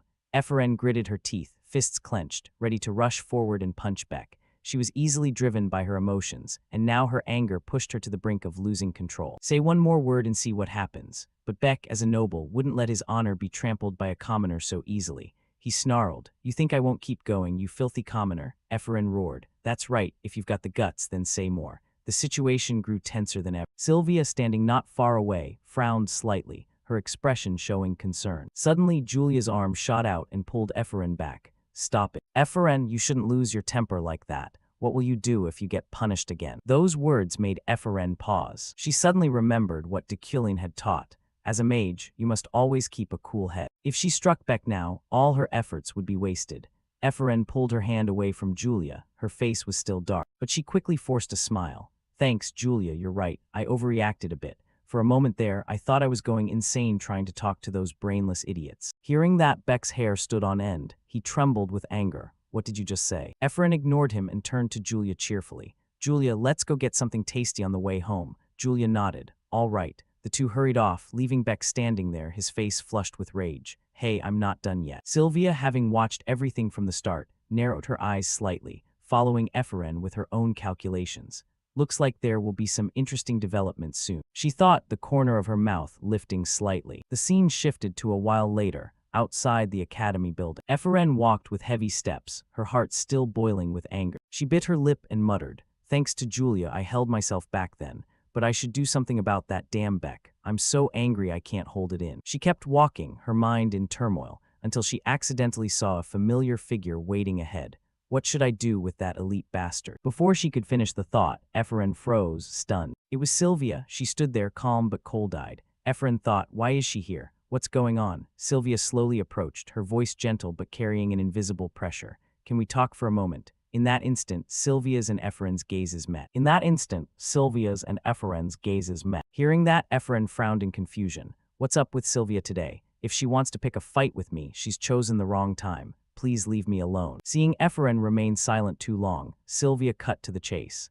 "Eferen, do you take private lessons with Master Dekulin?" Upon hearing this, Eferen's anger flared. She couldn't hold back and shouted, "I knew it. Come at me then if you dare. And why are you asking me that? Do you know the past between me and Master Dekulin? Why would I let him tutor me privately? You know nothing. Moreover, did you seriously stop me here just to spout that nonsense? Why is everyone bothering me today?" Sylvia stared at Eferen, realized she wasn't lying, and her attitude softened. Sylvia haughtily said, I see. Fine, whatever, you have no right." But before Eferen could reply, Sylvia dropped a piece of information that froze her. "But did you know? After her father died, Professor Dekulin didn't enter the laboratory for 3 years. Not even once." It's obvious. Professor Dekulin couldn't do anything without my father. Just so you know, my father was a genius when he was alive. So you should also know that Professor Dekulin started going to the laboratory every day 3 months ago." The remark struck Eferen like a thunderbolt. She stood there dazed for a long time. Sylvia continued, "He cleared out the lab, hired an assistant professor, and bought a pile of magical equipment.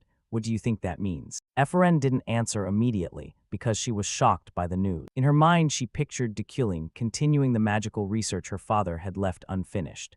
But this was strange, since Dekulin wasn't clever or talented enough to finish it alone, was he? If not, why would he need to choose my father? Remembering those unpleasant memories, Eferen clenched her fist. She tried to feign indifference. Who knows, maybe he's just running some experiments. After all, he's a senior professor. What does that have to do with me? Sylvia smiled, not exposing the lie. "Nothing, I just said it so you'd be aware." With that, Sylvia turned and left, leaving Eferen in a tangle of chaotic thoughts. Scene shifts to Wednesday, the final lecture before the midterm. At this time, Dekulin's class was gathered on the 5th floor, an area suitable for combat practice. The professor hadn't arrived yet. Julia quietly asked, "Eferen, what kind of practical exercise is Professor Dekulin planning? Why drag the whole class all the way out here?" Eferen shook her head and replied, "Who knows, it seems he's plotting something again." Suddenly, Beck lunged forward, shoved Julia aside, and didn't offer a single apology, an action no different from a delinquent's. Julia angrily scolded, "That arrogant noble is at it again." Eferen stepped forward to advise her, Let it go, why bother fussing over that brat? At exactly 15:00, Dekulin appeared at the gate and stepped to the center of the stage, where he began to speak while looking down at everyone. Silence, class, it's time for the lesson. As soon as he finished, the noisy chatter fell silent.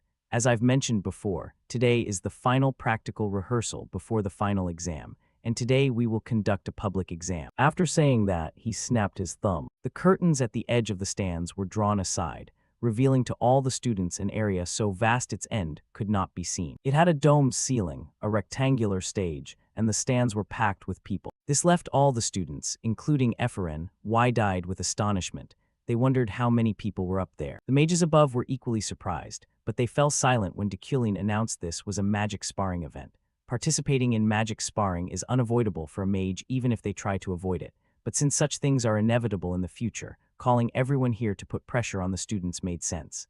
Next, Dekulin began explaining the rule. You may use any spells to fight each other, but you must use at least 3 pure elements. Don't make winning or losing the most important thing. Just focus on the match. I will supervise you and take notes on your strengths and weaknesses while observing from outside. I hope you'll all improve further after today's evaluations. Professor Relin, please come up. Relin hurried forward at once. He awkwardly scratched his head as the mages and audience turned their attention to him. Professor Relin will serve as the audience for the matches to avoid life-threatening situations or unnecessary damage. So strip away your weakness and give him your all. Ha ha, leave the rest to me. After saying that, the two of them went down to the stands. Dekulin's voice rang out again. We will begin the class now. Who's first? At first he hesitated, but then chose one of his friends as an opponent. Seeing both in position, Dekulin announced loudly, "You two have 3 minutes, begin." The matches proceeded energetically. The students gradually grew accustomed to the pressure, and their skills improved dramatically. Beneath the stands, Dekulin took notes intently, while Relin struggled to keep up. And the quality of the matches clearly rose as students focused on their spells,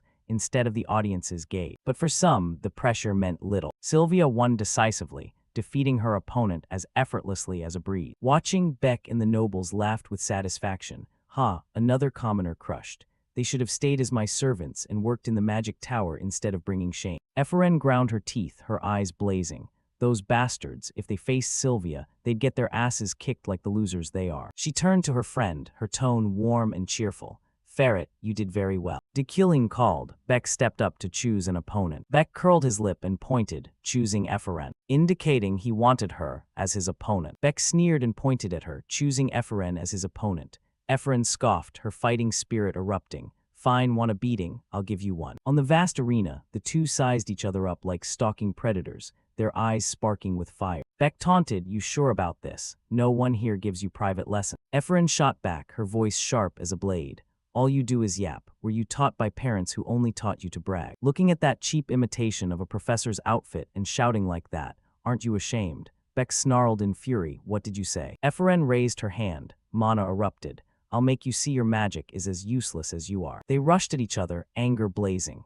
Beck shouted, you low vermin, as he gathered mana, and unleashed a powerful counterspell. Let me send you off to the afterlife to meet your parents. The spell shot at Eferen, forcing her to fall back, and a terrible explosion filled the air with choking dust. Beck laughed triumphantly, ha ha, you fool. But before his smile could form, the spell in his hands was altered. Eferen intervened, seized the casting, her eyes flashing, her voice icy. There's an old saying in the magic tower that nobles deserve to be smashed to pieces. She returned the stolen spell, aiming it straight at Beck. He panicked and ran with legs buckling, but how can a noble run? One blow sent him crashing to the floor, humiliated.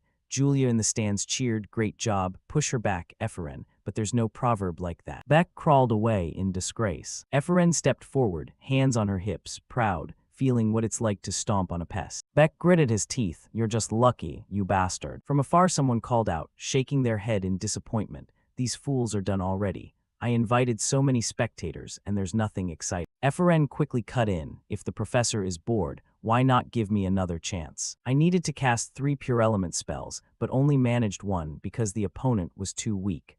The match ended before I finished the exercise. Dcwlin nodded. I understand it's not your fault. Fine, choose anyone as the next opponent. Without hesitation, Eferen pointed directly at Dcwlin, her voice decisive. I want to choose Professor Dcwlin as my opponent, may I? The arena erupted. The audience gasped, anticipating a earth-shattering showdown. Hearing Farron's bold declaration, the arena exploded with astonished murmurs. Is she crazy? Professor Relin flushed and roared in anger. What? Look at that insane brat. Do you know what you're saying? Sylvia in the stands narrowed her eyes, her look full of doubt, stirring a puzzled ripple. Criticism rang out sharp as knives, but Efren stood tall, unconcerned. She thought inwardly, eyes blazing. Of course, they're shocked by what I said, but I'm not a fool acting without thought. This is a golden opportunity to challenge Professor de Kulin.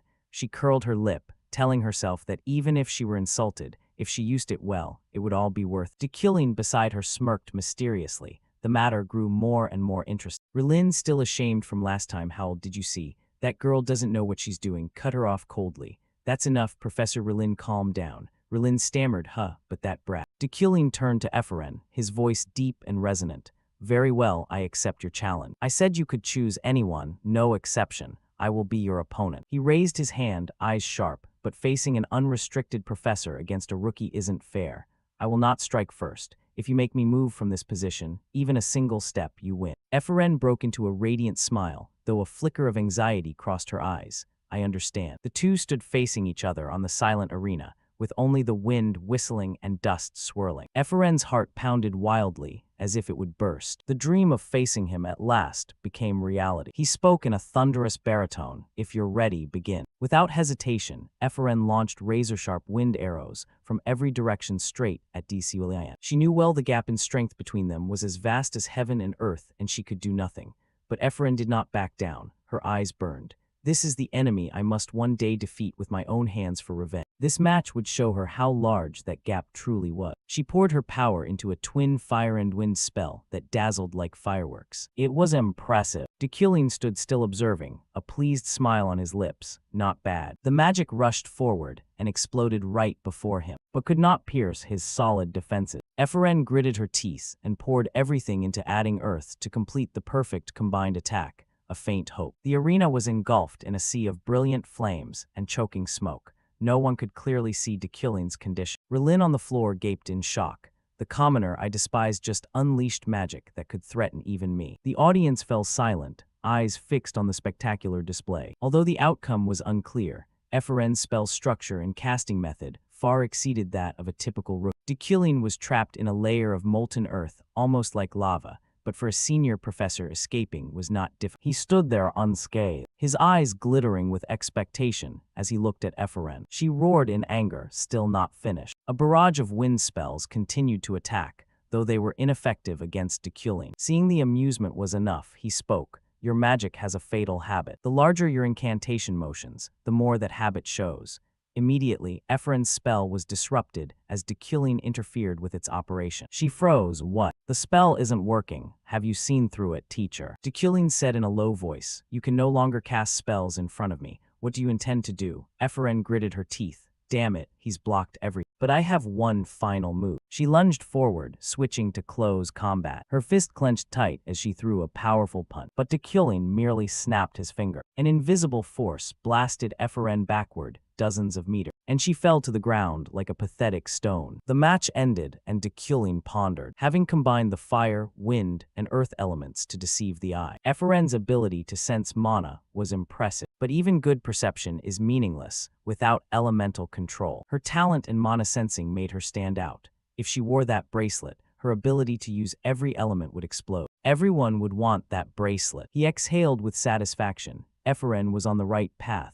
A virtuous person like her would achieve much. De Kulin stepped forward in a warm voice. The result is clear. Truthfully, you didn't fight badly. Eferen was stunned, her eyes strange. Professor de Kulin praised her. He turned and left a reminder. The public training is over. Focus on the midterm exam. The students in the stands buzzed. What? Professor de Kulin said that for the first time. Yes, Eferen did well. The match with Beck was boring, but this one was top tier. Beck sat humiliated, gritting his teeth with no pride left. Eferen broke into a radiant smile. I've been recognized. Her friends surged forward cheering. Wow, you're amazing. Eferen, you're the best. You're our pride. Scene cuts to the Red Stone Adventure Group in a coastal city, owned by a clan in the Western Empire. Gainus's group was waiting for a ship at Lucan Harbor. She pointed at the approaching vessel and said excitedly, they're here. Then the ship docked and two children quickly disembarked. Gainusa laughed. Hey Leo, Carlos, long time no see. How have you been? At that moment, a girl's voice rang out. Gainessa, long time no see. Hearing that voice, Gainessa waved and called, Ria, welcome to La Harbor. Do you remember me? Maybe a little hess-hess. The girl rubbing her head is Yuria, a girl from the islands where Ara, Kim Woo-jin's ex-lover, was possessed. At the bustling dock where Ganesha's mercenary crew anxiously waited, the people they'd been watching finally arrived, bringing with them the salty sea breeze. Ganesha rushed forward and hugged Yuria tightly, her face radiant as sunshine. Oh baby, I missed you so much. The loving squeeze made Yuria blush. The teammates hurried over, panicking to intervene. Captain, calm down, you're squeezing her too hard. That's clearly bullying a child. Ganesha laughed loudly, released her, scratched her head, and apologized. All right, my bad. Yuria lowered her head, her gaze thoughtful as if drifting into distant memories. She recalled the fateful moment when she was transported into this world. That day, a blinding light had appeared in Deculin's office and swallowed her whole, as if erasing her from reality. The light flared brilliantly, engulfing her until everything around vanished. No sound, no image, only nothingness. When she opened her eyes, she found herself in a completely unfamiliar world, magnificent and mysterious. The first voice she heard was Ganesha's, full of indignation. Deculin dared use a child like this. I won't take that mission. A teammate argued. What do you mean? You agreed at the start. Weren't you just bewitched by his handsome looks? Do you know how much the cancellation fee is? Seeing the familiar faces, Yuria suddenly realized they were the characters she and her team had spent sleepless nights designing and pouring their hearts into. Now they stood before her alive in flesh and blood. Ganesha stepped up to where Yuria sat, voice warm. You're Yuria, right? Yuria glanced around at the wind-filled dock and the sunset, feeling wistful. She remembered the game's setup. Before her stood Ganesha and the Red Mercenary Squad, legendary figures. If this were the game, based on her memories. She murmured softly with a hint of anxiety. Yes, I'm Yuria. And so everything led to this fateful meeting. In the game she had created, Yuria had become the protagonist, embarking on a tumultuous journey. Back in the present, Ganesha's voice rang sharply across the harbor. Hey Leah Carlos, stop running around or you'll fall now. Watching Ganesha take her hand, Yuria thought silently. This is Ganesha, the strongest adventurer in this world. Her greatest goal now was to survive. The best way was to stay with Ganesha, who guaranteed absolute safety. Meanwhile, she had to find a way back to her old world, however slim the hope. Cut to Deculin Manor. He had just received a package from the Magic City, his heart pounding. At last it had arrived. He opened the box, his eyes lit up. Inside was the custom-made magic staff he'd ordered. Euclid staff by Lockalok, a masterpiece crafted by Master Lockalok for Deculin. An exclusive item of Deculin von Grahen Euclid. Classified as a special effect magic staff, it stores up to 500 mana. The staff functions like a regeneration ring, seamlessly elevating spell. Holding the staff, Deculin couldn't help but exclaim at the exquisite, top-tier aesthetic detail. The staff was not only stunningly beautiful, but intuitively optimized for the user's magic.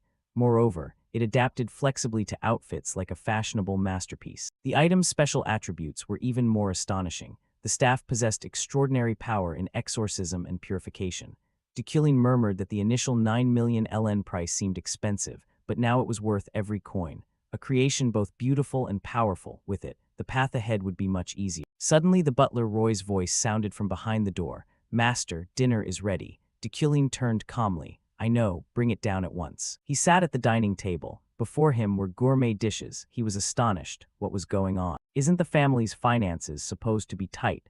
This meal is more sumptuous than on holiday. Uriel, sitting opposite, replied shyly, of course it's lavish. This is an encouragement meal. Roy smiled and explained, do you remember the artifact you asked me to sell? The response exceeded expectation. When the listing went up, bidders flocked in, turning the auction into a frenzy. Miss Uriel and I were nearly stunned. The money not only covered the shortfall, but would comfortably run the family for years. Uriel blushed. Roy continued, this is how the lady expresses her gratitude. Please accept it, sir. Deculin smiled brightly, said nothing, and merely nodded. The meal was delicious. Uriel still snapped, It seems you know what you're doing. The two ate in silence, a rare harmony like a warm family portrait. But someone upstairs suddenly spoke up teasingly. You're holding your posture wrong, Uriel. Cut to the upstairs office at the academy. He sighed in exasperation, clutching a stack of documents. It's really the old DCULEIN files, just a mess. With the midterms approaching, Deculin worked hard to draft the questions. To find inspiration, he reviewed the old Deculin's questions, but only grew annoyed. They were all meant to torment students. He just wanted to show off. I am noble Deculin, the supreme mage. Taste my exam and despair. These questions only revealed his petty arrogance. Deculin shook his head.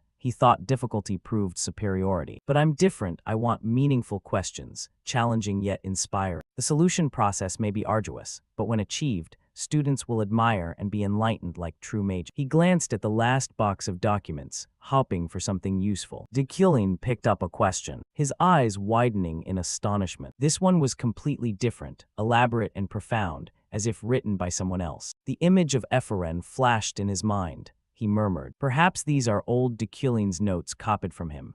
Though the difficulty is comparable, this question sparks intense interest. If students grasp it and channel mana correctly, a miracle will occur." Suddenly, from the paper in Dikilin's hands, a brilliant, multicolored flow of mana exploded and spread throughout the room, converging into the form of a vivid mana girl. Dikilin looked up, eyes bright. How fascinating. Solving it correctly and channeling mana would produce this image. Each color represented an element. Their blending created an exhilarating feeling. This was the perfect tool for teaching pure element magic he'd been seeking. Dikilin's body trembled as a surge of envy rose. The old Dikilin must have recognized how subtle this question was. But he couldn't have created it himself. Wait, who is this woman? If the question was written by Epheren's father, this figure could be her mother. Cut to the headmaster's office. She held the magical meeting document and said softly, "How interesting." The bloodline issue was postponed to the next meeting, signed by the Grand Elder Berkt Drezechten. The headmistress murmured that the discussion ended up this way surely,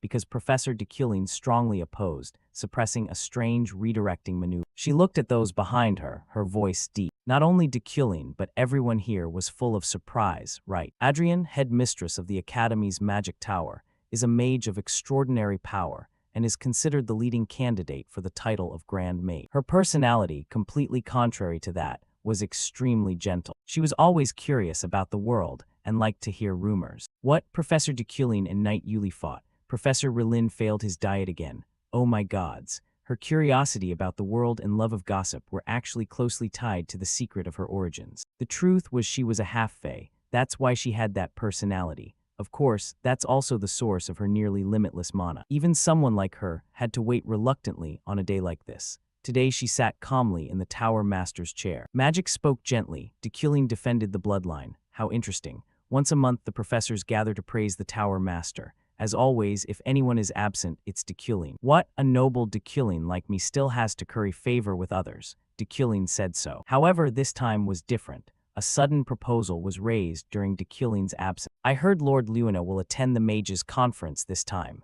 Luina, the one who once dueled Professor Dculin, is coming to contend for a senior professorship. You'd give up your post for Dikilin's plan. I thought that person had returned to the kingdom. Sounds intriguing. Why would Lord Luina suddenly do that? Has he come to the Empire? Ha ha ha, once he secures a position, he'll return here in an instant. If that happens, our magic tower will gain great benefits. After all, Lord Luina is highly esteemed in the kingdom. And compared to Professor Dkulin, you defended the bloodline. I'm not trying to disparage the current senior professor or anything. All right, if Luina truly returns, I'll consider it later. As soon as the Tower Master finished speaking, the professors' faces relaxed somewhat. It seems Dkulin is quite disliked. That's enough for today. I have work to do. Professors who haven't submitted exam questions, hurry up. Yes, sir. Sitting alone in the Tower Master's room, she thought to herself that Dkulin's recent behavior seemed a bit odd. To think the exam Dkulin submitted was actually done by him, it's unbelievable. Someone must have done it for him. Should I stir him up a bit? If the two sworn rivals Luina and Dculin were to meet, haha. If that happens, it'd be so fun. This will be very interesting. A few days later, the midterm for pure elemental magic knowledge began. Whispers echoed throughout the lecture hall.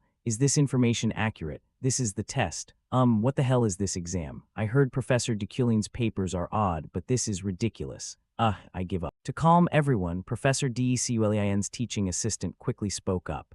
All right, everyone, stay calm. The structure is unconventional, so I understand your confusion, but this is indeed the exam. The midterm on pure elemental magic knowledge will take place over 10 days. The deadline is midnight on Sunday, when the Magic Tower's official schedule of teaching and learning ends. Each student will take the exam in an assigned private room.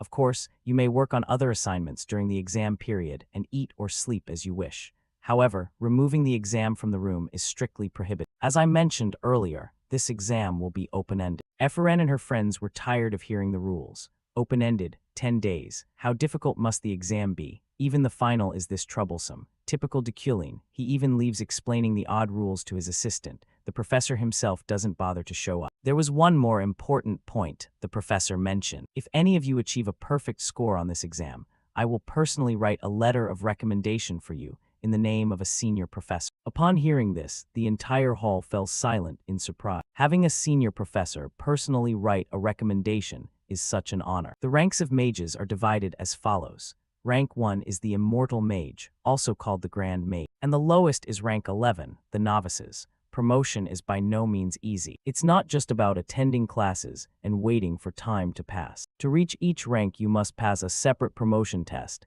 and passing is difficult. But what if you receive a recommendation from DECULIN, a 4th rank Imperial Mage? It's a prestigious promotion endorsement, a powerful card. Efren squinted, thinking, what? DECULIN's recommendation? Yeah, that mortal enemy would endorse me. Just hearing it drains my motivation to take the exam. I don't want anything to do with it. But wait, what if I actually get a perfect score and receive DECULIN's nomination? Haha, if only you hadn't written that letter for me back then, you wouldn't be kneeling before me now. You fool, please spare me. The mischievous brat was already daydreaming. She smiled in satisfaction at her fantasy.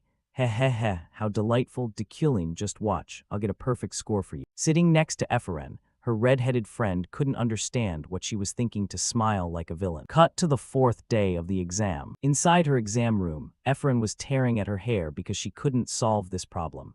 It's too hard. Glancing at the other questions, she mentally calculated the time. 1 hour, 4 hours, 10 hours. Do the questions just get harder and harder? Ha ha, look at this sheet of calculations. Indeed, the questions on this exam are brilliant. The solving process is truly grueling, but once solved, it brings an enlightenment the solver has never felt.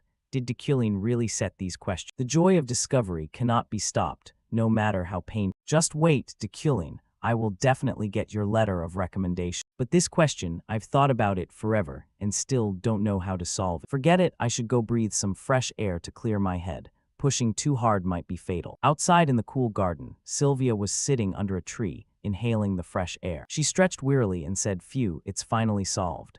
One problem took me 30 hours to finish. I need a break. She recalled what the teaching assistant had said that day. If anyone achieved a perfect score on this exam, Professor Deculin would personally write a recommendation. Sylvia smiled to herself and said, ridiculous things like that favor. Someone who can get a perfect score on their first try surely wouldn't fail the promotion exam. Put simply, that letter is useless. Still, I want to get a perfect score on this exam, not for the grade or the letter, but for myself. Every question is exquisite. Each is a key that opens a new horizon of understanding. If I can solve to the final question, I'll surely attain the level of a true mage. While she was still pondering, a voice suddenly sounded.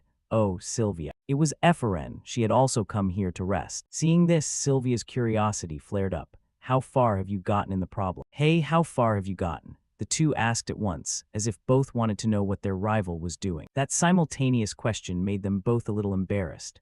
After all, they're rivals, not close friends to be so in sync. Sylvia spoke first. I'm on question 8. Hearing that, Efren shouted, what? You've solved question 8 already? No, I'm still working, but that's still pretty fast. I'm stuck on question 7 and can't get past it. Even though she's ahead, Sylvia isn't letting up. Efren is only one question behind. Is she lying? Oh well. This isn't the time to relax. I have to finish solving it. Wait, you only stood up because I came here. Oh, I just wanted a short break, nothing else. Meanwhile, as the exam raged fiercely in the magic tower, DECULIN sensed a major upheaval approaching very soon. In his hand was a report of the information he had recently gathered. It seemed everything was starting.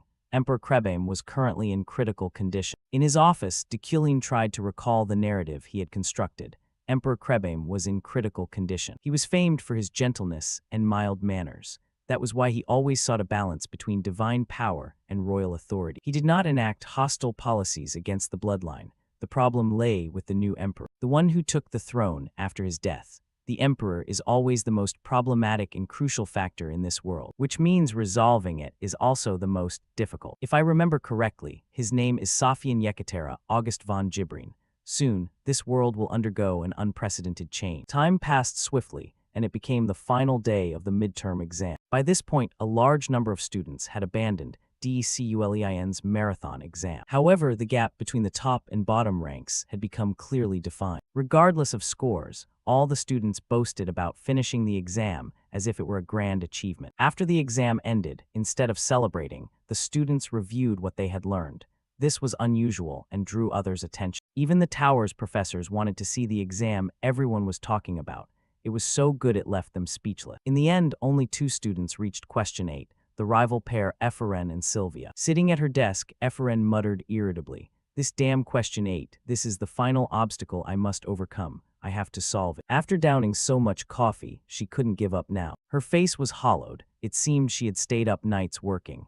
If I concentrate a bit more on the question, I can definitely do it. In the corridor outside, Min and his assistant watched the two intently. Suddenly, a light shone from someone's room, signaling success. Alan quickly spoke, "Professor, one of the two has solved the final question." His face remained calm, but a thought crossed his mind. I knew she could do it. Dekulin hurried to that room and opened the door. Inside the room, shimmering lights enveloped everything. Dekulin approached and spoke softly. "I knew you could solve it. Sylvia, congratulations on your success." Hearing that, Sylvia quickly turned around, her eyes brimming with tears of joy. Is the final question really this beautiful? Magical lights enveloped the space and painted a stunning picture. The Starry Night painting of Van Gogh was elevated into a magic made real. Bright colors were filled with elemental magic. Even the blues seemed to radiate warmth beneath the stars, carrying hope within the darkness. Hot and cold hues were blended with exquisite artistry. Not only visually striking, it truly felt real and warm. It was a masterpiece of humanity. Dekulin reached out to catch the sparkling stars and smiled gently with delight. Although Dekulin created the question, he could not fully realize it himself because his talent had definite limits. Somewhere deep in his mind, Kim Woo-jin could be found at the heart of the question. He had always dreamed of becoming a painter, despite lacking the necessary talent. He always wanted people to be moved when standing before his works.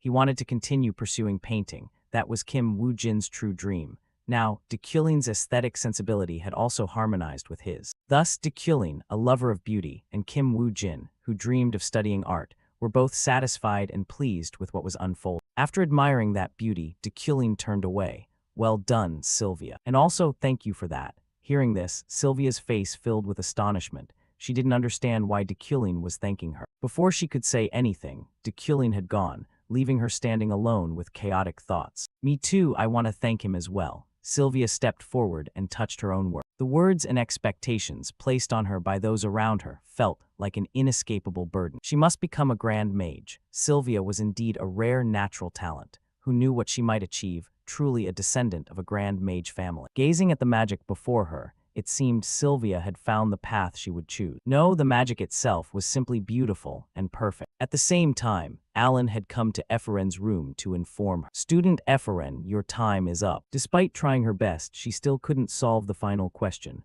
"Ah, I see, how embarrassing." Alan stepped forward and said, "You did very well, Eferen." Even until the last moment, only 2 people tackled that question. Hearing that, Eferen shouted, "Sylvia, how is it? Did she solve it?" Alan nodded gently in affirmation.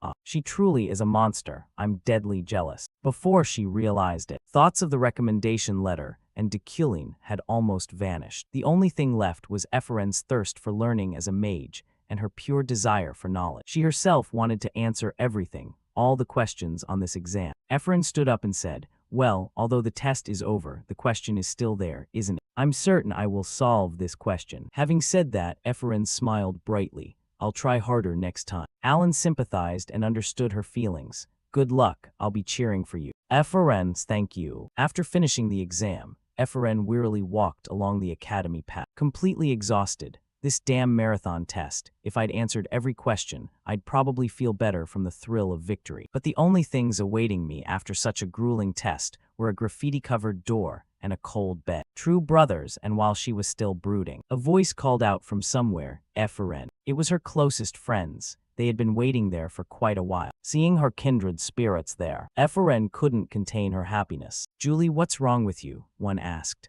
"Eferen, you look like a dried-up corpse. Was the exam that brutal?" she said, looking at Eferen with pity.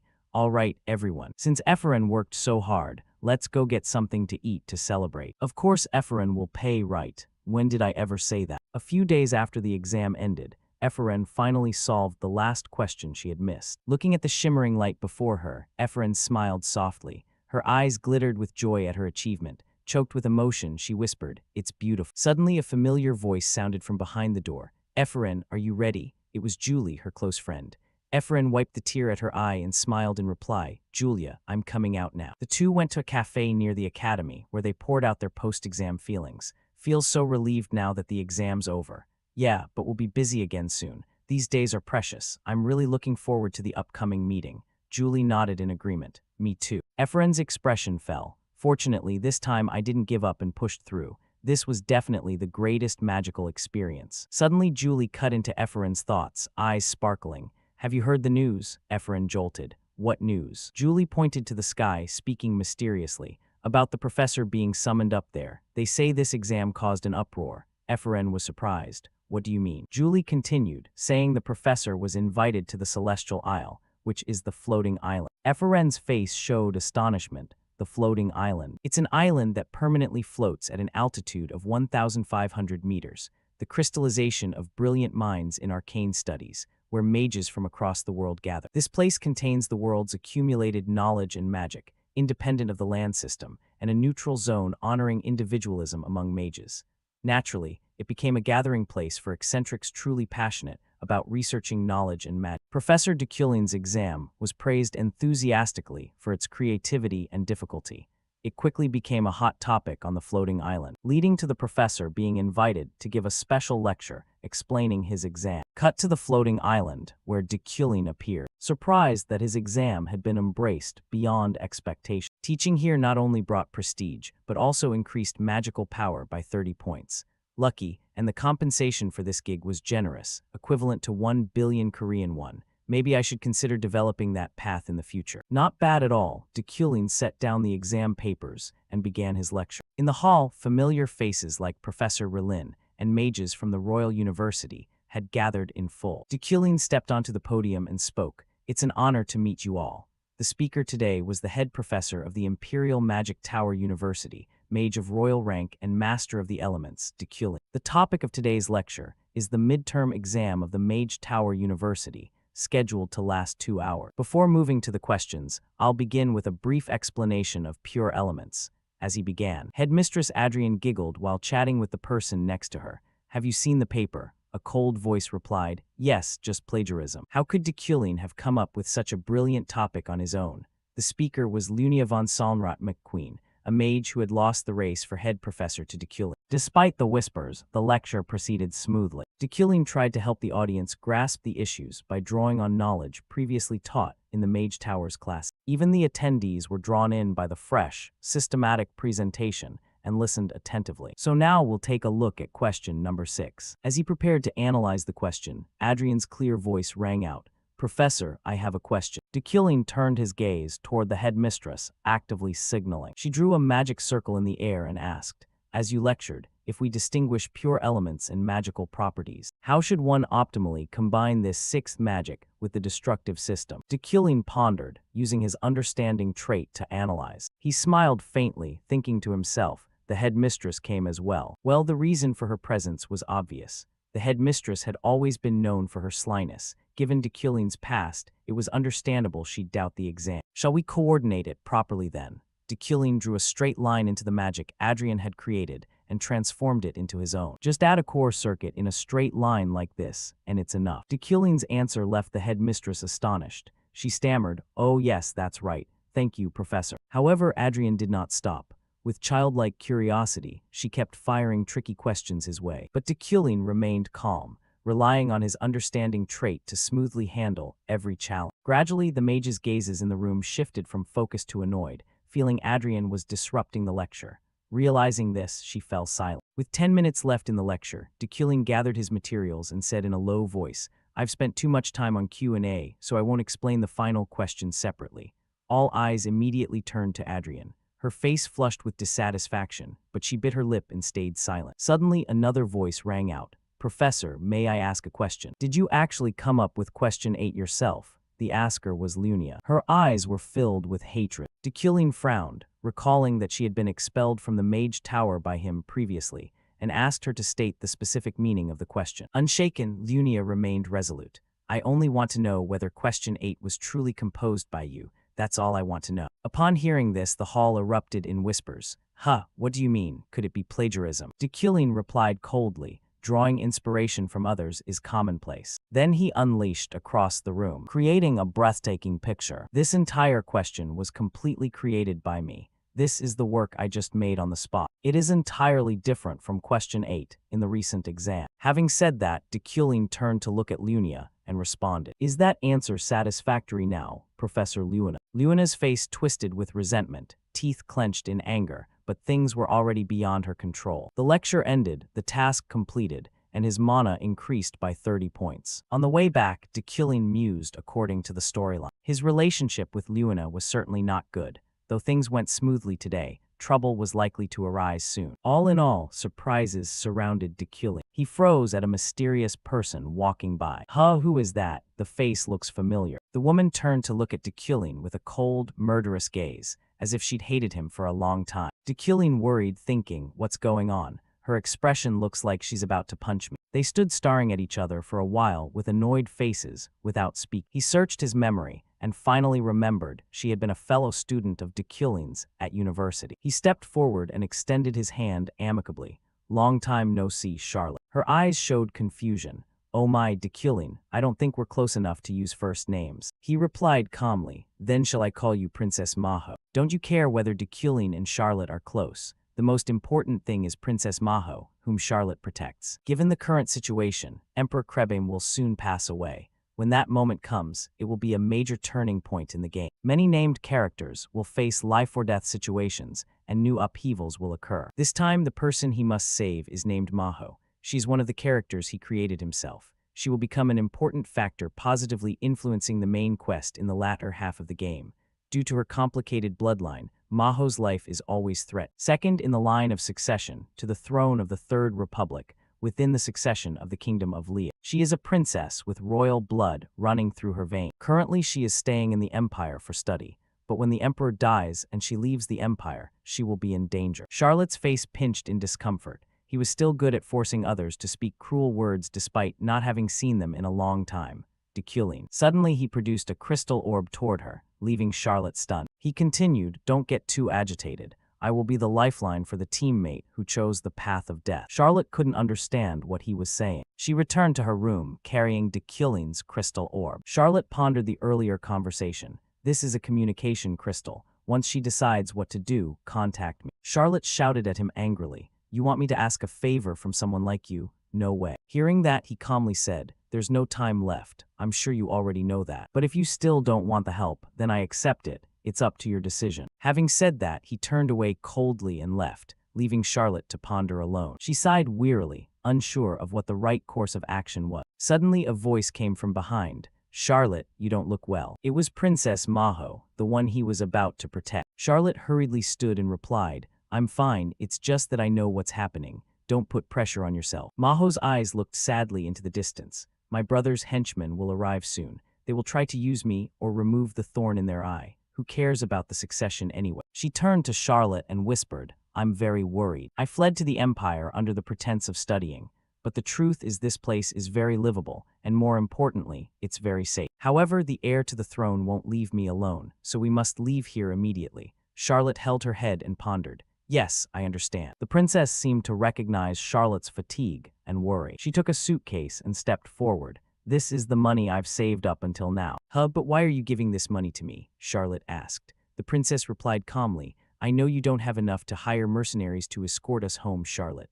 No, princess, I'll handle that money myself. Maho turned away and said, don't shoulder everything on your own like that. This money belongs to everyone, so it's not wasted at all. Hearing that, Charlotte didn't argue further. I understand, princess. It may be awkward to say, but I'll use this money to hire more mercenaries. Outside the window, a figure lurked in the distance, as if watching something. No matter how dangerous, we'll get through it together. Charlotte's gaze seemed to detect something amiss. She ran to fling the door open and shouted, Who the hell are you? Immediately, he ran off without answering a word. Charlotte's face filled with worry. This is bad. Things are getting more and more dangerous. If we don't get help, the situation will only worsen. At the same time, at the Dekulin family mansion, in his study, Dekulin was intently reading a book. Uriel entered with a mischievous tone. You read so much. I didn't realize you liked reading that much. At least answer me, big brother. She walked around him and continued. I heard you were invited to lecture on the floating island, right? And it seems they paid you quite a sum. He replied calmly, I'm not giving you a single coin.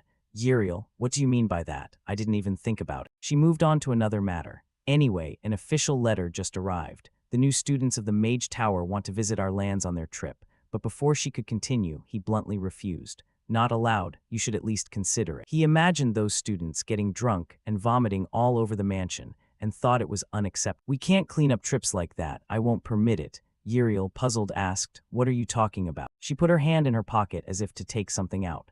Don't joke, look at this document. We don't do everything for free, and this is an opportunity to showcase our magic to the new students. But he immediately raised his hand to refuse.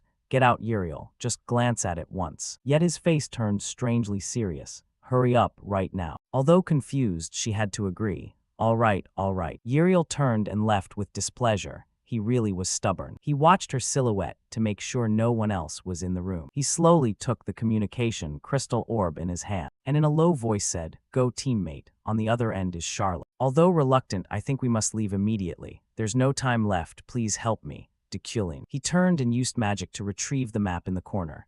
Very well, you'll follow everything I say, won't you? What do you mean? He looked at the map on the table and continued. Princess Manhwa has only one escape route. It's an extremely dangerous route, but that danger is precisely what makes it safe. What is it? He answered calmly, the Crevice Gorge. His answer startled Charlotte. What? That place is heavily corrupted by mana energy. Someone like you should know that, Dekulin. He spoke irritably. Do you think you can avoid a death route just by taking the normal road? Why? Trust me, Charlotte. We'll get through the Crevice Gorge safely. The rugged mountains are incredibly dangerous. The evil aura there is so thick it's like a demon's lair. Some even say demons occasionally appear there. It belongs to no nation, so it's not bound by rules or law. That is Princess Manhwa's only escape route. Once you cross the Crevice Gorge, the Duchy of Urin will be within sight. Charlotte's voice rang with doubt.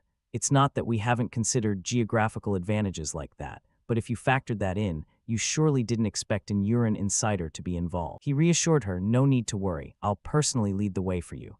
Huh, you'll lead the way yourself. Did I hear that right? Charlotte froze and asked, puzzled, why would you go so far? Dekulin, what benefit does this trip bring you? He leaned back in his chair and replied calmly, I'm someone who values politics highly. Charlotte, in terms of intellect or acumen, I always surpass you. What? Are you trying to brag about your achievements? Dekulin narrowed his eyes and spoke quietly. I only hope Princess Manhwa survives because it will benefit my family and domain. This is business and mutual interest, not charity, so don't overthink. Charlotte was silent for a moment, then asked, so where's the rendezvous? Dekulin answered decisively, in 3 days at the entrance to the Crevice Gorge. If you can't get there, you're not worth saving. Charlotte replied sharply, understood. I hope your skills are as reliable as your big mouth. A system panel appeared. Independent quest, liberation, shop reward. 4. Additional achievement reward. 3 days later in the Uklin family domain, cheers rang everywhere. Wow, is this Hydekane? It feels like a completely different country. Yeah, it really is beautiful here. Hydekane is the capital of the Dekulin territory, a tourist city full of entertainment and great cuisine.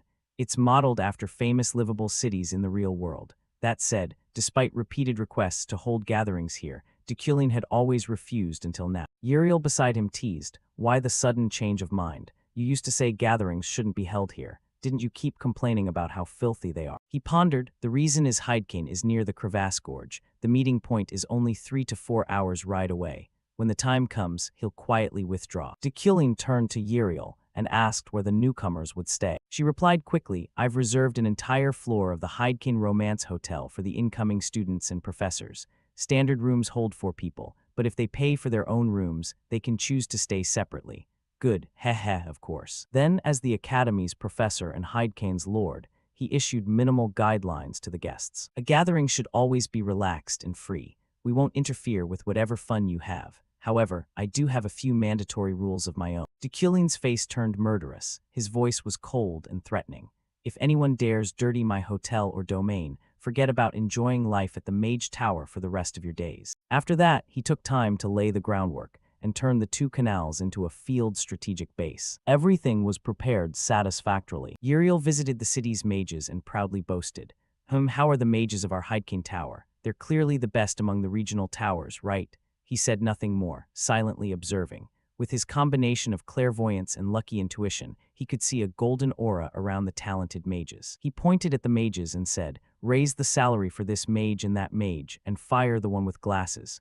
What? Why is that? He lost track of time with such meticulous attention, and before he knew it, dusk had fallen. The group gathered around a huge campfire. The professors sat upright as if in a make-up exam. The first to step forward was Sylvia. She fired something into the sky. A series of explosions followed. Glittering flowers were painted across the dark sky. The brilliant light illuminated the space. The old professor heaped praise as expected. Sylvia, perfect, 10 points. The female professor next to him was no exception. The fireworks are beautiful, 10 points. Julia sighed in exasperation. Why does the professor assign homework even on trips like this? Suddenly we're forced to do a magical fireworks experiment. Efren was also downcast.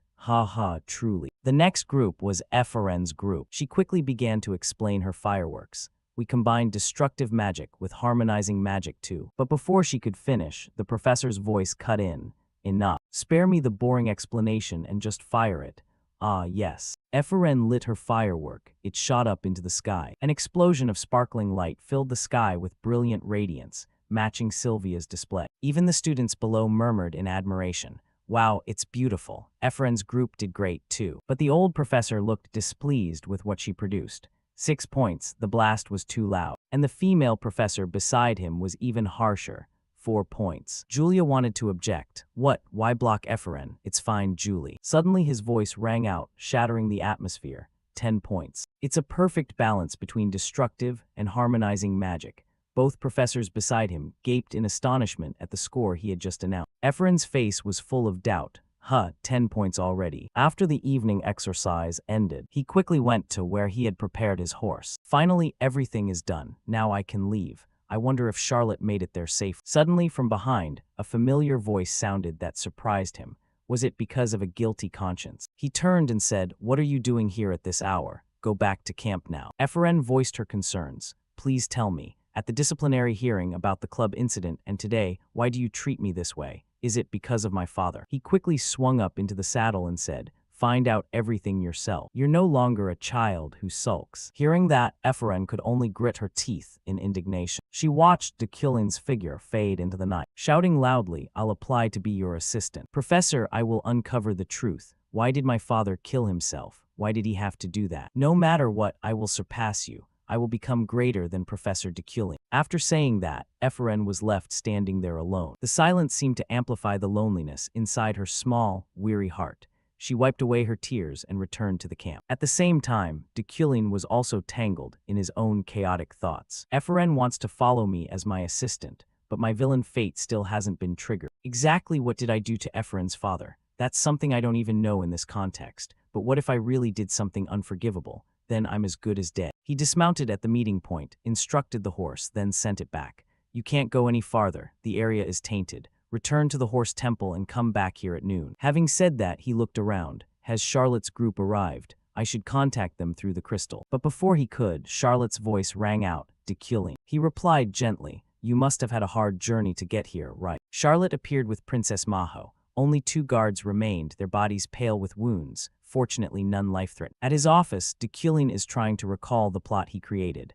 Emperor Krebim is in critical condition. He's famous for being polite and mild-mannered. That's why he always sought a balance between divine authority and royal power. He didn't implement hostile policies against the bloodline. The problem lies with the new emperor, the one who inherited the throne after his death. The emperor is always the issue and the most important factor in this world, which means solving it is the trickiest business. If I remember correctly, his name is Sofian Yekatera August von Gibrin. Soon, this world will undergo an unprecedented upheaval. Time flew by, arriving at the final day of the midterm exam. At that moment, a large number of students had dropped out of DECULIN's marathon test. But the gap between the top ranks and the bottom was stark. Regardless of scores, every student bragged about finishing the test as if it were a glorious feat. After the exam ended, the students did not celebrate. Instead, they reviewed what they had learned. This was unusual and drew others' attention. Even the professors of the Magic Tower wanted to see what the rumored exam looked like. It was so impressive that it left them speechless. In the end, only 2 students reached question number 8, the evenly matched pair Eferen and Sylvia. Sitting at the desk, Eferen muttered in frustration, "That damned question 8, this is the final obstacle I have to overcome. I must solve it." After downing so much coffee, she couldn't give up now. Her face was hollowed, as if she'd pulled several sleepless nights preparing. If I focus a little more on the question, I can definitely do it. In the hallway outside, Min and his assistant watched the 2 remaining students closely.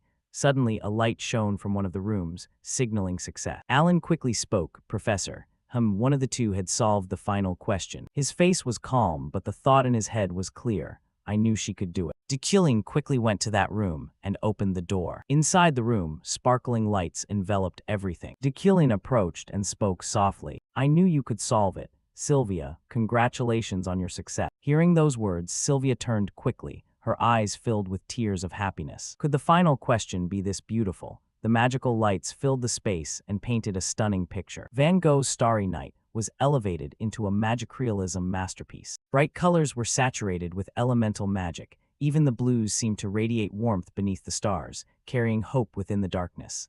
Hot and cold hues were blended with exquisite artistry. Not only visually striking, it truly conveyed a genuine, warm sensation. It was indeed a masterpiece of humanity. DeKilling reached out to catch the twinkling stars and smiled gently with delight. Although DeKilling had created the question, he couldn't realize it himself because his talent had certain limits. Somewhere deep in this mind, Kim Woo-jin could be found at the heart of the question. He always dreamed of becoming a painter, even though he lacked the necessary innate talent. He always wanted people to be moved when they stood before his works. He wanted to continue pursuing painting. That was Kim Woo-jin's true dream. Now, Deculin's aesthetic sense had harmonized with his. Thanks to that, Deculin, who loves beauty, and Kim Woo-jin, who dreams of studying at an art school, were both satisfied and content with what was happening. After admiring the beauty, DeKilling turned and left. "Well done, Sylvia. And also, thank you for that." Hearing this, Sylvia's face registered astonishment. She didn't understand why DeKilling was thanking her. Before she could say anything, DeKilling had gone, leaving her standing alone with chaotic thoughts. "Me too, I also want to thank him." Sylvia stepped forward and touched her work. The words and expectations of those around her weighed on her, like an inescapable burden. She must become a great mage. Sylvia truly was a rare natural talent. Who knows what she might achieve? Indeed, she was a descendant of a lineage of grand mages. Gazing at the beauty of the magic before her, it seemed Sylvia now had a path to follow. No, the magic itself was wonderful and perfect. At the same time, Alan had arrived at Eferen's room to inform, "Trainee Eferen, your time for the exam has ended." Despite trying her hardest, she still couldn't solve the final question. "Ah, I know, I'm so embarrassed." Alan stepped forward and spoke, "You did very well, Eferen. Even until the last second, only 2 people attempted this question." Hearing that, Eferen shouted, "Sylvia, what happened? Did she solve it?" Alan gently nodded in agreement. She really is a monster. I'm so jealous to death." Before she could realize it, thoughts of recommendation letters and DeKilling had almost vanished. The only thing left was Eferen's thirst for learning as a mage and her pure desire for knowledge. She herself wanted to answer everything, every question in this exam. Eferen stood up and said, "Well, although the test is over, isn't the question still there? I will definitely solve this question." Saying that, Eferen smiled brightly. "I'll try harder next time." Alan sympathized and understood her mood. "Good luck, I'll be cheering for you." "Eferen, thank you." After finishing the exam, Eferen wearily walked along the academy road. Completely exhausted. That damned marathon exam. If I had answered all the questions, I might feel better from the sense of victory. But the only things waiting for me after a hard test were a door scribbled on and a cold bed. Indeed, just then, while she was still troubled, a voice rang out from somewhere. Eferen. It was her closest friends. They had been waiting here for quite some time. Seeing her confidants there, Eferen couldn't contain her happiness. "Julie, what's wrong with you?" "Eferen, you look like a dried corpse." Was the test that hard? She looked at Eferen with pity. "All right, everyone. Since Eferen worked so hard, let's find something to eat to celebrate." "Of course Eferen will pay, right? I never said that, did I?" A few days after the exam ended, Eferen finally solved the final question she had missed. Gazing at the sparkling light before her, Eferen gently smiled with joy. Her eyes glittered with pride at her achievement. Choked with emotion, she whispered, "So beautiful." Suddenly, a familiar voice called from behind the door. "Eferen, are you ready?" It was Julie, her close friend. Ephraim wiped the tear at her eye and smiled, replying, Julia, I'm coming out now. The two of them went to a cafe near the academy, where they poured out their hearts after the tense exam. Feels so relieving to be done with it. Yes, but we'll probably be busy again soon. These days are precious. I'm really looking forward to the upcoming meeting. Julia nodded in agreement. Yes, me too. Ephraim's face fell. I'm glad I didn't give up this time and saw it through. This was definitely the most wonderful experience related to magic. Suddenly, Julie interrupted Ephraim's thoughts, her eyes sparkling. Have you heard the news? Ephraim jumped. What is it? Julie pointed to the sky, her voice full of mystery, about the professor being summoned up there. They say this exam caused an uproar. Ephraim was surprised. What do you mean? Julie continued the rumor. The professor was summoned to the Celestial Isle, the floating island. Ephraim's face was astonished. The floating island. It's an island that permanently drifts at an altitude of 1,500 meters. The crystallization of genius minds in magical studies, a gathering place for mages from around the world. This place holds all the world's knowledge and magic, independent from the land system, and a neutral zone that honors mages' individualism. Naturally, it became a hub for eccentric people truly passionate about researching knowledge and magic. Professor de Culin's exam was fervently praised for its creativity and difficulty. It quickly became a hot topic on the floating island, leading to the professor being invited to give a special lecture explaining his exam. Cut to the floating island, de Culin appeared, surprised that his exam was more beloved than he had expected. Teaching here not only brought prestige, but also increased magic power by 30 points. Lucky, and the compensation was generous too, equivalent to 1 billion Korean won. Maybe I should consider developing in this direction in the future. Not bad at all. De Culin set the exam down and began his lecture. In the hall, familiar faces like Professor Relin and mages from the Royal University had gathered in full. De Culin stepped onto the podium and spoke. It's an honor to meet you all. The speaker today was the head professor of the Imperial Magic Tower University, a war-rank mage and master of the elements, de Culin. Today's lecture topic was the midterm exam of the Magic Tower University, scheduled to last 2 hours. Before going into the questions, I will begin with a brief explanation of pure elements.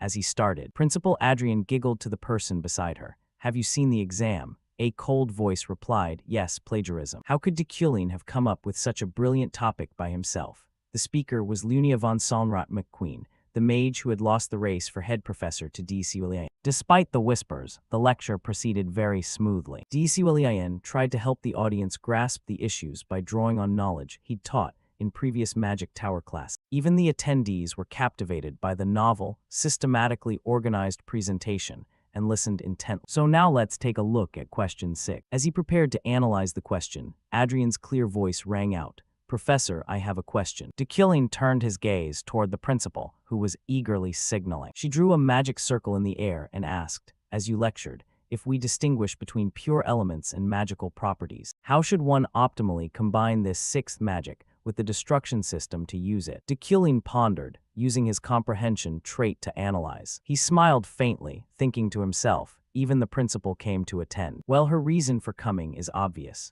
The principal has always been notoriously mischievous. Given de Culin's past, it's understandable she'd question the exam. So should we tweak it a bit to suit? De Culin drew a straight line into the magic the principal had created and transformed it into his own. Just add a core circuit in a straight line pattern like this, and that's enough. De Culin's answer left the principal stunned. She stammered, oh yes, that's true. Thank you, Professor. However, Adrian did not stop. With childlike curiosity, she kept firing tricky questions at him. But de Culin remained calm, using his comprehension trait to smoothly handle every challenge. Gradually, the mage's gazes shifted from attentive to annoyed, feeling Adrian was disrupting the lecture. Realizing this, she fell silent. With 10 minutes left, de Culin gathered his materials and said in a low voice, I've spent too much time on Q&A, so I won't explain the final question separately. All eyes turned to Adrian. Unsatisfied, she bit her lip and kept quiet. Suddenly, another voice spoke up. Professor, may I ask a question? Did you really conceive question 8 yourself? The questioner was Lunia. Her eyes were full of hatred. De Culin frowned, recalling that she had once been expelled from the Magic Tower by him,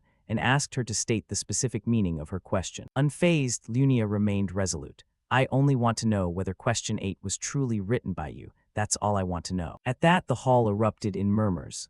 What does she mean by that? Could it be plagiarism? De Culin replied coldly, drawing inspiration from others is common. Then he unleashed across the room and painted a magnificent picture. This entire question was created by me. This is the work I just produced on the spot. It is completely different from question 8 in the recent exam. Having said that, Dekulin turned to look at Lunia and replied, "Is that answer satisfactory now, Professor Lunia?" Lunia's face contorted with bitterness, grinding her teeth in fury, but things had already slipped beyond her control. The lecture ended, the task complete, and his magic power increased by 30 points. On his way back, Dekulin thought to himself, in accordance with the narrative, the relationship between him and Lunia was certainly not amicable.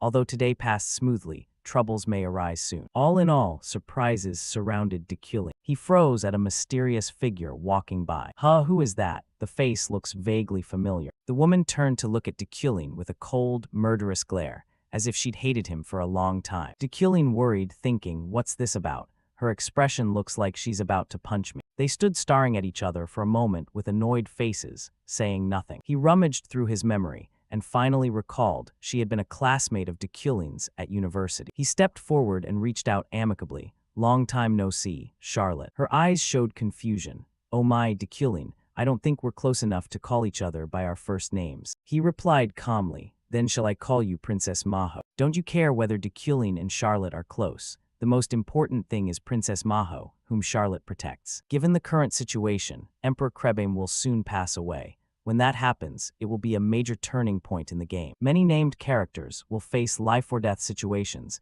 and new upheavals will occur. This time, the person you need to save is named Maho. She's one of the characters you created. She will become an important positive factor influencing the main quest in the latter half of the game.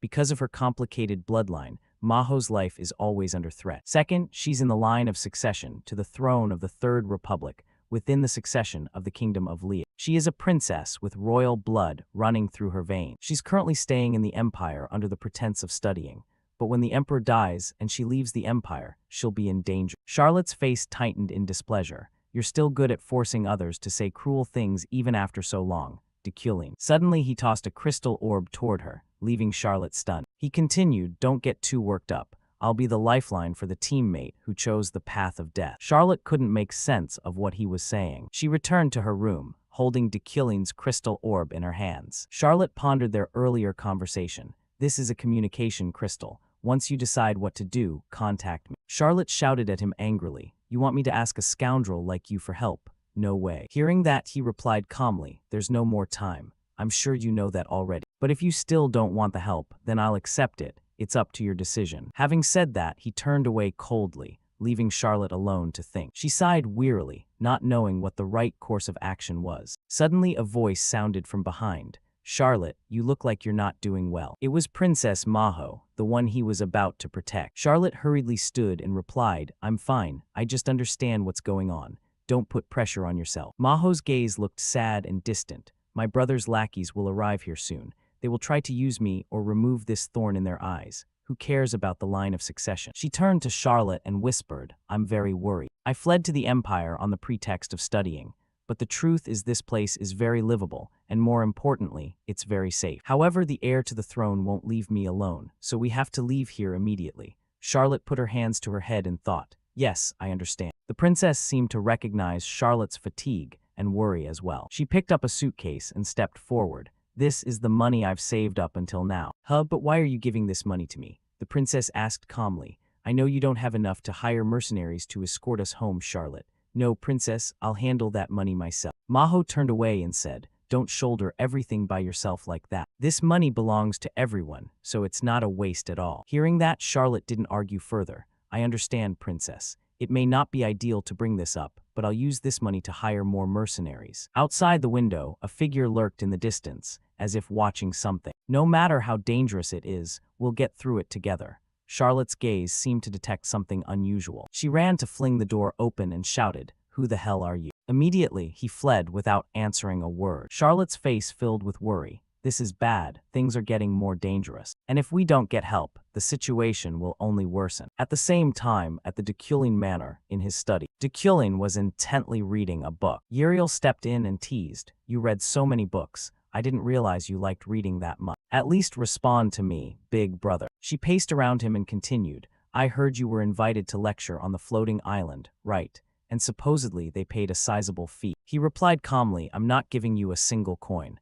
Uriel, what do you mean by that? I didn't even consider it. She moved on to another point. Anyway, an official letter just arrived. The freshmen from the Magic Tower University want to visit our lands on their trip, but before she could continue, he flatly refused. No, at least you should reconsider. He imagined those students getting drunk and vomiting all over the manor, and thought it was unacceptable. We can't clean up after trips like that. I won't allow it. Uriel looked puzzled. What are you even talking about? She put her hand in her pocket, about to take something out. Don't joke, look at this document. We don't do things for free, and this is a chance to showcase our magic to the freshmen. But he immediately raised a hand to refuse. Get out, Uriel. Just glance at it once. Then his face grew strangely serious. Hurry, right now. Though confused, she agreed. Okay.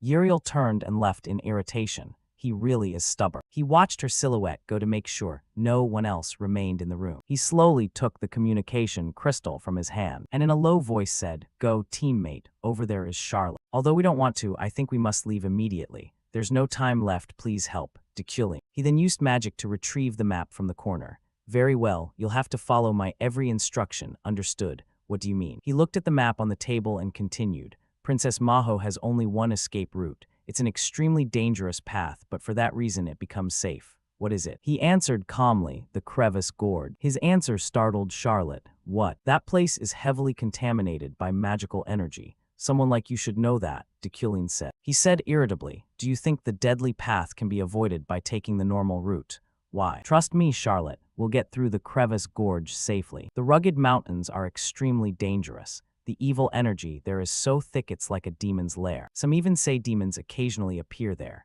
The area belongs to no nation, so it's not bound by rules or laws. That is Princess Maho's only escape route. Once they cross the Crevice Gorge, the Principality of Urin will be within sight. Charlotte's voice rang out with suspicion. It's not that we hadn't considered such geographical advantages, but when she factored that in, she certainly hadn't expected someone from Urin to be involved. He spoke to reassure her, no need to worry, I'll guide you myself. What, you're personally going to lead the way, did I hear that right? Charlotte froze and she asked in surprise, why would you go so far out of your way? Deculling, what benefit does this trip bring you? He leaned back in his chair and replied calmly, I'm someone who values politics highly. Charlotte, in terms of intellect or discernment, I always surpass you. What? Are you trying to brag about your achievements? Deculling narrowed his eyes, his voice low. I only hope Princess Maho survives because that will benefit my family and domain. This is business and mutual interest, not charity, so don't overthink. Charlotte was silent for a moment, then asked, so where's the meeting point? Deculling answered decisively and quickly. In 3 days at the entrance to Gravis Gorge. If you can't make it there, then you're not worth rescuing. Charlotte replied sharply, understood. I hope your skills are as reliable as that big mouth of yours. A system panel appeared. Solo quest rescue shop reward. 4. Additional achievement bonus. 3 days later across the Euclid domain, cheers rang out everywhere. Wow, is this Hydekin? Seems like it. Feels like a completely different country. Yeah, it really is beautiful here. Hydekin is the capital of the Deculling territory, a tourist city full of entertainment and excellent cuisine. It's modeled after famous livable cities from the outside world. Even so, despite repeated requests to hold gatherings here, Deculling had always refused until now. Uriel beside him teased, why the sudden change of heart? You used to say gatherings weren't allowed here. Didn't you complain endlessly about how dirty they are? He pondered, the reason is Hydekin lies near the Crevasse Gorge. The meeting point is only 3 to 4 hours ride away. When the time comes, he'll quietly withdraw. Deculling turned to Uriel and asked where the newcomers would stay. She answered quickly, I've reserved an entire floor of the Hydekin Romance Hotel for the incoming students and professors. Standard rooms are set for 4 people, but if they pay for their own rooms, they can choose to stay separately. Very well. Of course. Then, as Academy Professor and Lord of Hydekin, he gave minimal guidelines to the guests. A gathering should always be free and relaxed. We won't interfere no matter how you enjoy yourselves. However, I do have a few compulsory rules of my own. Deculling's face grew deadly serious, his tone cold and threatening. If anyone dares to soil my hotel or domain, forget ever enjoying yourself again at the Magic Tower for the rest of your life. After that, he spent time preparing the groundwork and turned the 2NS into a field strategic base. Everything was arranged satisfactorily. Uriel went to the city's mages and boasted proudly. How are the mages of our Hydekin Tower? Clearly the best among the regional towers, right? He said nothing, only observed quietly. With his combination of clairvoyance and divine intuition, he could see a golden aura around the talented mages. He pointed at the mages and said, "Raise the wages for this mage and that one, and fire the guy with glasses." What, why is that? He had spent time so meticulously that before he knew it, dusk had fallen. The group gathered around a huge bonfire. The professors sat upright as if in an additional exam. The first to step forward was Sylvia. She shot something into the sky. A series of explosions followed. Shimmering flowers were painted across the dark sky. The brilliant lights seemed to illuminate the space. The old professor praised the performer, and sure enough it was Sylvia.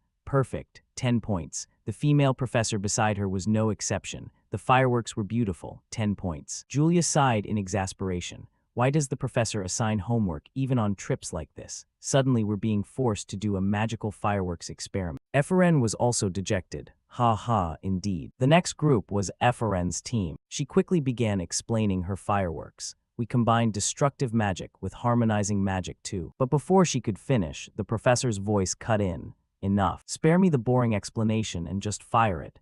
Oh yes. Eferen lit her firework, and it shot up into the sky. An explosion of sparkling light filled the sky with brilliance, rivaling Sylvia's display. Even the students below gasped in admiration. Wow, that's beautiful. Eferen's group did well too, right? But the old professor looked displeased with what she produced. 6 points, the blast was too loud. And the woman beside him was even harsher. 4 points. Julia wanted to object. What? Why? Eferen, stop them. It's okay, Julie. Suddenly his voice rose, shattering the mood. 10 points. It was a perfect balance between destructive and harmonizing magic. Both professors beside him gaped in shock at the score he had announced. Eferen's expression was full of doubt. 10 points straight away. After the evening exercise ended, he quickly went to where he had prepared his horse. Finally, everything was finished. Now I can leave. I wonder if Charlotte arrived safe. Suddenly, a familiar voice from behind startled him. Was it because of a guilty conscience? He turned and said, "What are you doing here at this hour? Go back to camp." Eferen voiced her concerns. "Please tell me, at the disciplinary hearing, in the club incident, and even today, why do you treat me that way? Is it because of my father?" He quickly mounted his horse and said, "Find out for yourself. I'm not a child who sulks anymore." Hearing that, Eferen could only grit her teeth in bitter resentment. She watched de Killen's figure fade into the night and shouted, "I'll apply to be your assistant. Professor, I will find out the truth. Why did my father commit suicide? Why did he have to do that? No matter what, I will surpass you. I will become greater than Professor de Killen." Having said that, Eferen was left standing there alone. The silent space seemed to amplify the loneliness within her small, solitary heart. She wiped away her tears and returned to the camp. At the same time, de Killen was also troubled by chaotic thoughts. Eferen will follow me as my assistant, but my villainous fate hasn't been triggered yet. Exactly what did I do to Eferen's father? That's something I don't even know in this context. But what if I really did something unforgivable? Then I'm surely dead. He dismounted at the rendezvous, admonished the horse before sending it back. "You can't go any further. The area is tainted. Return to the stable and come back here at noon." After speaking, he looked around. Has Charlotte's group arrived yet? I should contact them through the crystal. But before he could do that, Charlotte's voice rang out, "De Killen." He replied gently, "You must have had a hard journey to get here, right?" Charlotte appeared with Princess Manhwa, with only 2 pale-bodied guards remaining, fortunately without life-threatening injuries. After arriving at the rendezvous as promised, de Killen met Charlotte's group and the badly wounded Princess Manhwa. He stepped forward and courteously bowed. "I am de Killen Uklein, head of the Imperial Royal Academy of Magic. From now on I will clear a path for the princess to escape. Please rest assured." Princess Manhwa quickly replied, expressing her gratitude to him. De Killen continued, "The journey to get here must have been arduous. You look truly exhausted." Suddenly Charlotte approached and handed de Killen a letter. What's this? Keep it. This is a paper I took from the mercenaries." De Killen pondered as he read the letter. He crumpled it and said, "Disgusting. They really have no limits." Charlotte asked anxiously, "Will you be all right?" "Of course I'll be fine. Just stay close to me and everything will be all right." Princess Manhwa heard this and looked bewildered. De Killen turned and declared, "If there are no further issues, let's depart." The group began their journey through the mountain crevasse. The 3 at the back had to plug their noses because the area ahead would be filled with mana taint. Only de Killen did not need such a thing. The princess turned to Charlotte and asked, "Hey Charlotte, what did that paper say?" "I noticed Professor de Killen looked unwell after reading it." Charlotte looked at the princess with concern and then answered her question. "Because the paper said there are 37 assassins and one called Dianet pursuing us, Dianet." Charlotte's expression darkened. She explained slowly, "Yes, he is a hybrid creature of demon and spirit, which makes him extremely difficult to destroy with force or magic. That's why compared to the assassins, he is a far more troublesome threat. No, it can't be. Moreover, the most disgusting thing is that Dianant is a being born from a contract. A contract. Dianant can only be summoned by a dark magic called demon calling. They use human bodies and demon horns as materials for the summon. In other words, they use that black magic only cruel sorcerers dare to use to hunt us. People like that want to become rulers of a kingdom. However, if there is anything we can still hope for, it can only be that the person traveling with us now is a member of the Eucline family, an ancient line famed for exorcism that has lasted for centuries. A system notification appeared. The Eucline family's bloodline exerts superior power when destroying evil. When facing demons or when mana taint density becomes high, those bearing this bloodline can purify surrounding mana taint and convert it into their own magic. Purified magic increases in quality by 1 rank. The deeper they went into the ravine, Dekulin realized. Indeed, the crevasse was not called a den of monsters for nothing. The mana taint here was so thick it could be felt on the skin.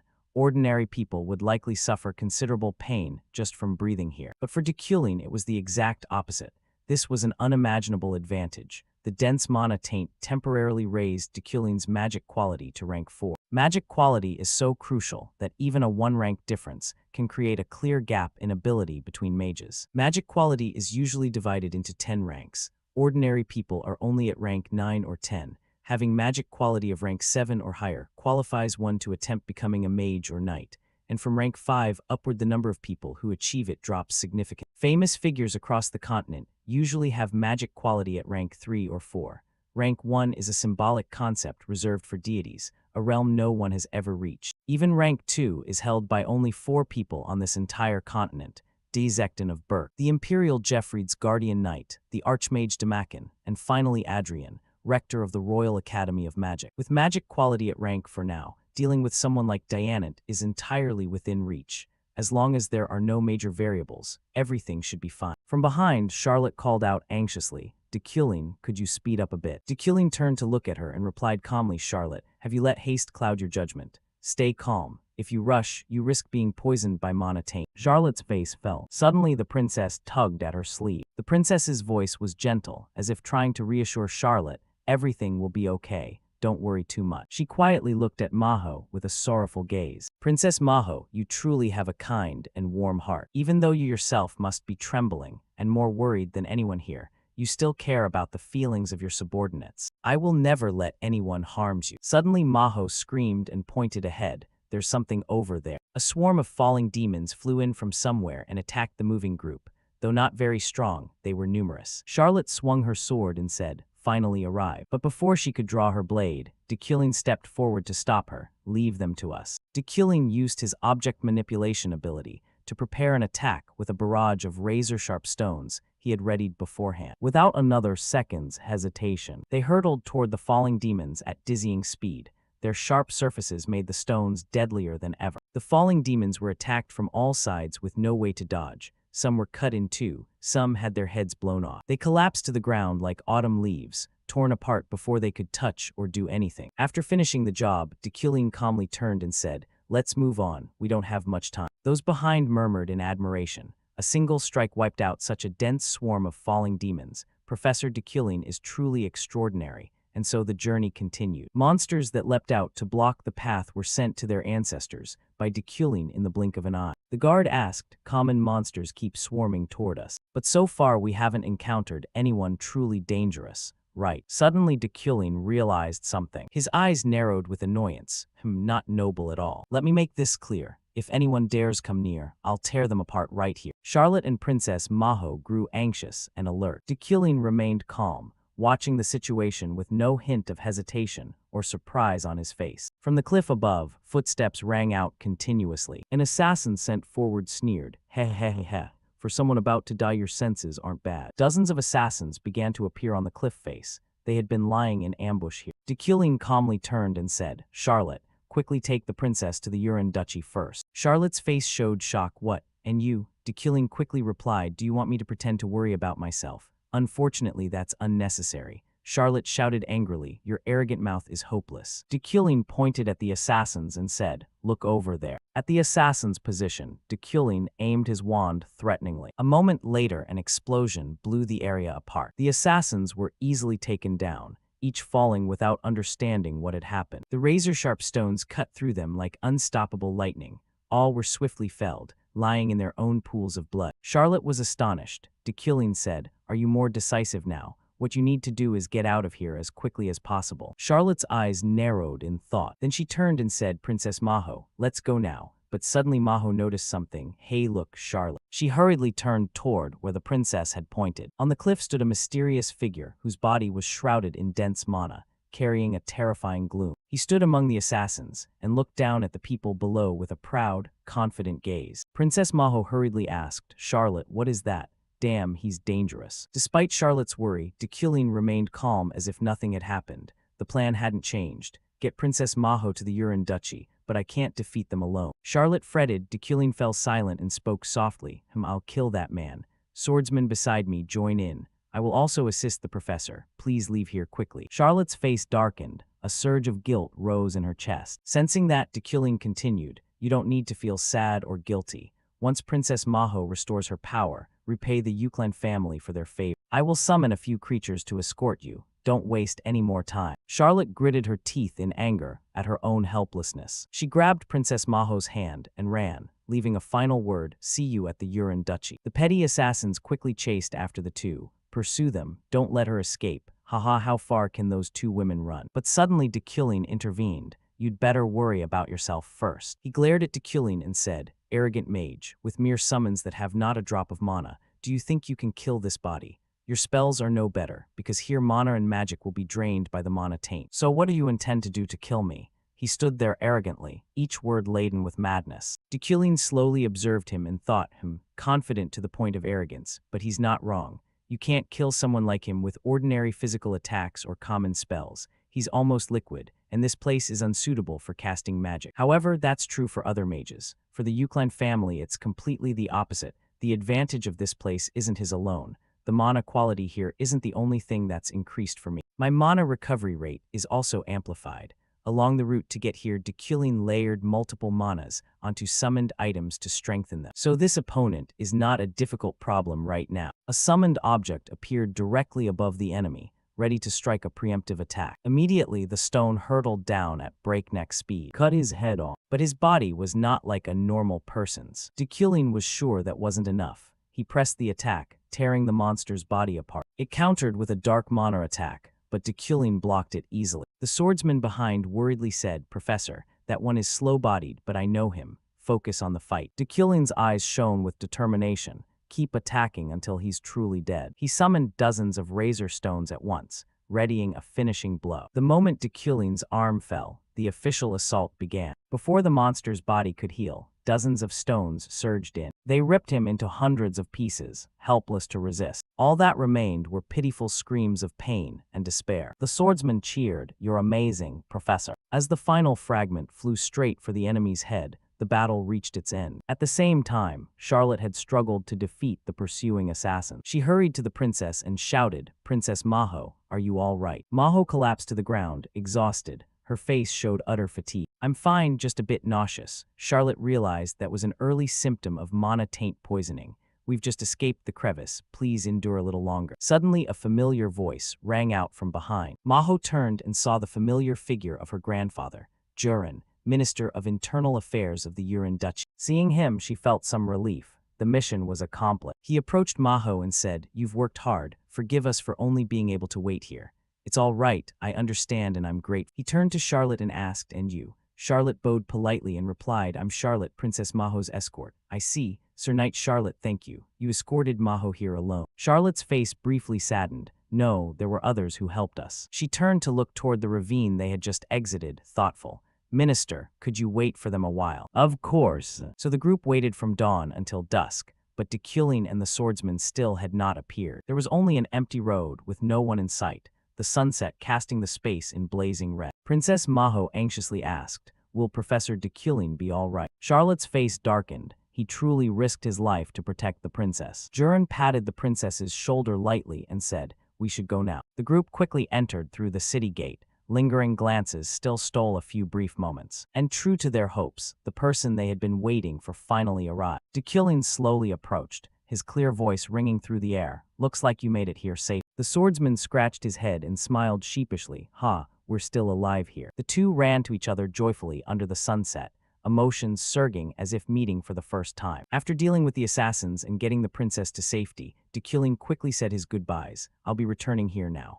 Charlotte hurriedly asked in concern, what, don't you need to rest a bit? De Kylin gently brushed off his coat and replied, no need, it's all finished. For details, ask the swordsman to tell you. Having said that, de Kylin turned and walked away, leaving Charlotte and Princess Manhwa silently watching him go. Charlotte's eyes narrowed thoughtfully. She carried many doubts before beginning this dangerous journey. At first, she thought de Kylin intended only to stir up trouble, but he truly risked himself to help her and the princess reach safety. He alone bore all the danger, guiding everyone to safety.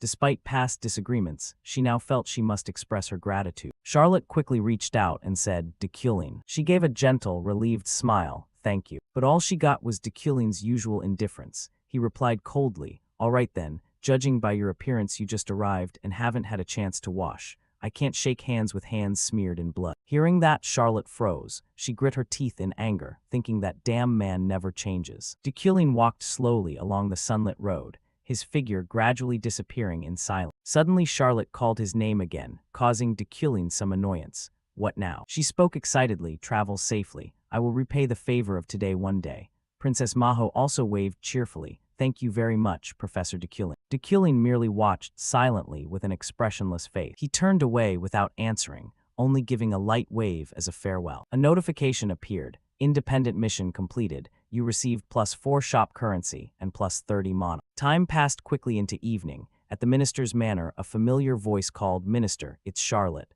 Come in. Charlotte slowly entered and bowed in the customary salute, then sat down in the chair opposite. Her mind was now filled with worries. She wasn't sure what he intended to say. Could the Uran Duchy also be refusing us? Or was there some hidden plot? No, if they intended harm, they would have acted when we first met. Minister Joran sat in the chair beside her and spoke. Charlotte, listen calmly to what I'm about to say. Don't be too shocked. He spoke calmly and solemnly. The Grand Duke wants Manhwa to become his successor. The Grand Duke's family founded the duchy and is completely independent, not subject to the royal family's control like ordinary dukes. Hearing that, Charlotte was stunned for 5 seconds. She didn't know what the hell she had just heard. Charlotte stammered, yes. Do you mean the princess will be the next Grand Duchess? That's right. Perhaps even before receiving Manhwa's letter, he had made up his mind. It seems he doesn't much trust his own grandson. Joran continued, in any case this matter is absolutely secret. Aside from him, only you and I know. Charlotte's eyes narrowed with worry. Could this really be possible? Not long ago the princess nearly died over the succession dispute, a frail, penniless girl. Yet now, upon arriving at the duchy, she has been chosen as successor. Everything happened so fast she couldn't comprehend it. Suddenly Charlotte realized something and hurriedly asked, Sir, besides me, does anyone else know about this? Joran lowered his face and replied slowly, What are you saying? That can't be true. I only heard it from the Grand Duke a few minutes ago. Hearing that, Charlotte accepted it, but deep down she still harbored an indescribable doubt. De Kylin's earlier words echoed in her head. I only want you and the princess to survive because it will benefit my family and domain. I'm not protecting her. I am striking a deal that suits me. So don't overthink it. If you feel guilty, it shouldn't be here. Once Princess Manhwa gains power, repay the Yuklan family, she will be an extremely important ally. The more she thought, the more tangled Charlotte became. What did he really mean? He acted as if he had foreseen this. I've been too familiar with politics. In intellect and insight I'm far superior to you, de Kylin had said. At first Charlotte took it as arrogant boasting, but could he really have known everything and planned from the start? Her face darkened as she thought, truly a monster. But what de Kylin did was an undeniable fact. Charlotte gave a gentle, relieved smile. She wondered if de Kylin had returned safe. At the same time, at his manor de Kylin was stretched out on a warm bed. He sat up after a short sleep. Did he only sleep for about 2 hours? He looked out the window. The sun had not fully risen. De Kylin put on his sleepwear, thinking his steel-like constitution wiped away fatigue with a short rest. No matter how harsh yesterday had been, his body had fully recovered now, which reluctantly forced de Kylin out of bed. First, I should test my telekinesis ability again, he thought. He mused that modern people would surely envy this steel body trait. Suddenly de Kylin stopped. Something stirred within him. He sighed tiredly, wishing he'd trained earlier. Wake train. Never resting, never stopping, always seeking his own weaknesses to fix. This habit likely formed because de Kylin was always close to danger, but that alone doesn't explain it. the disciplined routine, the never-yielding will, the steel spirit. Those things helped him live a life without waste. Dekulin looked up at the ceiling in thought. If only I'd been like this earlier. He recalled his girlfriend looking at him with weary eyes. What's wrong? Do you want to say something? No, I'm leaving. He hadn't realized then how pathetic he was, focused only on trivial, worthless things. If Kim Woojin had been like Dekulin now, perhaps she wouldn't have left. Dekulin sighed. It's hard to sleep more. Being a steel man has its inconveniences. For someone trapped in a game like him, 22 hours a day felt truly too long. Cut to the harbor. The students had returned to the capital. So fun, it's a pity to leave. Yeah, next time we should bring the whole family. In a small alley, Ganesha was secretly hiding from something, while the kids with her eagerly looked outside. Oh, there are so many mages, I want to watch too. They were rookies from the mage tower returning from the ravine. Ria stood in the corner, puzzled. But why are we sneaking and hiding here? Ganesha turned back with a forced smile. Aha, it's just too crowded, we'll just stand out of the way a bit. But Ria muttered suspiciously. HMPH, very suspicious. Ganesha glanced toward the train gate. Damn it, why is Dekulin here right now? Although there have been rumors recently that he's changed, appearing publicly with someone from the previous mission is clearly not a good idea. Yet that face was so handsome she wanted to keep starring, even while hiding like this. How can someone be so beautiful in this world? While Ganesha was lost in thought, Ria calmly walked past. No matter how crowded it is, it's worse to be squeezed into this alley. I'm going outside. Ganesha hurriedly stopped her. Don't. But her shout drew Dekulin's attention. He turned his head to look at her. Damn, he's spotted us. Ria beside her stood stunned, as if she'd seen something strange. Ria's face went blank as she looked at the person before her. In that instant, images from the past flooded her mind. Like an unexpected wave, knocking down every barrier of memory she'd tried to bury for so long. Her eyes suddenly filled with tears. The 8 years they had spent together could never fade. Why is that image returning to my mind? He was clearly just a character in a game. So why do I remember him so vividly? On the other side, Dekulin was no exception. He looked at the girl before him and felt she was identical to Ura. The radiant, sun-like smile that had helped him overcome so many hardships in his previous life. The two stood silent, saying nothing, as if the space had frozen in that fateful moment. After a long moment, Dekulin suddenly turned his gaze elsewhere. I'm overthinking again, staring at a game character. Ria also looked away, telling herself to stay rational. Good grief, he's just Dekulin. She stretched and walked off as if nothing had happened. Ganesha watched her with an appraising look. Dekulin, to shake off the awkwardness, turned to admonish his students. I'll deduct points if you walk and eat and drop crumbs. Watching him, Ganesha thought to herself. He obviously saw, so why didn't he say anything? Has he really changed? Cut to the city a few days later. A carriage was speeding down the road. Jiriel sat in the carriage trembling with fear. Seeing this, Dekulin spoke up to admonish her. Calm down, Jiriel. Stop shaking like a wet dog. She replied, but we're on our way to meet the new emperor. It's strange not to be scared. Dekulin reassured her. All you need to do at the coronation is bow. We're not having a private audience, don't make a fuss. He handed her a stack of papers. Take this. Jiriel asked, what's this? Dekulin explained it was his compiled analysis after considering various factors, including the new emperor's temperament.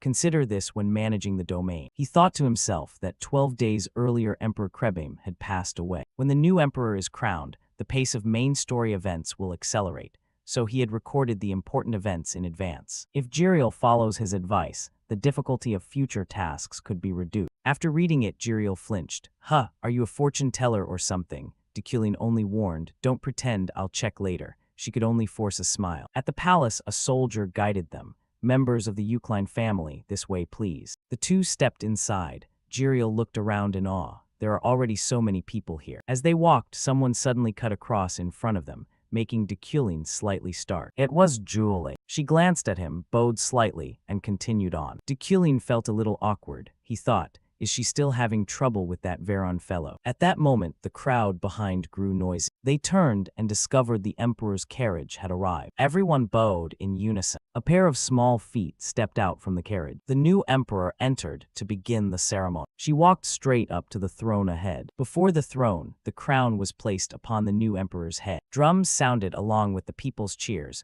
welcoming the new ruler. And so a new emperor was born. She was Emperor Safian Yekatera, August von Gibber. After the long inauguration, Safian yawned boredly, unaware that all eyes were on her. Jiriel whispered, she's yawning. Despite her unrivaled status and power, Safian always felt bored. The reason lay in her character design in the game. She possessed the greatest aptitude. If she wished to be a knight, she could become a paladin. If she pursued magic, she could become an archmage. She had astonishing talent in every field, but because of that, she wasn't interested in anything. Of course, there was an even bigger issue, namely, suddenly de Kulin felt an immense pressure directed at him. He broke into a sweat. What? Someone's staring at me. He glanced around to find the sword. Then he realized the red gaze was coming from the throne where Sophian sat. Jiriel said softly, "His Majesty is watching the noble." But de Kulin remained skeptical. He wasn't sure she was looking at him. But why was that gaze directed at him? Sophian held a chess piece and said boredly, "What a dull ceremony. I'm even hopping for some sort of assault or bomb." Charon, standing beside her and used to her temperament, said nothing. He was Sophian's personal guard. Sophian continued, "But one person has piqued my interest. One person has piqued my interest. I heard you should try this little thing. Do you remember? You said it caused an uproar with just a single statement." She smiled. "I've seen the person who created that. I've seen the one who made it." She smiled softly. "That's why I'm looking at him. This should have been his first time meeting me, yet he seems to know me well." Charon added, "Who doesn't know your Majesty?" She explained, "No, he's different. I can't explain it clearly, but clearly he's assessing me." His gaze didn't waver when he realized I was staring at him. She smiled, "Interesting. It feels like meeting an old acquaintance again." Understanding her meaning, Charon nodded. "I understand, Your Majesty." Then she stood up, stepped forward a few paces, and turned to speak to Charon. "Now that I'm the emperor, I should get to work. I should erase those unwritten rules that have existed for so long. Yes, I'm talking about the emperor's classes." Cut to the academy, with a scene of utter tranquility. De Kulin, together with his assistant Alan, was beginning preparations for the new term. Walking along, de Kulin spoke. Though the new term had started, the students were foolish as ever. Alan chuckled. "Ha ha, I think the newcomers will need some time to adjust." While they were moving, they noticed a crowd gathering in one spot. Alan asked, "Why are so many people in front of the gate?" De Kulin replied calmly, "I don't know." After that, the two entered their office. There, Charon was present with soldiers of the royal guard. He wondered inwardly, the imperial emblem of the palace. Why would a member of the royal family seek me out as well? Charon then produced the imperial edict and read aloud, calling, "De Kulin von Grahen-Uclein, please accept with reverence." Without hesitation, de Kulin and Alan knelt on one knee, receiving the edict respectfully. Charon continued, "The royal family intends to confer upon the head of the Uclein family, who is also a senior professor of the Tower of Magic, the honor of sharing and discussing magic with His Majesty the Emperor. Professor de Kulin has been placed on the candidate list for the position of the Emperor's teaching mage. Therefore, prove your ability by solving the question issued by Court Mage George." De Kulin was a little surprised by the proposal. "What? The Emperor chose me." The Empire has a tradition that the Emperor will study the world through outside professors within a year of ascending. Knights, mages, and scholars selected through their respective examinations will handle the teaching. Charon continued, "Professor Charon is listed as a candidate for His Majesty's guiding mage. So prove your skill by solving the problem drafted by Court Mage George." He thought inwardly, did the Emperor really choose me? I didn't expect de Kulin to receive such an opportunity. It's interesting. Normally I wouldn't care, but if an event like this falls into my lap, there's no reason to refuse. Royal-related tasks always come with generous reward. Besides, maybe I'll find out why Sophian has been watching me. Looking at him, Charon continued, "Will you accept the challenge? If you feel your skills are insufficient, you may withdraw." De Kulin answered without hesitation, "I accept the challenge." Then he produced a sheet of paper with the test problem written on it. "Take it." And that was that. After taking a few steps, he turned back to look at de Kulin, pondering inwardly. Recalling what George had said, it's a puzzle that would usually stump them for at least 3 days, and candidates must solve it to qualify as instructors.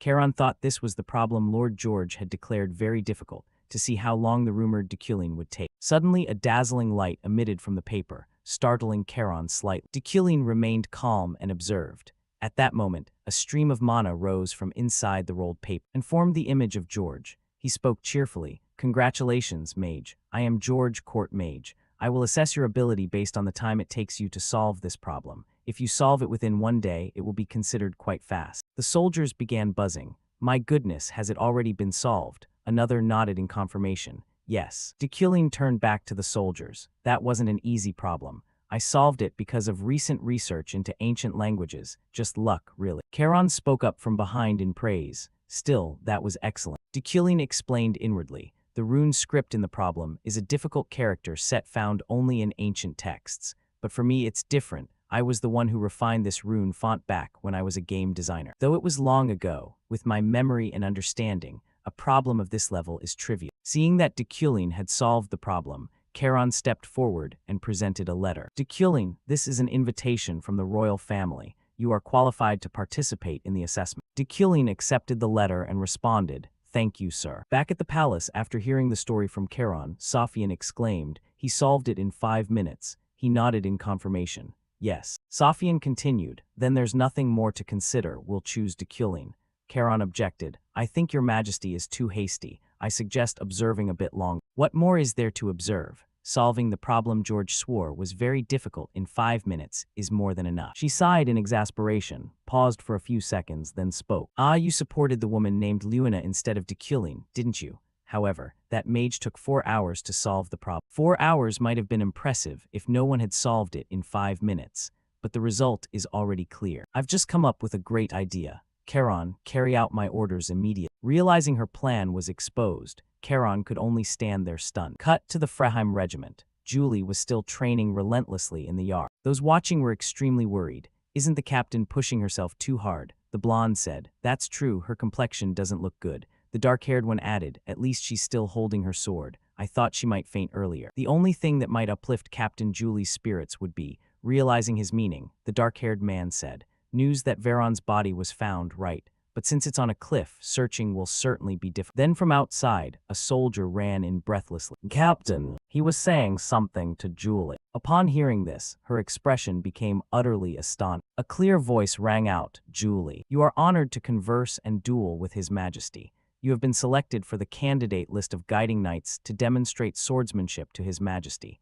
Pass the assessment and prove your ability." She responded with firm determination. After receiving the decision, she was moving up to a house on the snowy mountaintop. Just as she opened the door and stepped inside, a voice called out, "Long time no see, Julie." She glanced inward. 3 people were already seated there waiting. She nodded in reply. "Yes, it's been a while, seniors." The blonde youth replied cheerfully, "I had a feeling you'd be among the candidates. Sit down, make yourself comfortable." He began chatting animatedly. "I wonder what the test will be like. Gathering like this reminds me of doing group projects back in school, doesn't it?" The short-haired woman was the Holy Knight Gwen. She said, "I don't know about that, but I won't go easy on anyone, so be prepared." The big young man, the powerful Knight Rafel, nodded in agreement.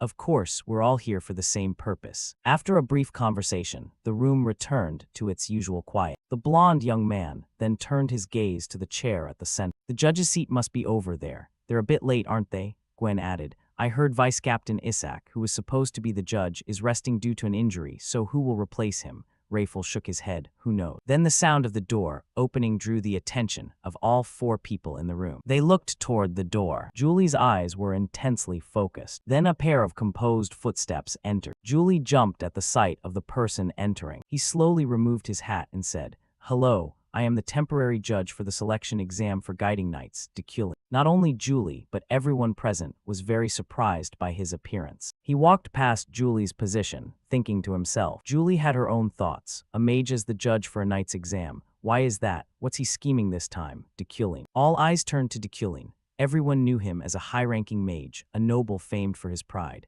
The Knight Rafel couldn't contain the fury swelling in his chest and sprang up with a roar. "You judge, what do you know about a knight's spirit to grade us? How dare you?" Undeterred by the hostility, Dekulin didn't flinch. He stepped forward, casually removed his gloves with a smile, and sat in the central chair with a disturbingly composed air. His eyes were calm like a frozen lake as he glanced at the agitated knight. "Yes, I am a mage, not a knight, so I won't judge you by flashy swordplay, but by the professional standards the palace demands. It seems you're unhappy with me sitting here, but remember I am His Majesty's official directing mage, and my presence here is a direct order from him. Do you intend to use that sword against the will of the crown?" The room went suddenly silent. The king's command hung like an invisible rope around the throats of those who would resist. The knight fumbled, his face flushed with indignation. "Chosen to teach magic, you." At that moment Julie's senior knight squinted at Dekulin and spoke with heavy sarcasm. "So, honorable judge, will this exam truly be fair? You won't favor anyone because of personal ties, will you?" The room buzzed with whispers. Everyone was well aware of the complicated entanglement between Dekulin and her. Julie fell silent, her hands clenched under the table, bowing her head to endure the gossip. Dekulin calmly closed the dossier, his voice icy. "I am merely the supervisor and recorder. The final decision rests with His Majesty. The test begins at dawn tomorrow. Now everyone rest. Yes, proper rest leads to proper health. Off you go. They climbed the stairs, the murmurs continuing. In the end, they still won't call it fair. Oh well, whatever. The final decision is His Majesty, after all. Dekulin narrowed his eyes, thinking they were right. This test was unfair from the start, but unlike what they assumed. I'm not here to help Julie, but to do everything to eliminate her from the selection. That night, the blizzard outside howled without cease. Dekulin sat alone by the oil lamp, flipping through ancient pages, the flickering firelight casting shifting highlights and shadows across his sharp face. He looked out the window where the night was swallowed by a blanket of white. Sure enough, knights insist on practicing duels whenever they meet first. Watching Julie carry herself with determined resolve brought to his mind images of the royal palace and its long, echoing corridor. The only reason I accepted this ridiculous judge position is because of Julie, a mage who knows nothing of swordsmanship being asked to judge knights. It's a farce. But she absolutely must not set foot in that palace right now. Beneath those basements still lurked the greatest variable that could end Dekulin's life. The abyss of Ferdin, that eerie mirror. At this point in the story, she absolutely must not encounter it. Before that mirror shatters, I absolutely will not allow Julie into the palace. Dekulin sat before the knights and crisply announced the test content. First challenge, observation skills and perseverance. In this snowy mountain area, there are many rare magical items. I will assign each of you a detailed description of the item you must find. He immediately summoned 4 items and handed them to the 4 contestants. The only rule is bring it back intact. 1 crushed petal, 1 tiny scratch on a leaf, and your exam is voided on the spot. Also, I will remain seated here to await the results. Any objection? If anyone objects, speak now. There won't be a second chance. The knights glanced at one another. The air fell into tense silence. Dekulin coolly produced a pocket watch and announced, "Good. Since everyone agrees, you have exactly 24 hours. The contest begins." Amid the blinding blizzard, Julie struggled onward. The snow reached her knees. Each step felt leaden. The wind whistled through her cloak, carrying a bone-deep chill that could freeze the blood in your veins. What I need to find is the ice flower, a transparent bloom that grows on sheer cliff faces at alpine heights. Because it only blooms in harsh conditions, picking it isn't easy. But since up to 10 open and wither each day, it's not impossible. Julie cheered herself on. Her eyes scour the vertical cliffs. But did Dekulin really come here only on His Majesty's order? After hours battling the elements, Julie whispered with joy when she spotted a crystal-clear ice blossom glinting beneath the snow. It grew right atop a dizzyingly high rock outcrop. She held her breath, used every bit of a swordsman's finesse to pluck it, and ran like a bat out of a blizzard toward the wooden hut. But when the flower was handed to him, Dekulin didn't even bother to touch it. Just gave it a glance and said coldly, "Damn it." Julie froze, her heart dropping. What did you say? I clearly said it had to be intact, no damage at all. Look." Dekulin pointed at a petal. At the edge of the 3rd petal, there was a super tiny cut, less than 1. Julie ground her teeth and examined the flower closely. Indeed, there was an almost invisible scratch. She swallowed bitterly, thinking she had slipped up and should have checked more carefully before handing it over. She looked up and stared straight at Dekulin. "I'll go get another." With that, Julie quickly spun and plunged back into the whiteout. On the second try, she found another flower on an even higher cliff. Julie struggled to climb with all her might. Found it,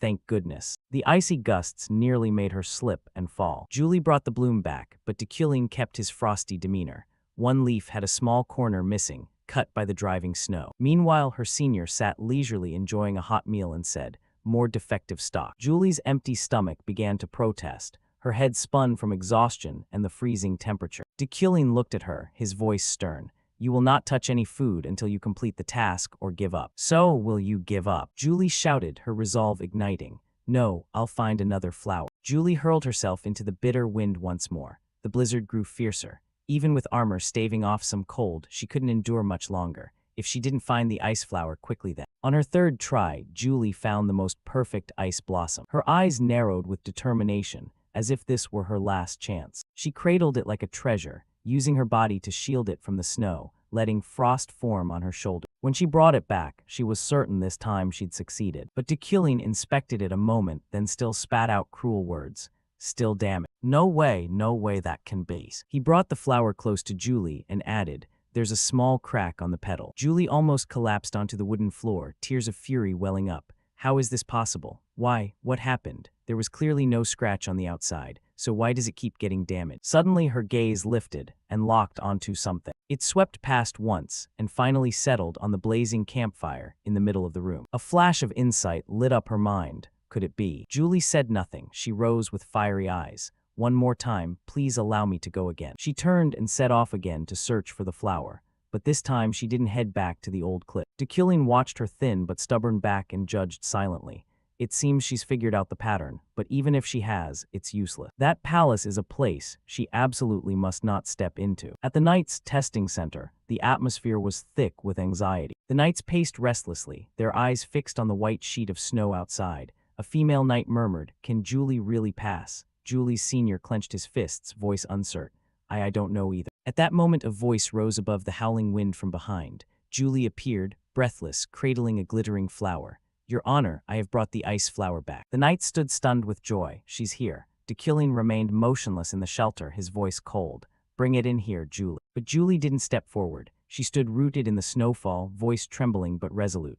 "Please, sir, step outside. This ice flower has absolutely no scratches this time." In the dim light, Julie looked pitiable, her clothes filthy, a thick crust of ice on her cloak, her face drained by the cutting cold. Inside she mocked herself. How stupid of me. Why did it take so long to realize that bringing an ice flower into a warm room with a hearth would make it melt and get damaged? That's the exam's trap. But Dekillian didn't budge. He replied in an icy tone. "I refuse. I believe I said from the start, I will not step outside even one step until the exam ends." Rage flared in Julie's eyes. She ground her teeth and thought, "Dekillian, you never wanted me to pass this test from the beginning, did you?" Dekillian, as if reading her thoughts, answered coldly, "Before we began I asked if any of you had questions or objections. You were silent then. Now failing to consider environmental conditions is entirely your fault." "Yes, it's my fault," Julie shouted. "But I won't give up here." Dekillian showed a flicker of surprise at her determination. Then Julie placed the ice flower on the block of ice at her feet. She began to channel mana. A powerful surge of energy burst forth. Everyone inside stared in utter astonishment, but sudden pain flashed clearly across Julie's face. In an instant, a violent storm of energy engulfed the whole shelter. Frost began to form on the walls, driving out the warmth within. Dekillian watched the scene, assessing mentally. Is she trying to use mana to freeze the entire space? The warmth has vanished completely. When the interior temperature had dropped to freezing, Julie stepped in and held the flower before Dekillian. Now it should be safe. Right. The room fell silent. Dekillian looked at the flower for a long moment, then gently shook his head. His voice as indifferent as ever. "The flower is still flawed. She used mana to protect it, but that very flow of mana interfered and altered its structure, causing the flower to be damaged." Julie froze, her last reserves of strength seemingly drained. No, this can't be. She no longer had the energy to defend herself. Her vision blurred and she collapsed onto the cold floor right in front of him. All her efforts were for nothing. She was disqualified. Julie was taken to a quiet room to recover. Outside, the knights whispered among themselves. "Is Julie all right?" She fainted from exhaustion. Her body temperature dropped too low. She has no strength left to leave this place. Another knight spoke indignantly. "I've never seen such an unfair test. Truly cruel. This puts me in a foul mood." Meanwhile, Dekillian stood in a dark corner, his eyes squinting thoughtfully. It was the first time he'd seen Julie use mana so directly, yet his sight had noticed something very strange. "What did I just see with my mana eye?" A status window appeared before him. Abnormal status, mana damage. Dekillian was stunned. Mana damage. Does that mean her Danshin is seriously injured? An injury to the Danshin isn't common and certainly couldn't be caused by ordinary effects. In the game's lore, I've never heard of Julie being so grievously wounded and still becoming a great knight. What on earth happened? Just then Julie's senior stepped forward and sighed. That test's difficulty was really too high. Even I didn't spot the ice flower's temperature trap. Honestly, no one could pass it. Dekillian looked at the man before him, thinking they were Julie's classmates and seniors and might know something. He decided to ask directly, "Has Julie ever been seriously injured before?" The knights turned to him with looks of anger mixed with astonishment. The senior growled, "Hey, you actually don't remember. It was because of you." The escort mission at Merrick back then. Could the aftereffects still be haunting the girl after all this time? Dekillian froze. The Merrick escort mission. That's a pre-game setup I was never told about. He turned to the man beside him and said, "Rayful, you used to spar with Julie. Didn't you notice anything odd?" Rayful stammered, "I'm not sure either. When sparring with her, I noticed Julie always deliberately limited her mana use. She uses sword intent very well, but never dares to unleash mana to the extreme. Maybe she truly carries an uncured aftereffect. So all that happened because Julie was injured. Dekulin was silent for a long moment, then ordered, "Everyone return to your rooms. Wait until the disqualified contestant leaves, then we'll begin the second test." A while later, as the sun neared the mountain, Julie woke and stood outside the shelter. She looked lonely and disappointed. A long sigh said it all. Dekulin stepped out from behind, his voice softening a little. "This outcome is truly regrettable." Julie bowed her head, voice choking. "No, you're right. This was just a test, and I failed because of my own oversight. I should have checked thoroughly the moment I received the challenge." Dekulin looked at her and remained silent. "Julie, before you go, may I ask one question?" He wanted to inquire about his duty as examiner, or was it? "Tell me about the promise I broke earlier. I want to hear it from your own mouth." Julie was stunned by the strange question. Dekulin thought to himself that the promise had been broken long ago, the thing that made her hate him to her bones. Why was I clinging to her to ask this? Maybe I'm just looking for an excuse to see her a little longer. Or maybe I want to offer a justification for myself, for the Dekulin I've become. Julie was silent for a moment, then slowly spoke. "It's been half a year already, hasn't it? Where should I even begin? At that time, I received a letter from a family called Luna. It was sent by the mother of the mage, who had committed suicide under your command. The letter detailed the wicked things you had done. I asked you to explain whether the things in that letter were true, but you burned the letter on the spot. That, for me, was the deciding reason to call off the engagement." She looked at him with painful eyes. "You can't call off the engagement. Whatever you want, I'll do. Please forgive me." Only then did he promise he would clarify the truth and apologize. "But why are you even asking that now? At this point, what's the point?" But Dekulin's answer surprised Julie. "It was my fault. At that time, it was entirely Dekulin's fault. It's just that the research is still ongoing. The study he started, I'm still refining it. Of course, he'll be listed as co-author on the work. If there is income, I'll split it evenly among everyone, and I'll help his family rise again. On the day this research is published, perhaps I'll be able to offer him an apology. I hope I'll be worthy of forgiveness." Julie heard that and yelled in anger. "Why didn't you say that back then? If you'd spoken sooner, then maybe." Dekulin cut in. "I'm sorry. It's just that I can only justify myself by saying that perhaps the me of today is no longer the Dekulin of the past." The atmosphere fell into absolute silence. Julie stared at him baffled, as if facing a completely unfamiliar person. Dekulin stepped a bit closer, his voice low and resolute. "Julie, from today on I'll try not to love you anymore." "Huh, what are you saying? Let's walk two separate paths. You won't have to bear any burden because of me anymore. I'll try to change my heart, and one day that will come true." With that he quickly turned his back, but not before leaving one piece of advice. "You've suffered enough, go home and rest well." Julie left heavy footprints pressed into the endless white snow. "I'll try not to love you anymore." Julie gave a faint smile, bitter but also relieved. She walked through the snow wondering, has he really changed? Dekulin stood by the window, watching Julie's small figure fade behind the veil of white. Even with Dekulin's strong willpower, is his feeling for Julie still something he cannot control? The 3 tense days of selection passed, and now all final evaluations were complete. An official document was released, displaying portraits of the 4 knights chosen to represent this era as the Royal Palace's training knights. In the quiet office, Dekulin sat reviewing the final list. His eyes skimmed the section for deputy mages. He saw his own name and portrait. As for the training mage, the result was obvious. But as he read on, Dekulin's eyes widened slightly, a rare moment of surprise. He stared at the paper for a long time, pondering. The next day, the scene shifted to the splendor of the royal palace. The great doors were pushed open as the first name was called, Dekulin von Euclin. He stepped forward with absolute composure. Seated there was Queen Sophia. She looked utterly indifferent, resting her head on her hand and letting out a long, tired yawn. Once Dekulin was in position, the announcer called the next name, Ruina von Schlote McQueen. Dekulin kept his gaze forward, but his mind was fixed on the woman who had just stepped in beside him. Who would have thought I'd have to be training mage alongside Ruina? They both kneeled before the queen to show formal respect. Ruina was the last person Dekulin could ever warm to. Since the incidents on the floating island, it was lucky if they didn't cross paths. Looks like the coming days will be exhausting. Ruina adjusted her glasses, her sharp yellow eyes flicking coldly toward the male lead. Seeing Dekulin here was a bitter reminder of their past. Great, now I get to face him here too. Memories rewound a few years to the professor promotion review at the university, the halls buzzing with faculty whisper. A group of professors clustered around Ruina, voicing enthusiastic support. The head professorship obviously belongs to you, Ruina. Do your best. Same here, fight for it. If an arrogant jerk like Professor Dekulin becomes head, I can't even bear the thought. Ruina received the praise with a modest smile, Thank you all for your support. At that time, the contest for head professor was basically a showdown between Dekulin and her.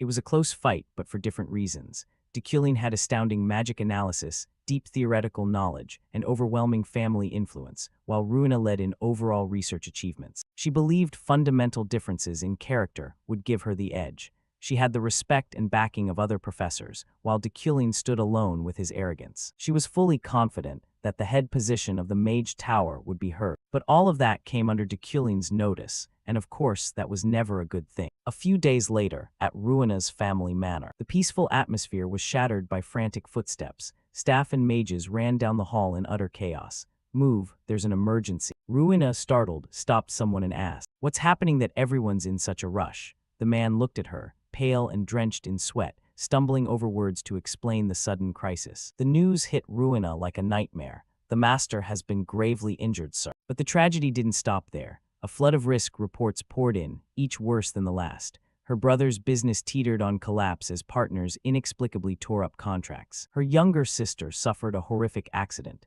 Even their ancestral lands were no longer safe as bandits began encroaching. Finally, the news came that even the lady of the family was now in danger. For Ruina, the answer wasn't hard to find. In the darkness of her mind, one name loomed over all this destruction: Dekulin. She refused to bow to him. To her, Dekulin embodied evil, and she feared that if she submitted now her family would never recover. She told herself, "I must endure. My family can survive these successive disasters." But the reality was far harsher than imagined. Rain began to pelt the manor. Inside, her father sat in dim light, body exhausted and spirit broken. He looked at his daughter, knowing what the head professorship meant to her. "Can you give it up, Ruina? Your career matters, but our family's survival must come first." Ruina had no choice. Looking at all they'd lost, the family stood on the brink of ruin. They simply lacked the power to resist Dekulin's hand. Under stormy night, Ruina went to Dekulin's manor. At the gate, the palace knights blocked her way. "You are not permitted inside. Leave immediately. I have urgent matters to discuss. Please let me see him just once. I told you to leave." She stood there, desperate and soaked to the bone. Ruina screamed, her voice hoarse with fury. "Dekulin, come face me." Dekulin stayed perfectly dry beneath the umbrella held by his attendant. He looked down at her with a hollow expression, utterly devoid of sympathy. "Ruina, what nonsense are you causing at someone else's doorstep?" Ruina trembled from both the cold and the humiliation, shouting, "I will give up the position. I beg you, stop the attacks on my family right now. I'll relinquish the post I've fought so hard for." A long, heavy silence passed, broken only by the drip of rain. Dekulin tilted his head slightly, a faint superior smile on his lips. "Precisely what am I supposed to stop? I don't understand what you're talking about." Ruina could only stare at him in stunned disbelief. "What?" Dekulin continued, his tone turning cold and authoritative. "Since you barged in like this, I expect an apology." "So I was wrong, an apology." "Indeed, hasn't House McQueen survived up to now because of support from House Euclid? And yet a vassal dares to act like a traitorous dog after surviving on our family's grace. Of course I deserve an apology." As Dekulin turned to leave, Ruina stood frozen in the rain. The insult burned her, his utter arrogance in calling her family ungrateful dogs after blatantly wrecking them. All of it ignited a white-hot, blazing fury inside Ruina. Ruina realized how naive she'd been to think sacrificing her dreams and career would be enough to end her family's night. Dekulin watched her with cold, probing eyes as she trembled. With no other option and desperate to salvage what remained of her family, Ruina let her body collapse. Her knees hit the sodden ground with a heavy thump. Bowing her head sincerely, she whispered into the rain, I'm sorry, I'll do anything you ask, just please stop." The humiliation was absolute. Ruina felt it deeper than the cold water seeping through her clothes. She kept telling herself that no matter how trampled her pride, she must endure this to protect her family. Dekulin looked down at the figure prostrate on the ground, truly a pathetic and lowly creature. Without warning, Dekulin's boot slammed down hard on her. The force of the stomp drew a painful groan from her lips. Dekulin stood there in contempt. "You are nothing but a miserable insect from a family with no pedigree, no history. How revolting that someone of your station dares crawl before me without knowing their place.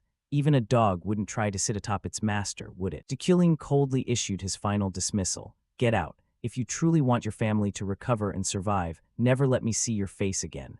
With that, he turned his back and walked away, leaving Ruina shattered on the ground. Her knees were bruised and caked with black mud as she sat in the ceaseless downpour. The memory of his brutality had scarred her soul. Back in the present, the two knelt in the great hall of the royal palace.